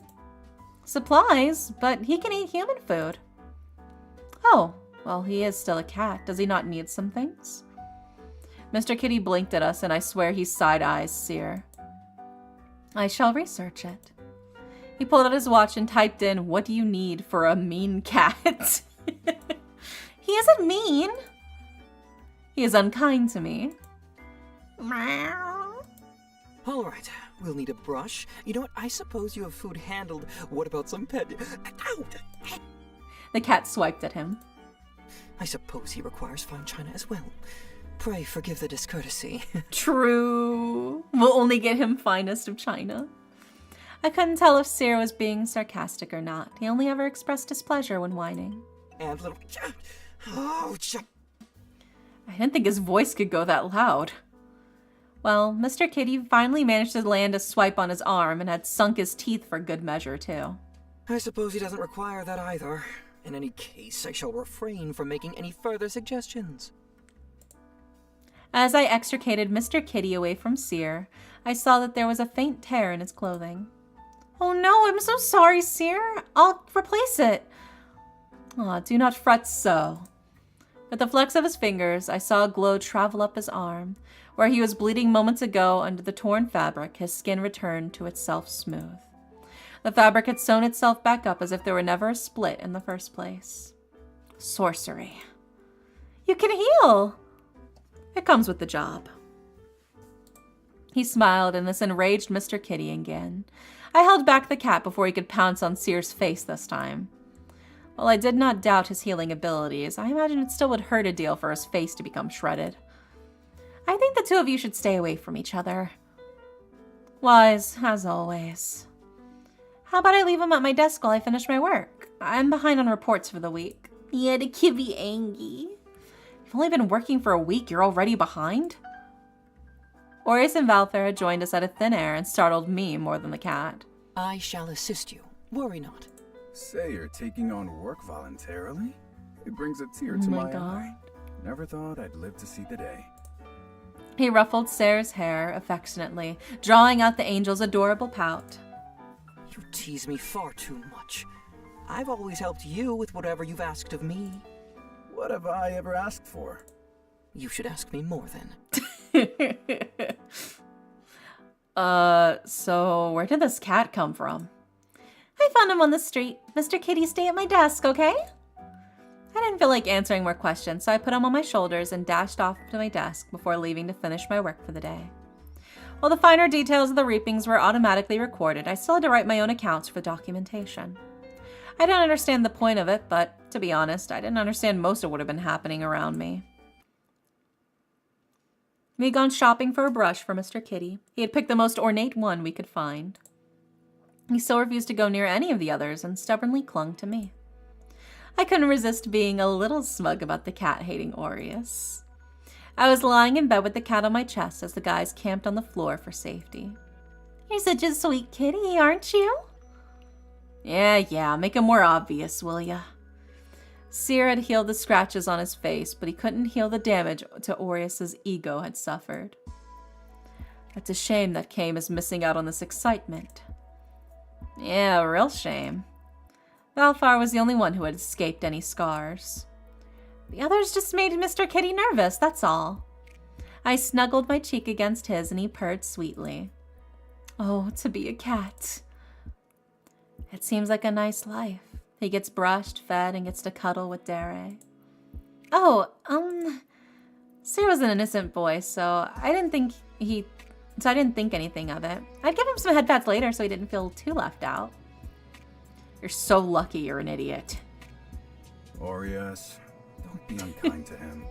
The poor fella. I am not an idiot. I should not have healed you. Yeah, Mr. Pouty Man. Wow, you got his mean side to show. Impressive. Anyway, speaking of Kame, how about we send him a picture of our new furry friend? Dere's new furry friend. He amended quickly, sparing a nervous glance towards Mr. Kitty's paws. To think just one cat could bring them to their knees. I giggled quietly and took my phone out. How do I take a photo again? I'll come show you. As Zoffin walked over, Mr. Kitty suddenly leapt off and scurried into the other room. There he goes. Oh dear, should we go and get him? Nah. Valfar? Seer? Zafan? I intentionally picked the most patient of the bunch. Seer may have been a bit lazy, but he was always willing to help me. Mr. Kitty was a persistent target. In the end, I'd only managed to get a blurry photo of him while he batted his paws from on top of the fridge. Well, Kame will finally get to see what he's missing out on. Both Valfair and Seer stared at me with glassy eyes. Zafan had nervously joined the cat hunt, but he was laid out flat on the floor in the end. Bazinga. Yeah, bazinga. Bazow. I would have thought you guys had better stamina than this. I believe there's something wrong with the cat. I must say I agree. He was doubled over, panting. You're all exaggerating, but thank you for helping me. Let me make it up to you with some dessert as thanks. No cherry in mine. Aries shamelessly called out from the bedroom. I scoffed in response. You didn't even help? So you're not even going to treat a guest? Wow. See if I don't sneeze in yours. Yeah, I'm gonna snot right into his ice cream. I muttered under my breath, but with Seer's aid, I decided to make some milkshakes for each of us. How do I use this mixer again? Ha ha! The splatter reached the top of the fridge where Mr. Kitty had gone to sleep on, and with a yowl, he leapt onto Valfar's head. He was no longer unscathed. Ouch! That cat is cursed. We must get rid of it. He waved a very dramatic finger at the fleeing culprit. Here, here. I'll throw this out the window. I normally do not condone animal cruelty. However, I thought angels are supposed to be well-intentioned. I shall wholeheartedly assist. Even Valfer's ruffled, huh? After that little incident, the rest of the evening was uneventful. I had consoled Valfer quite heartily. I didn't think he had a pouty side, but he did. It was adorable. Although I was smart enough not to say that out loud. I heard dark mutters of returning Mr. Kitty back to the street when I wasn't looking. I'd locked the doors, but I think Mr. Kitty would win the battle. I was eagerly waiting for the reply from Kame, but nothing had come yet. He seemed like he likes cats. Maybe Mr. Kitty would like him if he had the chance. When will Kame get back? Hard to say. I might have to go looking for him if he doesn't return in a few days. I had offered to go too. He was still a little more irritable than usual, so I gave him a little more whipped cream for his ice cream. Sarah decided to replace the cat. His head lay in my lap whenever I wasn't up and getting more ice cream. You should've. What if he's dead in a ditch somewhere? Don't say that. I'll confiscate your ice cream. I should have sneezed in it. He had the audacity to sit cross-legged on the couch, happily drinking a milkshake he did not even earn. Those malevolents are a tough fight. Wonder why they didn't assign me. You're too hot-headed, that's why. What if Kame is Mr. Kitty? I don't think so. Well, I wonder. Let me save real quick. Have we ever seen them in the same room together? Because, like, okay. So if we go to audio. That's probably the Mr. Kitty, don't you think? Don't you think this is probably Mr. Kitty? It kind of matches his color scheme. And we've already met him. So theoretically, big braining it here. That could be Mr. Kitty. I think it's possible. We'll see. Isn't that Zafan? I'm plenty rational, thank you. Will he be okay on his own? He's had hundreds of years of experience, but if you're worried about Kame, we can find him together. Aries pursed his lips around his spoon before waving it at us. What? That's a terrible idea. Besides, she's scared shitless of ghosts. I'll fight them. That's the spirit. I will be your backup, Intidere. I suppose I'll have to keep your sorry ass alive. But his words were accompanied by a smile despite himself. Besides, who'll make us drinks if Kame kicks the bucket? I'm going to tell him everything you men have been saying when he comes back home. I crossed my arms with indignation on behalf of my bespectacled friend, and the boys laughed. He will thank us, actually, when we tell him how much you have said in his defense. I had eventually coaxed Mr. Kitty back out. And just like that, he'd become part of my routine. He followed me everywhere when I was home. He waited patiently outside the bathroom whenever I would bathe, and yelp when I would change my clothes in front of him. For a cat, he had quite a strong sense of privacy. When I was at work, I'd let him roam around outside. He was always back by dinner time. I had to search for Lucian to give him an update, but I hadn't come across him since we last spoke. I hope he's alright. What if it had something to do with why Mr. Kitty came home with me? That's two people I'm worried about now. Game, where are you, man? Perhaps he's enjoying himself in the human world. Gorging himself on sweets as poor Intidere frets.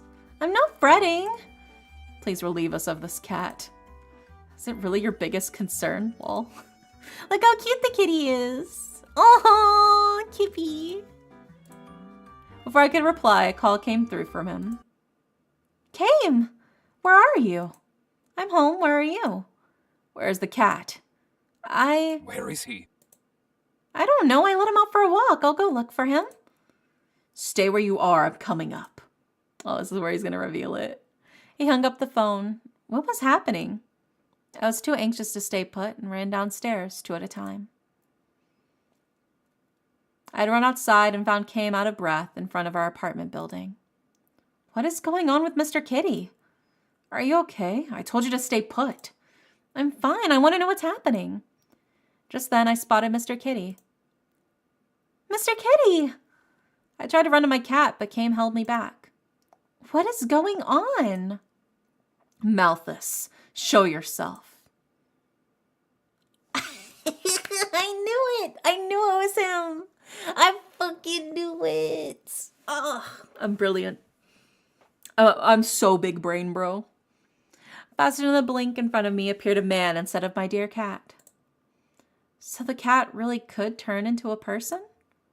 I felt faint, spiritually. Hello, big brother. And my lovely master. Oh my god. He sauntered over to us slowly, and Kame shoved me behind his wide back. Guess the jig is up, huh? Oh my god. Thanks for hosting me. You're much nicer than all those other idiots. You're the only one I'd want to cuddle, anyway. Oh my god, he gives yandere vibes, and I'm so into that. Ugh, curse my desire for yandere men.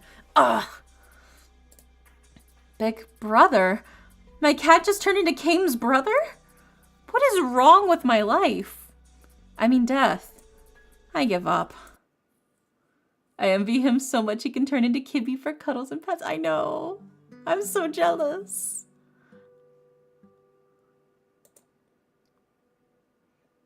Would anyone care to explain what is going on here? True. Kame redirected the question to me and I gulped. Look. The cat you've kept close to you this whole time has been my brother. From the corner of my eye, I saw Malthus wave cheerily at the mention of his name, although I knew it was unwise to point it out. We know you've been hiding something from us. Was it this? Did you know the cat was Malthus? Kame stood toe-to-toe with me, and I furiously shook my head. No, I thought it was just a cat. I aimed a beseeching look at him, hoping that he would believe I was just an idiot and not a traitor. He sighed and gave me a curt nod. We can speak more later. He's dangerous in Nudere. Go back inside and call for the others. While he raised his arm again to keep me behind him, and he urged me to return, I dug my heels into the ground. If he's dangerous, then I'm not leaving you behind. This is my business. He was my cat. He's my business too. I could see the warring thoughts reflected in his countenance, but he only pursed his lips. Very well, but contact the others. Yes, sir. I ferociously sent a text message to the group chat, and a cough from Malthus jerked our attention back to him. So, these malevolents, have they been your doing? What? Why would you just accuse me of that with no evidence? Malthus, malevolence. Do you think no one can make the connection? You've been raising this army for decades, but I had been blinded. Oh, you think I'm as vain as you are, that I just named them after myself. You're more vain than I am. You definitely would. So you admit it. You think you're vain. I'm going to so thoroughly beat your arse that... You're planning to do a bit more than that. Sorry, I'm not sticking around for that. He pulled down his eyelid and stuck his tongue out in quite a rude gesture. I was so shocked that my cat had turned into a villain and was acting quite childishly to boot. Like, oh, look at his sheer ass shirt. What a little slut, dude. Oh, he's my type. I hate how much my type he is. This little motherfucker. Ugh. Was this just a prank? Well, I'd love to stay. I think you've got a problem ahead of you. You were the one that named them malevolent, by the way. In case you've forgotten, dumbass. Oh. Looking towards where Malthus had pointed, there was a being of blue fire that was slithering through the street. It shows up with oh so convenient timing and you're telling me you have nothing to do with it? If you want to give me undue credit, then by all means. He bowed and rolled his eyes, then snapped back up to give me one last wave. See you around. Thanks for being such a gracious host. I'll tell my brother you sent your regards. Thanks for all the food. And with the wink, he took the form of a crow and flew away. All that food. How much time have you been spending with them? All right, did my cat have to throw me to the woods of wolves like that? Kame looks at me with a withering stare, and I point to the threat ahead of us that looked just about ready to attack. Saved by the enemy, you could say. Too much was happening at once, and we weren't afforded any time to process what had just happened. As Kame swore at Malthius through gritted teeth, I lunged out of danger and glanced back to see that he too had leapt to safety. Kame! Run back, Indidere. Now. I'm not going to leave you here by yourself. I am more than capable of handling one of these myself, I assure you. Are you not afraid of spirits? Not enough to abandon you. As you wish. Although that got him to give in, I wasn't sure if I was speaking out of bravado or if I was truly able to handle this. In any case, there was no time for rumination. The spirit snapped up, and under my feet, I leapt up with not a moment to spare. Damn it, that was close. Take that! I thanked the stars for my increase in agility and swept my scythe below me while Kame struck it from the side. Yes! My blade made a clean swipe through the body, and then repelling force threw me back along with my weapon. Damn! Indidere, I'm okay, don't worry. Why was this creature so strong? The power of spite's not to be underestimated, I fear. That's what this monster is composed of. The creature itself split into two now, long whips coiling out from what I assumed to be its arms. This is not how I wanted to spend my day. Kame and I were standing facing opposite sides, and a monster on each side looked back at us. I did offer you a retreat. Yes, like the handsome, gracious gentleman you are. Handsome? It's unwise to feed my ego. I just wanted to volley back a witty quip, but alas, mortal peril has silenced my tongue. A whip-like arm plunged towards me, and as I raised my weapon to shield myself, the force propelled me once more. My boots skid across the ground and pushed me against Kame's back. So close on the first date. This is a date? I'd love to be more demure, but unfortunately, my hands are tied. Ugh. My blade took a barrage of assaults as I fought back. I prayed the craftsmanship would hold out. I would endeavor to be more gentlemanlike, but I'm afraid that we are in the same boat. While he held out his own far better than I did, I felt the weight of his shoulder blade digging into mine. Remember to expel your energy into your weapon, Indidere. We didn't quite get that far into our lessons yet.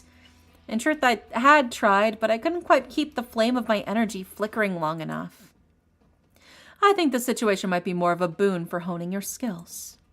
Such fancy words just tell me to try it. Aye. I scrunched up my face like a child told to perform long division, and I can almost hear Aries' cackles in my ears as I pressured my being to extend my blade. I'm doing it! Look! While I would love to assess your progress, I'm trying to keep you from being perforated at this moment. Where in the blazes are the others? Right here, you impatient old man. There they are! The gang's all here! The cavalry has arrived once more, signaled by Aries' clicking tongue. I was flanked by Aries and Zaffin by both sides. Valfer and Sayre are still at work. I trust that you two can manage this. Faster than you. Zaffin started dealing blows in tandem with me, and I very much welcomed the additional strength. How are you so strong? Decades of practice. You'll be able to lift me one day. Oh my god, I'm gonna bench press him. Lift your damn weapon first. You're right, sorry for doing nothing this entire time. I couldn't even afford to glare at him. The creature had split itself one more time in a desperate bid for survival. Kame, I thought you said that this one would just be easy. None of the ones I've encountered had the ability to reproduce like this. I welcome the challenge. Well, I don't. And one day you will. Sorry, Aina. I'll back you up in just Oh, there a we bit. go. Tricky little bastard, aren't you? Now he said my name. There we go. As our attentions and targets split, I was left to face the last remnant of the malevolent on my own. This time I had bore the entire weight of a blow, but instead of being pushed back, I was stuck in place. The whip-like substance had started to draw the essence from my weapon, and in turn, me. Oh, no, you don't! I strengthened myself to harden against the creature. While it did not sever our bond, I felt something different. Why do I feel stronger? I wonder. Instead of repelling this time, I was trying to draw the power in for myself, and I felt vitalized. I faintly heard the sounds of the other three shadows dissipate, but mine was still there, only barely. As I saw more and more of its power, the malevolence started to fade. Indeed, I stepped back. Let go. I have a handle on this. I've got it. Let go. He ricocheted towards me and sliced down his blade on the connection between me and the creature. Zeph Aries, what the hell? Why didn't you stop her? Sorry, he muttered earnestly, sheepish, and Zafin was staring down at his feet. I thought you'd be better than this, at least, Aureus. Aureus remained quiet. What's the big deal? It was unsettling how quickly Kame went from being menacing to displaying concern for me. Dare, how are you feeling? He tightly gripped my shoulder, and the panic racing in his eyes was unsettling. Normally, Kame was like a beacon of calm. Today, though, he was shaken, and I regretted being the reason for it. I shouldn't have taken my eyes off her. See that you do not next time. I can take care of myself. While I did appreciate their concern, I felt a small rush of irritation rise inside of me. Plus, I didn't like seeing Aureus being scolded on my behalf. Dare, there's still a lot of things you don't know. I know, but... and a lot of things that even we do not yet know. What were you doing in the end? There was a tether between you two, but you seemed rather sure of yourself. I was absorbing its power. They gaped at me like I'd started speaking another language. I was! Or at least I think I was. Are you sure? Not that I'm doubting you, but I felt stronger. I was trying to siphon its power to me, and why would you do that? Aureus.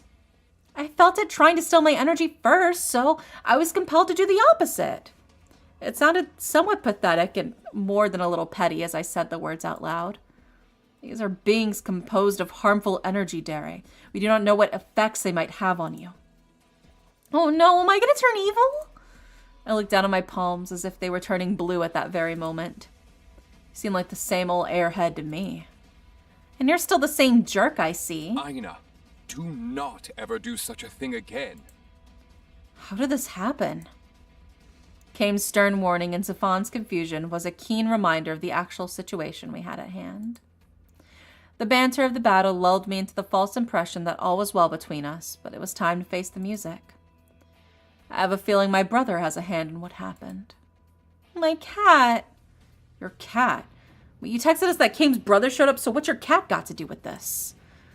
The fact I had been keeping a secret was about to come to light, and that I had lost my cat. Hi, Dee. Welcome in.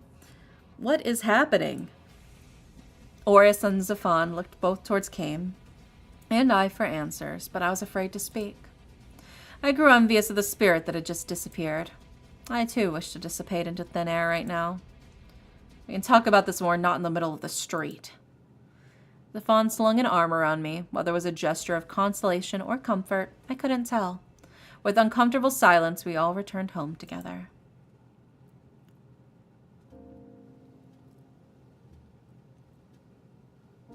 While I'd expected the interrogation to start immediately, Kame had decided that we were to wait for Seer and Valafar.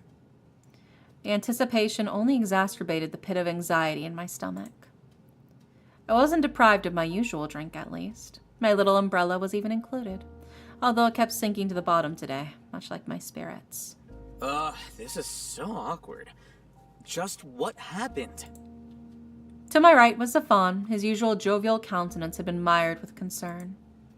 Aureus was slumped in the armchair, his legs dangling off the arm of the chair and his head resting against the other. Patience, Zafon. Look, he looks like he's gonna stab you. Aureus smirked at Kame, who just about had steam coming from his ears. That reaction wiped the grin off of even Aureus's insolent face. Kame had gotten to making drinks early. Too early. There was a line of about 10 drinks on the counter already, and there was no sign he would be stopping soon. Mercifully, Seer and Valfar finally walked to the doors. Forgive our absence. We had the same problem you did by the office. Noting the grim atmosphere, the men had skipped their usual greetings. Seer took his spot to my left, and Valfar took the bar to retrieve his and Seer's drinks. Only then did Kame finally speak. Truly, most concerning indeed. Has your investigation not turned up the cause? I do dread getting involved in fighting. Unfortunately not. I was just about to return when I received her message. You mean my photo of my cat? The photo of my brother. The photo of your brother. No matter how many times I said it, it was still hard to reconcile with the fact that my cat was never a cat. How in the world could you tell that cat was your brother? I'm able to see through illusions. Before I could ask if his glasses were how he could see through illusions, the others gasped, affronted at the revelation. The cat was Malthus? No wonder he was such an asshole. Oh, I should have kicked him when I had the chance. Oh my god. I should have thrown him out the window. I normally do not condone animal abuse, although I suppose it was warranted in this situation. Sir, no. Why is Kame's brother a cat? All eyes turned to me. My brother is able to shapeshift and cast illusions. My talent is that I can dispel them to an extent. But why is he doing this? Turning into cats and running away from his own brother? What happened between you two? Why were you so afraid? I had loved my own sister dearly, and I could never imagine such strife between us. Kame looked at me, and then down at the row of glasses before him. Wordlessly, he took several long sips from one before answering. We could only hear the tinkle of the ice against the glass as he took his time. I knew I had to be serious for the rare silence that the others afforded him. I shall tell you later. Later. Again. If you are forthright in what I am about to ask you, I will tell you tonight. My displeasure must have been clear to him. After I shoo these cretins out of my home, that is. These cretins were the first to show up as back... A glare from our bespectacled bartender silenced him. I believe we should start at the beginning, with you. How did you come to meet him? Did you know that he could turn into a cat? Or rather, that your cat could turn into a human? No, I had no idea. If I had known he was a man, I would have never let him do... Never mind. I had realized that I had made a mistake to even say that much aloud with the way all of the men suddenly tensed up. Do what? Do what? And it's snuggle, bro. What has he done? We can come back to that in a bit. Valfar was, as he'd often seemed to be, my saving grace. My God, hi, Rocco. Welcome in. How was your stream? What were y'all up to? You were playing Minecraft? Were you winning? Were you winning Minecraft? Welcome in. Right. When I had left that day, after my first reaping, I came across a cat, which went into that alley. Tell me you followed a cat into an alley. I wanted to pet him. Dare. And then I met this guy named Lucian. Nox. Pardon? Also, thank you for the follow, Roxy. Welcome in. We're currently playing early access game, Salvus Aries, which is a really, really great romance game with very, very hot men. So if you guys like to look at beautiful men, you're in the right place. Snuggled on her biddies. True. Yeah, that cat was snuggling up close to us. He had light hair, right? Yes. His name is Nox. That's my other brother. Those two always stay together. Kame was left out? Now my heart ached for him. So, Nox lied to me. I gather he didn't tell you about the identity of your pet? He didn't. I could tell he communicated with this cat, but I thought it was just a quirk he had. The two of us can understand him quite well. Now I understand how Nox, not Lucian, was taking orders from Mr. Kitty. How often did you two meet? A good handful. It's no surprise you two would become such fast friends. He did try to shoo me away all the time. And you were undeterred, a surprise to no one. How did your friendship grow? Well, I just talked about... I was reluctant to finish. My problems? My life? I know it would hurt them to know I was confiding in someone else. About things. Someone to vent to, huh? Just as expected, he was sulking. You could always share what ails you with us, Derek. I didn't want to burden you anymore. I'm sorry. And look where that's gotten us. Aries. Balfour came over and held my hand and knelt down so I would be forced to look at him. We are here for you to lean on, but we cannot do that if you talk to strange people in alleys and don't even tell us where you're going. Heaven forbid, what if something happened to you? I wish that he yelled at me instead of using that tone he did. His gentle disappointment made me feel all the worse. Please don't keep secrets from us anymore. You can trust us. Look, you made Sears sad. I know we're a bunch of weirdos that told you that you're dead and forced you into employment. But we're all here for you to annoy, so if you don't do that, then we're gonna be sitting around twiddling our thumbs. Just look at Xanth. He already looks like he's lost his purpose. Oh wait, that's just his face. Oh my god.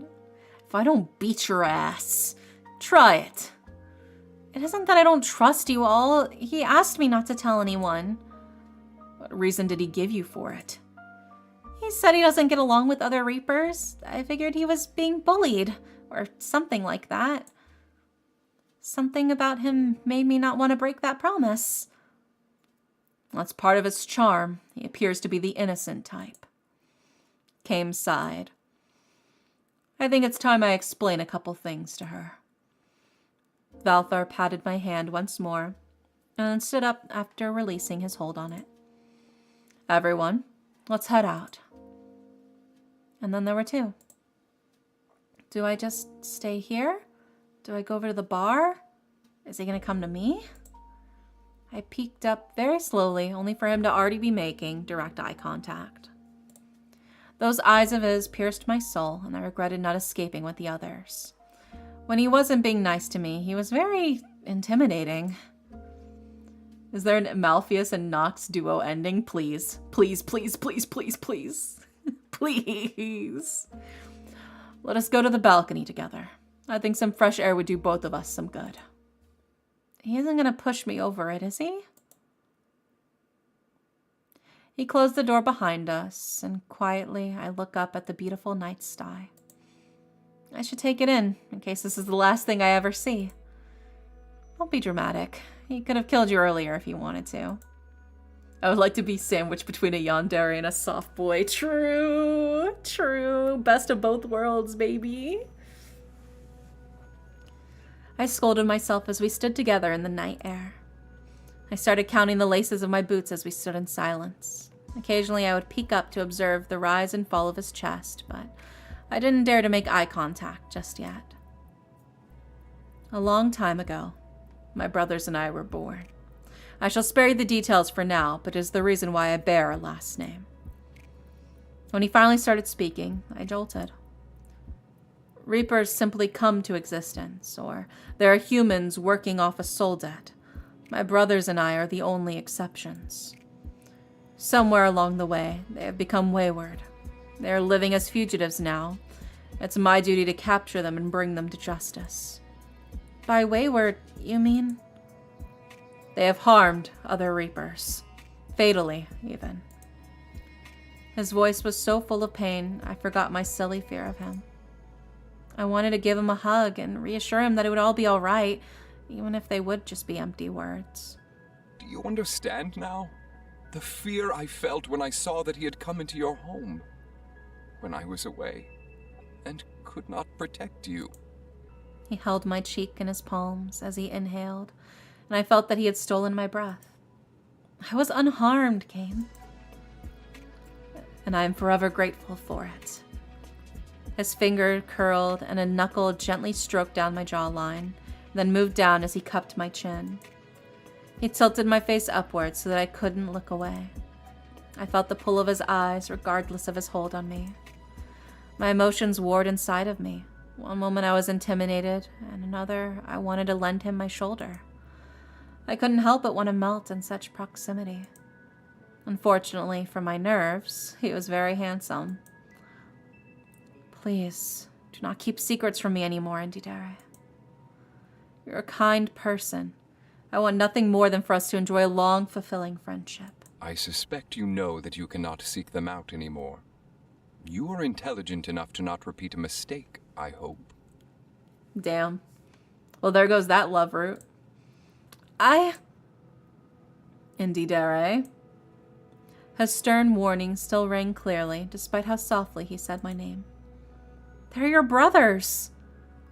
They are harmful, and you are not to go near them. His eyes flashed with something stern that had me taking a step back. My back was to the railing, and he snatched my wrist to pull me back. With a soft thud, I landed right against his chest. Oh my god, his chest. I know you won't disappoint me. His hand had reached up to caress my face again in a gesture that was far too intimate to be friendly. I'll do my best. The air was strange between us. I couldn't decipher what the mood was anymore, and wasn't sure what the best thing to say was. I'd rather have been scolded, I thought. Yet my heart was beating shallowly, rapidly, like the fluttering of a hummingbird's wings.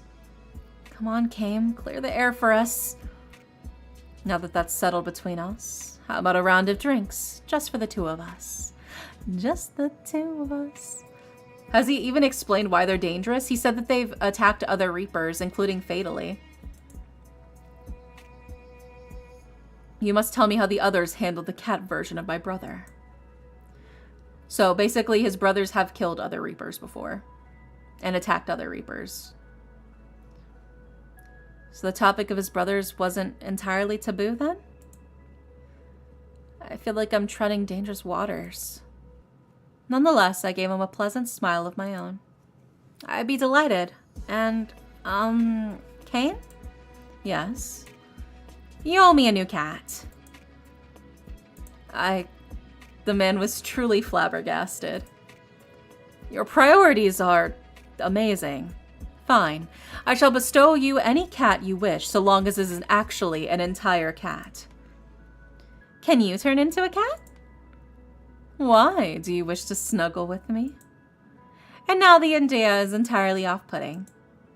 I shoved him away good-naturedly, and he chuckled that low, velvety laugh that relieved my anxiety.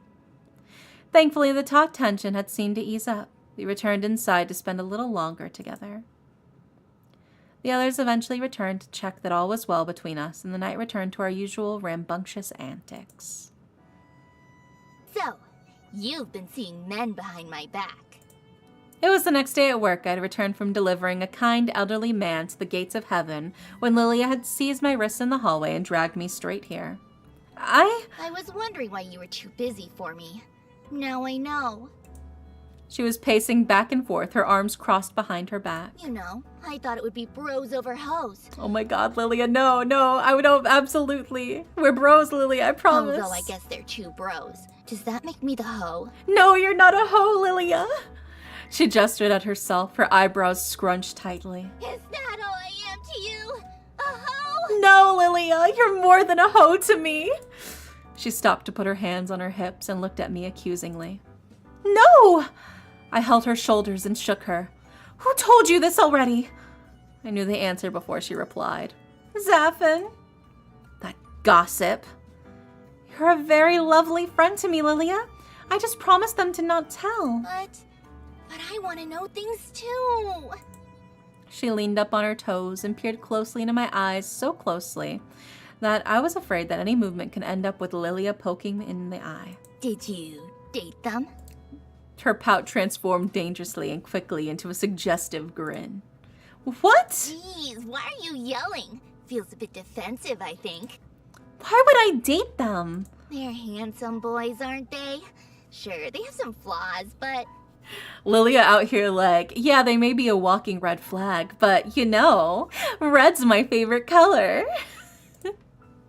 Lilia, they're fugitives. The door had swung open and our favorite redhead poked his head inside. And what's a bit of forbidden love? Forbidden love? Whose love is forbidden? Why, Indidere and the criminals, of course. Lilia. Zaffin? She whispered something in his ear, and while he raised a doubtful brow, he eased up his reproach. So, that's your type, huh? Yep. She's into bad boys. I can be a bad boy, too. He flexed, not unlike how a bird struts its feathers, and the two of us giggled at his antics.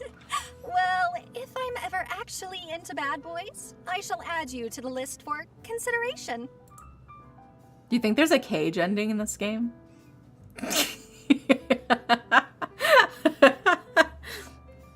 Every good otome game has a cage ending. That's all I ask. But I much prefer good boys. I reach up to ruffle his hair. If he had a tail, it would be wagging furiously. He sometimes was like a golden retriever. Reliable, cute, big. Well, since Zaphin's ruined our little chat, I guess I'll go watch the stream. Stream? Yeah, from my favorite idol, Stellar Hue. I see. I had a lot to learn, but one thing I did know is that sometimes it was better just to nod along. All I can think of is just like Hoshimachi Suisei. Why do I feel like Suisei would fit in so well with this? See ya, Dere. If you have any secret dates, let me know. Malphus, cage ending too easy. Let it be one of the good boys who's like, now you'll never get hurt or lost again. True. True. I could see the angel doing it. I could see the angel doing it. I could see Seer doing that. Oh, Seer cage ending would be, chef's kiss, dude. That shit would be so good. I could see him doing that crazy bullshit. Please do not encourage her to commit crimes. Go. Watch her stream. You're a terrible influence. He opened the door and nudged her through, but she was already too engrossed in her device to argue. So, what are your plans for lunch? I thought I was going to the human world with Lilia, but I guess she's busy. How about you spend some time with me? My treat. I'd be delighted. He playfully put my hand on his arm and marched me down to the hallway. I think I spot Lilia curled up somewhere with headphones in her ears, a fascinating invention, and a coffee in hand. We came across Seer and Valfair, and the latter took in the sight of both of us. His gaze lingered a little longer than usual.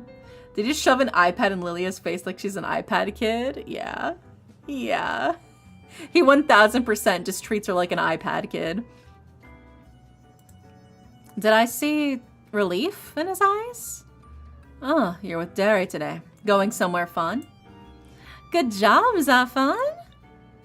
Valfair and Zafan's faces fell. You're trying to keep me occupied, aren't you?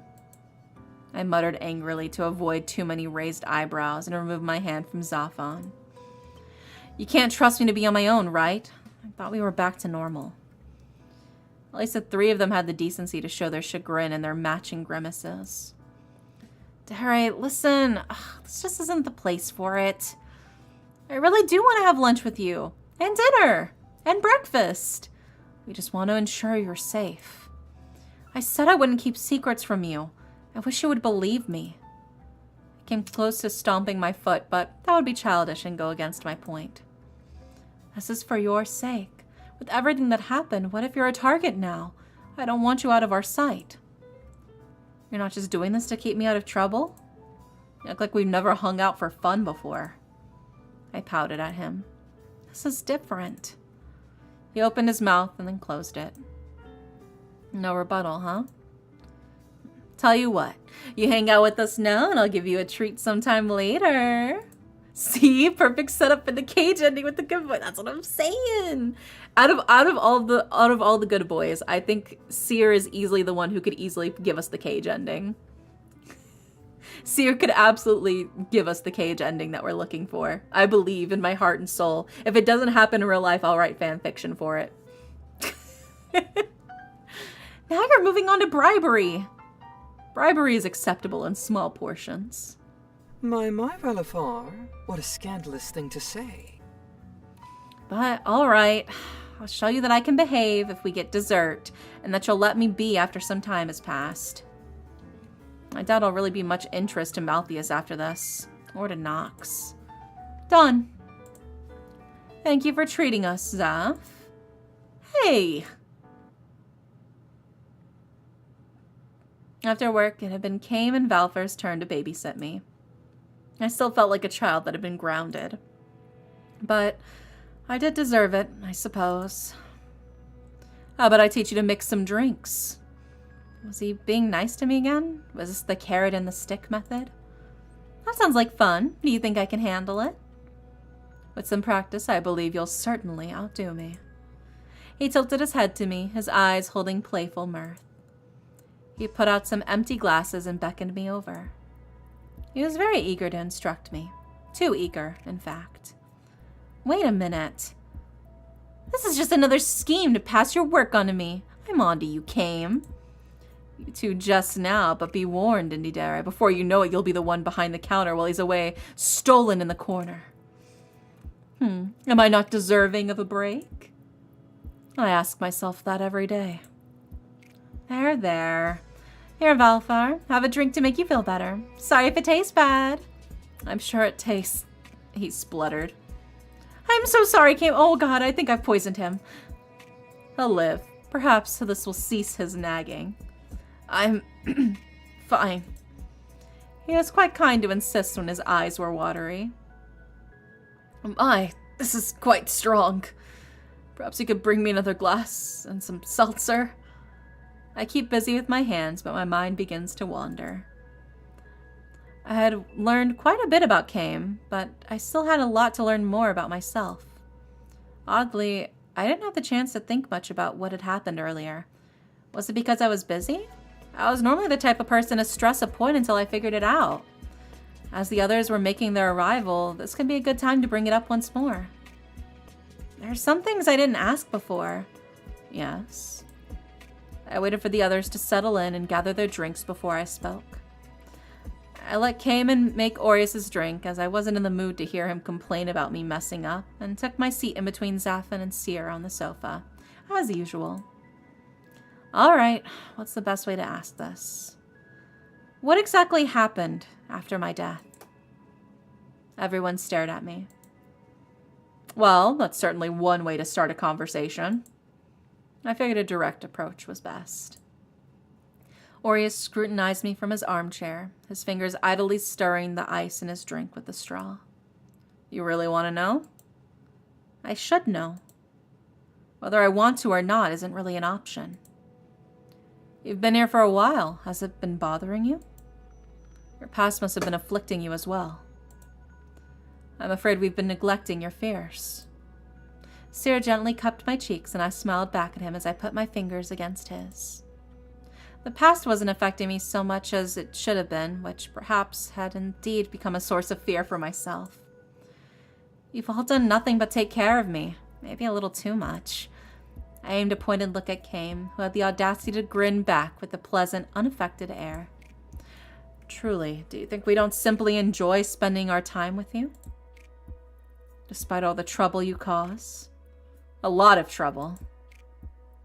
You've livened up our lives. Sure, lay on the flattery. Despite myself, I smiled. I'm surprised you waited until now to ask.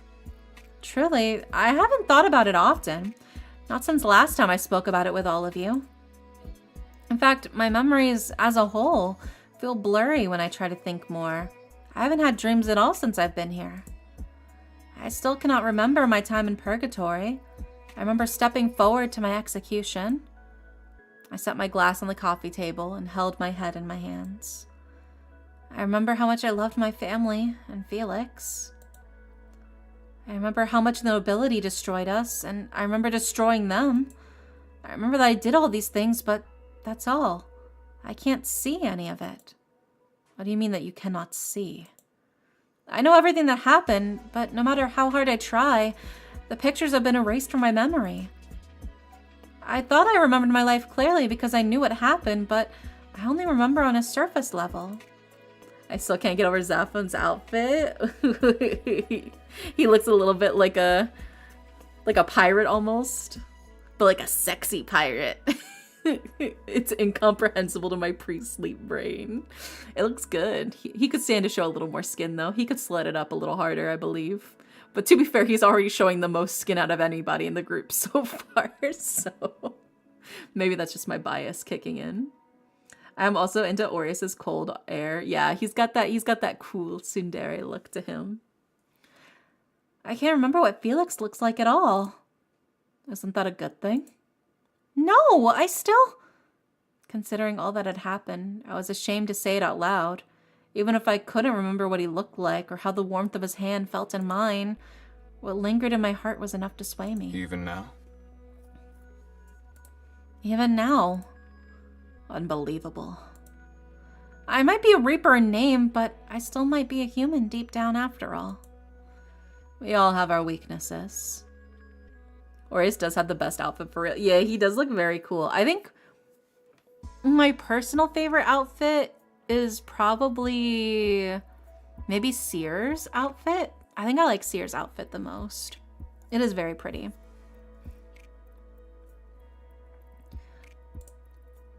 Is love a weakness? I, for one, admire it. Oh, to be so ardently loved. He looks at me wistfully. We're getting off track here. Right, I suppose it's part of human nature to want to know. Yeah, Seer's outfit has that starry spy feel. Yeah, exactly. Plus, like, the wing. You see, like, the little wing motif on the coat lapel?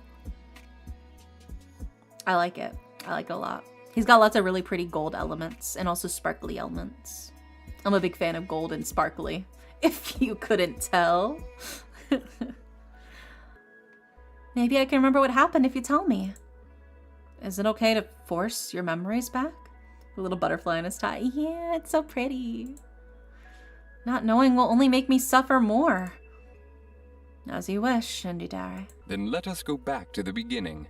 Or perhaps more appropriately, the end. The beginning of the end? You two are terrible people. You see, Indidare came as revealing his true colors. I suppose jokes about my death are one way to keep you going. You died. Shocking. Afterwards, your beloved friend lost whatever sense of reason he had to hold him back. His conscience was no more. Perhaps he'd lost his reason to live. Oh. It's not your duty to rein in a man from, well, a reign of terror. The problem here is what was set in motion before your demise. When he came upon your body, he lost his mind. His wails were unearthly. I did not know you knew this tale, Velfar. I have heard of it. Aries cocked his head at Kame, who only smiled. He clutched both your body and your... I held the side of my head in understanding. That must have been a gruesome sight for him to behold. And it had changed him. He was already intent on destroying all the nobility in the nation. The two of you had already begun to do so. Yes, I was in charge of reconnaissance. Maps, guard rotations, schedules, supply routes. I knew where to aim the dagger, and Felix the one who threw it. We may as well both have been holding the hilt. He began to wage war. He promised neighboring countries that they would receive the lands of nobility if they offered their arms. Did we get the guillotine? Oh, yeah, you missed out. You missed out. That was at the very beginning of the game. Yeah. We literally get executed at the very start of the game. The march he led lay blazed to many, many estates of the wealthiest. He allowed the common folk to flee, but there wasn't enough resources for all, of course. And even if there was, to uproot one's life and begin anew somewhere else, it was chaotic. Cities were flowing with refugees. He looked away, but I didn't miss the disgust in his face. People scraped by to feed their families. He was blinded by hatred. Promises of land were lies. Why destroy the current nobility if you were to invite people to take over? And that is where Seer and I came in. We worked as fixers. With Felix bringing mayhem to the world, we were forced to take matters into our own hands. Or not to interfere in human matters, until matters become dire. Seer is usually the strategist, and I execute the plans. I felt bad for thinking so, but I didn't expect that Seer would be the strategist. Damn. Yeah, I gotta drink some more coffee.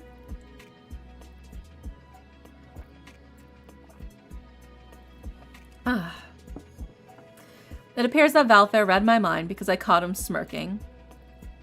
Sarah's quite intelligent when he chooses to be. When I choose to be, says the man that has never bested me in chess. And he's able to see more than the rest of us. Just as Kame can see through individuals, Seer can see things and people as a whole. Is it because he's an angel? I have wondered if that's the case, but it appears to be a natural talent within him, just like with Kame. I wish I had a talent. So, what did your roles require? I became a general. You fought in the war? Must have been quick. I am pleased to hear you think I'm that strong, but it was way harder than that. A lot of work, indeed, Aries. You think I can just create a blast with my scythe in the battlefield, and that would have fixed everything? Well, why not? They'd probably revere you as a god. You get statues made of yourself and everything. Zafon froze and stared at me. Then he started to stroke his chin, lost in thought. Huh, I didn't think of it that way. Damn, I wonder if I can go back and... Zafon, do not even think about it. Just a joke. But Derry, that was a long battle. Your boyfriend wasn't easy to fight. I didn't bother to protest that he wasn't my boyfriend. I did not wish to aid the nobles either, but it was particularly difficult. But more importantly, I did not wish to let you die in vain. It was difficult to come up with a plan to minimize damage while also allowing those that were evil to languish. Not that there were many left. I suppose not. Felix had done an excellent job of eradicating most of the upper class. Yet he put himself on the throne. A suitable means to an end for him, despite the irony. Is that why you wear an eye patch, Zafon? Did you hurt yourself in the war? Zafon smiled at me sadly, and the others all fell silent. I didn't hurt myself in the war. Hey, don't worry. No human could hurt me. I sought to replenish where there was destruction. I rerouted the supply routes that you had obstructed. Sorry. But why didn't you two just go back in time and stop it from happening? Just kill both Felix and myself. That's forbidden. We can only correct the current course. We cannot go back in time and change something. We go back in time for our reapings. I was confused. What made this different? Because we're collecting souls after they're already dead. We can only end a life ourselves if the harm has gone too far. Oh. But then another contradiction occurred to me. But you went back in time to stop Felix? Zafon and Seer cocked their heads in confusion. Valfair wore a knowing smile and came cleared his throat before chuckling softly. I think you are under the misapprehension that we traveled backwards to do this. Misapprehension? We did this as it was happening in history, Indidare. What? How old are all of you? She stares at us as though we will crumble into dust at any moment. We're the same age, you know. But I've been asleep. And wandering. You did spend a good amount of time roaming. Well, you two fought an entire war, it seems. Would you like to hear the ending? I take it it's not a happy one? Well, the world eventually returned to peace. Although Felix lost his way, Seer and Zafon were able to help establish a democracy in the country. Of course, there were still rocky relations in terms of diplomacy with the neighboring countries and within Berenger itself. And Felix? What happened to him? He died alone and driven by madness, as he deserved. He let you die, which is unforgivable. As was the war he waged. Okay, well, he didn't... Let's back. He didn't let me die. He didn't want me to die. I died because of other bullshit. It's not like he was the one who set it up so I would die and then got mad and, like, went crazy after I died. That would be ridiculous. Obviously, me dying was not his fault in that sense. He didn't let me die. just want to clarify that point. He didn't let me die. Yeah. I waited until he was gone. If he truly cared for you, he wouldn't have let you leave his sight. And yet he had the audacity to just smirch your work by... Enough. I didn't realize I was shaking until I felt Sarah's arms wrap around me. Despite all that passed, know that the world was able to heal and not beyond repair. It is how you sit with us today. You're welcome. And I would do it again. Thank you. You too. I kissed Zafon on the cheek and turned to give Seer a peck on his as well. Him. I believe I was helpful behind the scenes. Once again, good boys cage ending. I know, dude. It's so easy. It would be so easy to just turn up the crank just a little bit more to make them crazy. Just a tiny. Just like not even, you don't even need to bump up the notch that high. Yeah, we gotta give Kame a little smoochy too. As he stepped forward, Valfair pulled him back by the collar. What a sly fox you are, Kame. And as we laughed, the night took a lighter turn. Drinks flowed freely until it was time to retire. Or so I thought. It was the middle of the night, but I couldn't sleep. I had been so busy thinking about everything else that I didn't realize I had yet to remember the incidents myself. I've been pacing around my apartment since I got back, unable to tuck myself into bed. Despite the pain it would bring, I longed for the memories buried inside me to resurface again. As I was about to leave my apartment, I paused. I want some fresh air, but maybe I shouldn't go out right now. What if I run into Malthus? Or Lucian? No, Nox. How about I check the rooftop? I wasn't sure if there was a special way to get there, knowing how much sorcery this world held, so I decided to send a message. Ooh, let's send it to Valfar. Are you awake? Oh dear, sorry for disturbing you. Pardon me, the screen is a little blurry. I just woke up. Oh my god, you just like me for real, for real. I'm really sorry for waking you up. No, do not fret. What is on your mind? Too many things. Understood. Need some fresh air? Please, can we go to the rooftop? Shall I come and collect you? I'll be waiting. Thanks, Valfar. He was still rubbing his eyes when I met him in the hallway. So cute when he's so sleepy. My, you must have fallen asleep early. Yes, I sleep like the old man you believe me to be. Not once did I call you old.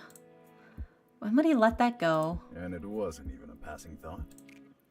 He paused before the elevator and crossed his arms. I tried to press the button, but he swiftly blocked me. I wonder what happens with none. It'd be fun. That means you get to find Malthus and Nox. Oh, that'd be cool. That'd be cool if that was the case. I'll have to see what the other options are later. Or you can get the early access demo for yourself and see what happens if you click that button. Support the devs. Damn. Well, all of you are old, correct? Not Aries. He's only been here for the past 100 years. Only 100? But he looks my age. Well, no, I think I look a little younger. I patted my cheeks to show off my glowing youth, and he chuckled, stepping aside to give me passage into the elevator. Sure you are. What? What does that mean? Absolutely nothing. I'm only teasing you. I think you had the potential to be meaner than Kame. I didn't know you could do that. Tease? Yes, well, tease me in particular. You're always so nice to me. Except that time I broke my phone. And you've gotten much too comfortable. Always be on guard. I get enough of that from Aries already. Then I suppose that leaves it to the rest of us to balance out by being nice people. True. You should be nice to me. It's the law. As the elevator door opens, I found myself breathless at the lovely garden before us. Here we are. What do you think? Oh, we must come here more often. Is that right? I suppose we can make the trek here for you. Perhaps relaxing here for a while will be just what you need. He gestured at the seats beside us, and I happily sat down and leaned back. The view of the city was beautiful, even more so with all the lovely plants that graced us. Valfar stood awkwardly, and I could tell he was trying to decide where to take a seat. I pulled him down next to me, and he gave a small cough of surprise. Why are you thinking so much? Just sit next to me. I thought you would fret over aging faster by being next to me. Which won't happen for the record. Very funny. Aren't we immortal, though? Yes and no. We can still be harmed, as you know. And do we ever age? I held my cheeks worriedly this time. I knew that I would age gracefully, but I still hoped that being a Reaper perpetually would allow me to enjoy my youth for a long time. Not unless you choose to. He looked a little older than the rest of us, and I was surprised to realize this was by choice. Why would he choose to look less youthful? Perhaps it came down to personal taste. I thought he looked handsome.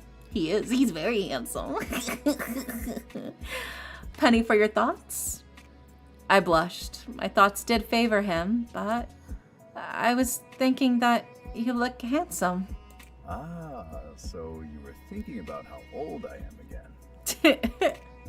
He turned away and held a fist to his mouth. Oh my god, he's blushing! Oh my god, he's blushing. Is he smiling? Blushing? Now I felt shy too. It was contagious. I didn't think he could get shy. I should try to fluster him more often. I suppose that's not the reason you brought me here? Although, I am quite flattered. I imagine you're still thinking about our talks from earlier. I am. No matter how many years you've roamed or slumbered, you still feel the same. I can't say I sympathize with your feelings for that man. His fingers clenched against the cushion, and I felt ashamed. There was nothing to argue about. He was very much right. I know. But I am not here to judge you. Even though you are a Reaper in name, you are still very much a human. That made me wonder, would I become more Reaper-like in time? What would become of who I was? What had happened to Valfar? Are you more human or Reaper now, Valfar? I do not know. I'd like to say that I have killed off that part of me that is a human. I see. Then, how much do you remember of your human life? Most of it. I believe my memories are clearer than yours. I feel guilty for forgetting.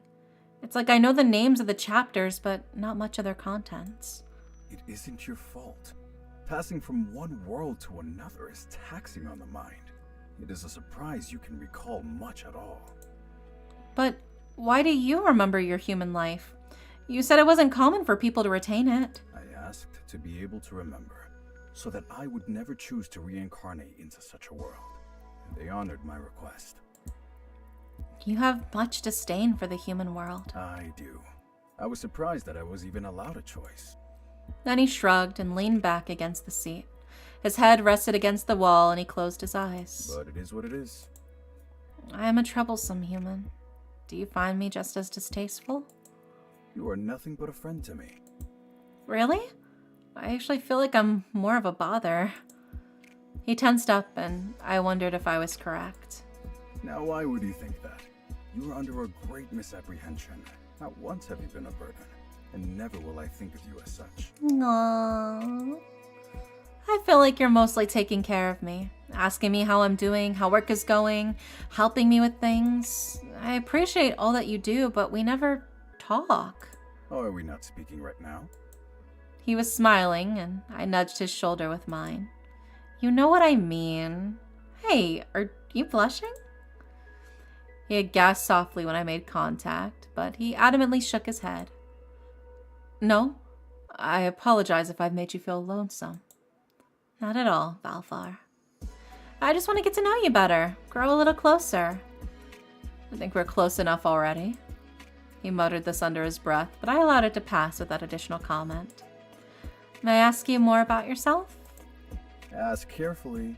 I start charging at a certain point. There was a twinkle in his eye despite his previous apprehension. I nudged him again, feeling more at ease. I suppose I always felt a little intimidated by him, though he was nothing but kind to me. Oddly enough, him teasing me made me more comfortable to pry. Then please have mercy on my savings. What was your human life like? I was a soldier. I had a couple of siblings, 2 younger brothers. Goodness, all boys? It was a rowdy household. Toughened me up, but I wouldn't trade my family for the world. Aww. I imagine you felt the same about yours, with how you've spoken about them. Of course. I was lucky to have a warm home. In the end, I let them down. I wish I could tell them I'm sorry. I looked down at my fingernails, noticing that I had started to pick at my skin. Regret weighing down on me from time to time again. Perhaps a part of me subconsciously avoided thinking about my past for this reason. Maybe my heart is protecting itself. As do I, with my own family. There are certain things we cannot change. Perhaps neither of us were at any fault. Perhaps circumstances were beyond our control. You will go mad if you dwell on it. I swallowed a lump down my throat. I had perhaps already gone mad as a human, if I had to be honest. It's difficult to think about, yes, but it's just as difficult to forgive myself. I feel the exact same way. It is why I cannot reside with humans. I cannot forgive humanity. I cannot forgive myself. I do not want to suffer again. We cannot wallow in guilt forever, though. So I choose to live a life where I cause the least harm possible. I wake up, I do as divined by the universe, and I return home. Is that what makes you happy? He exhaled a long sigh, and I understood that he did not want me to press the matter. He was drawing a line between us. I felt sad, but I was old enough to know not to push it right now. It would only push him further away from me. I am content. I see. I wonder if I could become content like him one day. You shall settle on your path one day. The night grew quiet after that. After standing together for some time longer, he gently suggested that we return to bed. Dare I? Valfar! I just wanted to see if you had settled into bed yet. Yeah, most snugly. Did you think I'd wander off into trouble already? Of course. The moment I turn my back, you're a liability. Busted.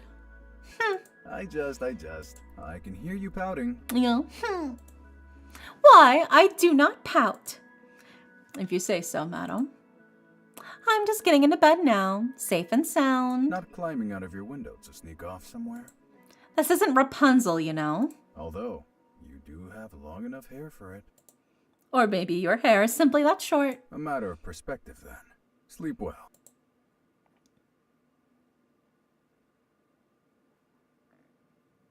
Very cute.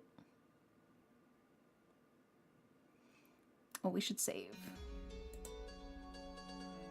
There we go. I'm trying to see if we can just end this chapter, but I don't know. This chapter is surprisingly long. Let's see. It's another day after work, and Zaffin had promised to do something special today. This was the day that I learned that Zaffin was a liar. The aforementioned treat from Zaffin was nothing but deceit. It was naught but pure punishment. Nay, torture. This was cruel and unusual torture. You are all upset with me, after all. I was forced into the driver's seat of Zaffin's car with the wheel under my fingers. They shook more than Sears did after realizing he accidentally ate Aries' pudding. What? Nah, I'm just helping you out. You can zoom around without us. It means I do trust you after all. Could you trust me a little less? Like a deck swabber at the helm of a ship, I was not cut out to be captain of any sort of vehicle. It really is not that hard. Let me remind you, Zaffin, that when I came to this land, I had to throw a phone and shattered it. My voice trembled even more than my hands as I maintained my death grip on the wheel. And look how far you've come. He ruffled my hair and grinned. If we die, I am coming back to haunt you. Sure. You're one persistent soul after all. But first. He leaned over to me and grabbed the seatbelt and pulled it across my body. We won't die, but we don't want you getting hurt all the same. Now keep your foot on that pedal. That's the brake beside it. You let it go when you wanna, well, go. What if I don't want to go? You'll do great. Trust me. Oh my god, we're getting driver's ed lessons right now. I squint at him. Trust was a lot to ask for, considering the certain situation. Here, let me tell you what you do. After a lot of coaxing and screaming and an incident where I accidentally switched to drive instead of reverse, we somehow managed to end up on the road. How does the city feel now that you're behind the wheel? Enjoying the different view? I cannot enjoy much when I'm focusing on not dying. Why is that car close to me? Oh hey, looks like Kame's the one driving and Aries was there too. What a speed demon. Wanna race them? Looks like they haven't noticed us yet. Race them? I glanced over only to see him waggling his eyebrows. Absolutely not! Ah, come on, Grandma. I'll be outpaced by everyone in this city. Do you want me to turn this car back around? Oh my god, she's already in the zone.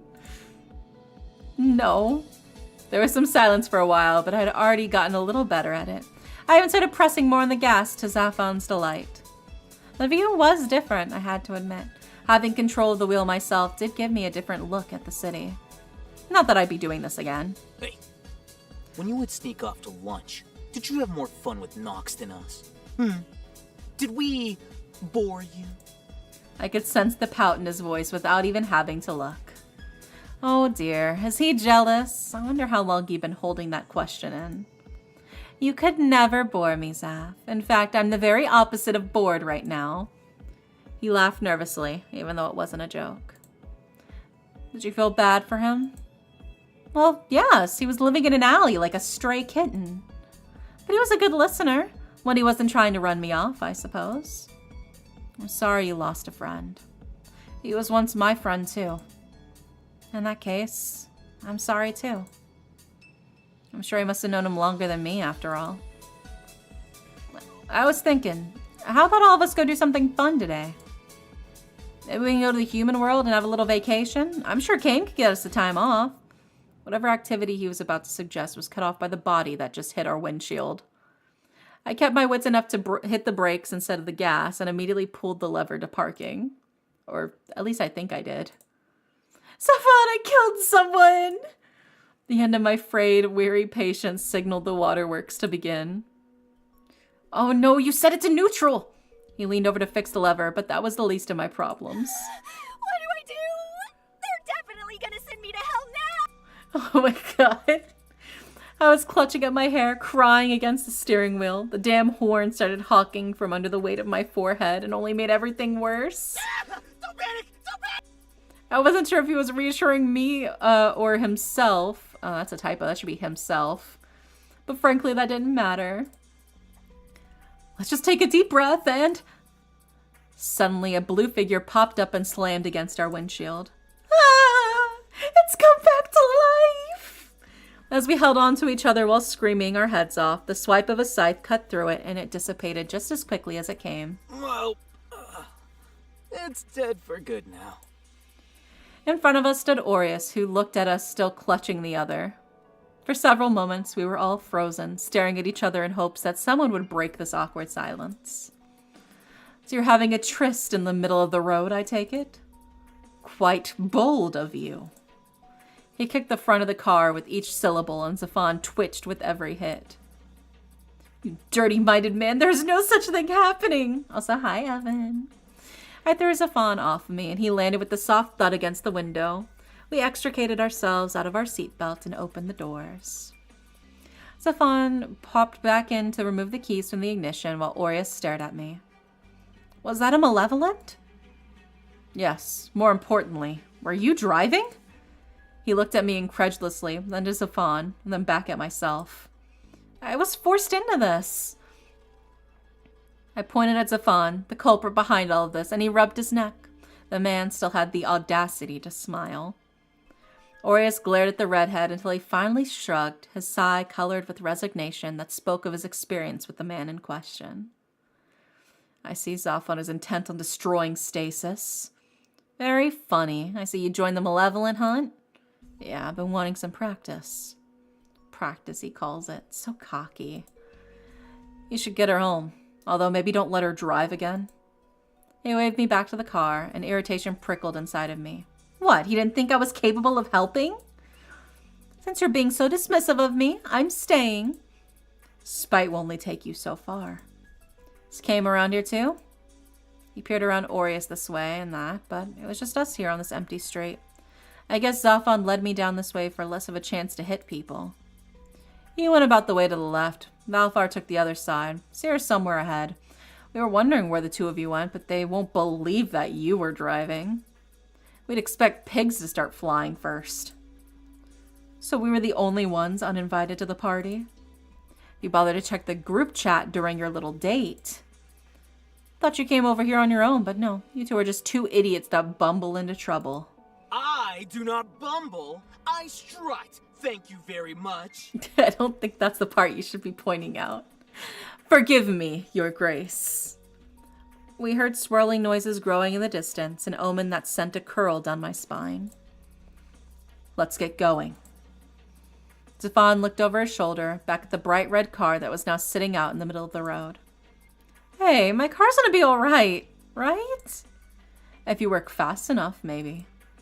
Hey, at least let me park it somewhere first. Aries grabbed my wrist and propelled us forward without waiting for a response. He gave a menacing cackle that far outweighed the fear I had for the malevolence. We heard distant "fuck you, Aureus," as we ran together, along with the shuffle of Zaphan's footsteps to keep up with us. I shook my head in disapproval, but I couldn't hide the burst of laughter that escaped me. Neither could Aureus. Not knowing what omens lay ahead of us, we shared a fit of chuckles at Zaphan's expense as we charged ahead. The tension in my heart didn't leave entirely, but I found it easier to slash through these creatures now. I knew I was stronger than them, and that let me keep my head cooler this time. That, and I suppose it was easier because most of them were congregated around our red-headed friend. Why are they all targeting me?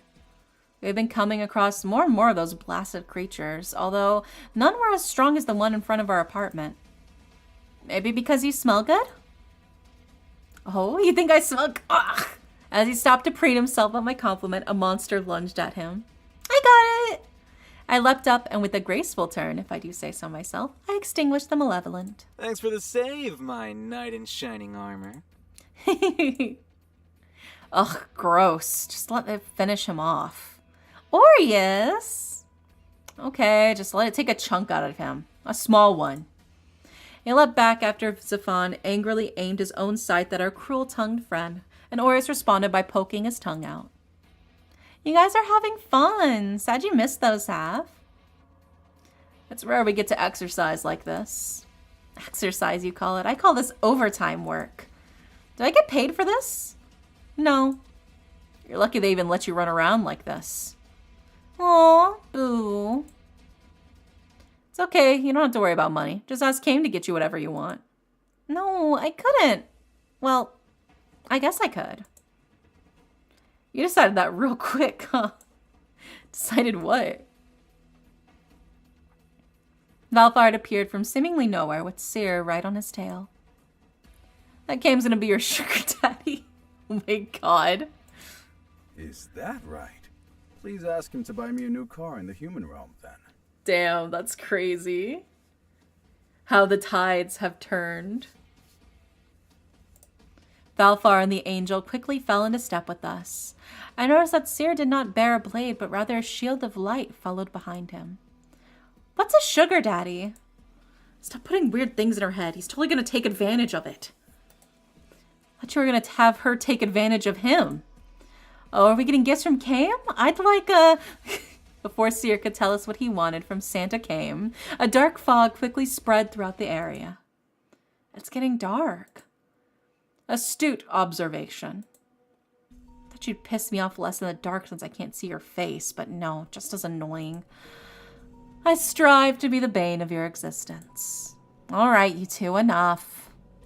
Zaphan, the voice of reason, didn't think I'd live to see it. Truly. Okay, seriously, this is bad news. He flung his arms out in frustration, which I could tell because I heard a smack and a small grunt of protest from Seer behind him, or in front of him, or behind him. It was too dark to tell. Where is Kame? You guys haven't seen him?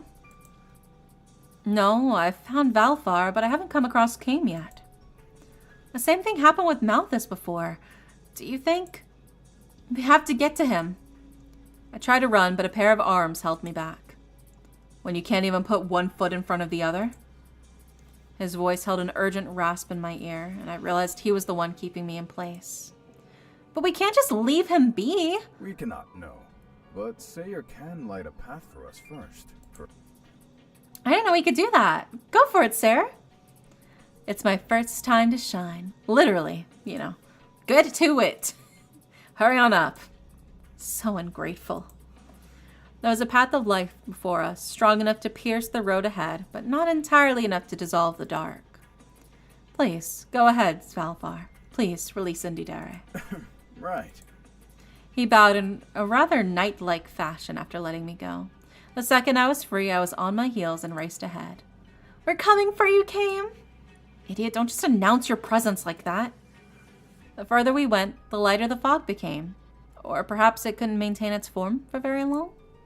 Either way, we found the answer as to the culprit by the time we finally found Kame. With him was my former cat, and was friend the right word? Our approach was not noticed. Ah, man, you are all so noisy. He spoke in a drawl, yet a slow smile crept up on his face as he spotted us coming to join Cayman himself. Malthus's arms were raised in a stretch behind his head, and Came had his weapon pointed at him from several feet away. Oh, can't a man get some beauty sleep without having everyone on his ass? It's bad enough we have to sleep on the streets. Look at poor Knox. Lucian was trembling behind Malthus, his eyes quivering in fear. It was a standoff between brothers. What happened to my friend? No, friends. And look who it is. My wonderful owner. It was fun being your pet. He licked his lips lasciviously, and I held back the urge to throw something at him. This fucker. Valfar kicked Aries in the shin and had him doubling over. Not now. Indeed, Aries. He turned towards me, although his eyes couldn't meet mine. Lucian! Knox! I ran up to him, but Came suddenly appeared before me and held me back. How did he move so quickly? I was, however, getting annoyed at being stopped at every turn. Came, let go of me! Do not interfere right now. This is your one and only warning. I flinched, finally aware of what it was like to be under threat by Came. The very same man who always smiles and puts little umbrellas in all of my drinks. The burn in his eyes right now was truly demon-like. He had become another person. But he's my friend! He is my brother, not your friend. Ask him yourself if you're so sure. Came, what are you going to do to him? It's none of your concern. Leave. Now. He released me and faced Malthus again, the distance between them dangerously close. Having a lover spat in front of me. My, you sure move on fast. After the nights we've... Oh my god. You were a cat, you freak! But still a man inside. Well, I didn't know that. He was not making a good case for himself. Brother, dearest, it was nice seeing you again. Came lunged for his brother, and Malthus, too, sprung into his own cat-like leap. Malthus! The fear and anguish in his voice set off something inside of me. Something that reminded me of the past, and I had to do what I failed to do in my past life. The love I had for my sister, the love Knox had for Malthus. I saw myself in Knox, and for that I had but one choice. 1,000 storms turmoiled inside of me in less than a millisecond. I couldn't control myself, and my legs moved on their own accord. Faster than I could see, I found myself in between the clash of the two brothers. That's your brother! You can't turn him in! Knox, go! Ah! Malthus's attack landed on me instead, a long gash running from my waist down to my thigh. Came's own blade struck my shoulder simultaneously. My screams of pain were interrupted by my own fall as the blunt force launched me to the ground, where I was lucky enough to land on my wound. God damn these men to hell! My blood stained the road beside me. And strangely, I found myself hoping that I wouldn't face a littering charge on top of all of this hassle. Terry! Fuck! Malthus reeled back. No, stop! I wasn't talking to you! No! She needs to stop appearing. I'm not summoning her. Malthus reeled back and his dagger was dripping with blood. Although he had the eyes of a rabid dog, I could not mistake the regret in them too. I couldn't let him be erased, despite not wanting nothing more than to seize him by the neck and throttle him. Thanks for the save. We'll pay you back one of these days. Or not. See you, little lamb. He smirked, giving us no chance to catch him as he took off. If Knox had anything to add, I didn't know. Malthus yanked him away into the shadows before a single noise was uttered. The audacity of that little... He could have apologized at least. If I die again, I'm going to haunt him for the rest of my third life. Can't believe I let him sleep on my chest. I groaned as I rolled over to my front, an even more humiliating position to be in, but at least gravel wasn't digging into my wound. Valfar and Seer came to my side within moments, and Seer immediately began what I assumed was a healing spell over my wound. It was a searing pain, and I briefly wondered if I was incompatible with angel magic. What if I was dying instead? Perhaps I am actually cursed and this is like an exorcism, except I'm being exorcised out of this world altogether. Just as Cain was recovering from the shock to give chase, the area filled with shadows again once more. Seer snapped light back to our surroundings after his fingers finished a path down my cut, but the brief window of darkness was enough to allow Malthus and Nox to make their getaway. No! Damn it! His voice ripped from his throat so violently it startled me more than the blow to my body had. What have you done? Cain rounded on me, and my eyes were trained on the face of pure, unadulterated rage before me. Demon-like? No. Cain was fully a demon right now, and I was the prey he was about to devour. How dare you interfere with matters that do not involve you? He seethed intensely. The dark rage that boiled in his quivering eyes made me recoil far more than the pain in my shoulder did. Out of everyone, it was Aries who came to my defense. Aries had stepped forward in between us and Cain, snorted a laugh of derision at the action. He protectively raised an arm in front of me as Cain prowled closer. Watch yourself. You insult me, Aries. She is not in any danger from me. And you best manage that temper of yours. Cain's laugh was terribly bitter and sent shivers down my spine. You make fine jester, Aries. Are you the only one who was ever allowed to direct his rage at her? She has no idea what she's done. Zephyr stood beside them, eyes darting in preparation from a fight from either side. He growled his words so ferociously that I feared he would attack Aries next. Or, more likely, myself. She will find out. At what expense? At whose expense? When will you learn that your consequences have actions? When will you learn the consequences of your actions? How many times must I tell you no, no, no, no before you listen? You charge ahead without thinking you know what is right, but instead you doom us all with your carelessness. You were going to hurt your own brothers. I couldn't just watch. He's mine to deal with, not yours. It's not right. What's not right is that now by allowing him to get away, you will be charged with aiding a criminal. Oh, is that part of his voice line? No. And the rest of us along with you. If I had been the one to take him in, Nox could have been allowed to live. Malthus, perhaps. But now there is no hope. He must die and is out of my hands. I didn't know that. How could I know that? The ire in his eyes burned with such anger that I felt my own heart was scorched. It was as if he had slapped me ferociously. I opened my mouth, but nothing came out. The air in my throat had grown tight, and I struggled to swallow. I was spared giving a response when all received pings on our phones. My hands were shaking too much to grab my phone and read the message, but I was saved the effort. Maybe it would help if you explained anything to us. Summoned to Stasis HQ immediately. Whoopsie. Everyone's faces blanched. Why? What's happening? Already. Understanding passed through the group as I heard a collective sharp intake of breath. Angels. All they do is report back to those in charge. I remember you telling me. Zephyr exhaled and came over to kneel by my side. Just now. Sarah was involved in aiding and abetting a criminal, so all of us have been exposed too. Damn. It dawned on me that what he was getting at. The realization made my stomach sink. Sarah didn't do anything. It was me. I looked up at my angel, who smiled down at me more sorrowful than I had ever seen him. Yeah, good night, Jacob. We'll probably wrap it up soon. I'm just trying to find a good stopping place.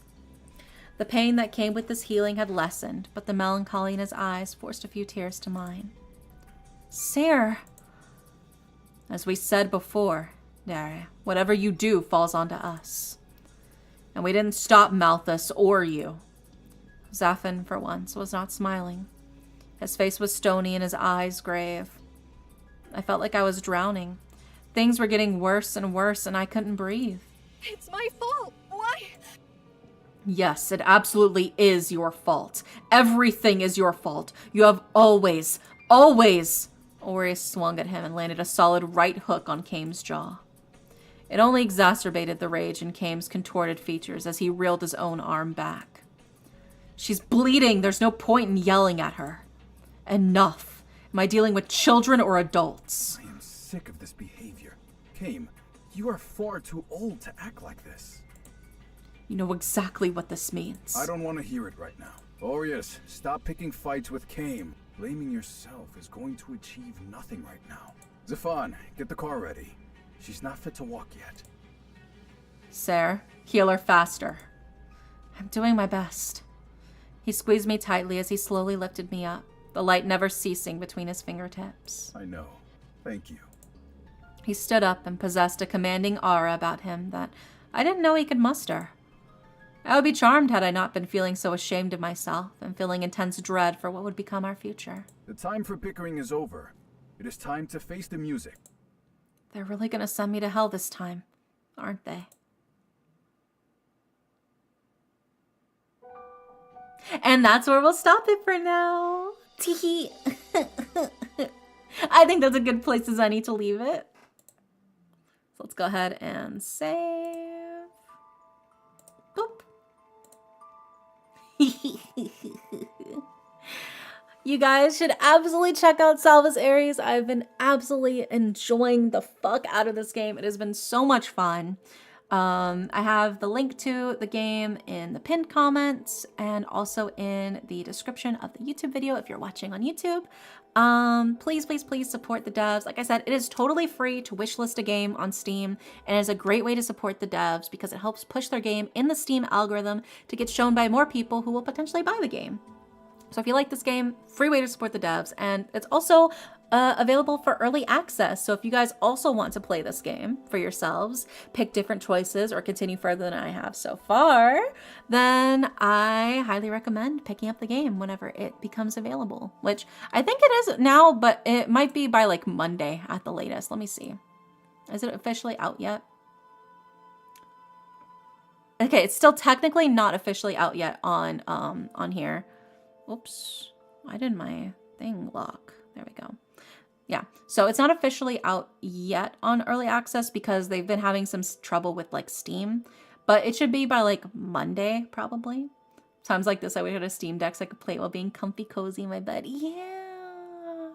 Yeah, I'm super, super excited. From what I've already played so far, it's been absolutely fantastic. Here is the link again though for you guys if you want to go ahead and wishlist it. But yeah, big thank you to Rosemilk Studio for allowing me to play this game early access on stream. It has been such a blast. I've just absolutely adored it. I've been waiting for this game for like a year, so I'm really, really happy that I could actually play it for you guys. Let's see, who are we gonna raid? Is there anybody else playing this game right now, actually? I wonder. Bum bum. Anybody else awake at the moment? Oh no, it's just me playing this game so far. Okay, so let's see. Maybe we will raid. Ooh. I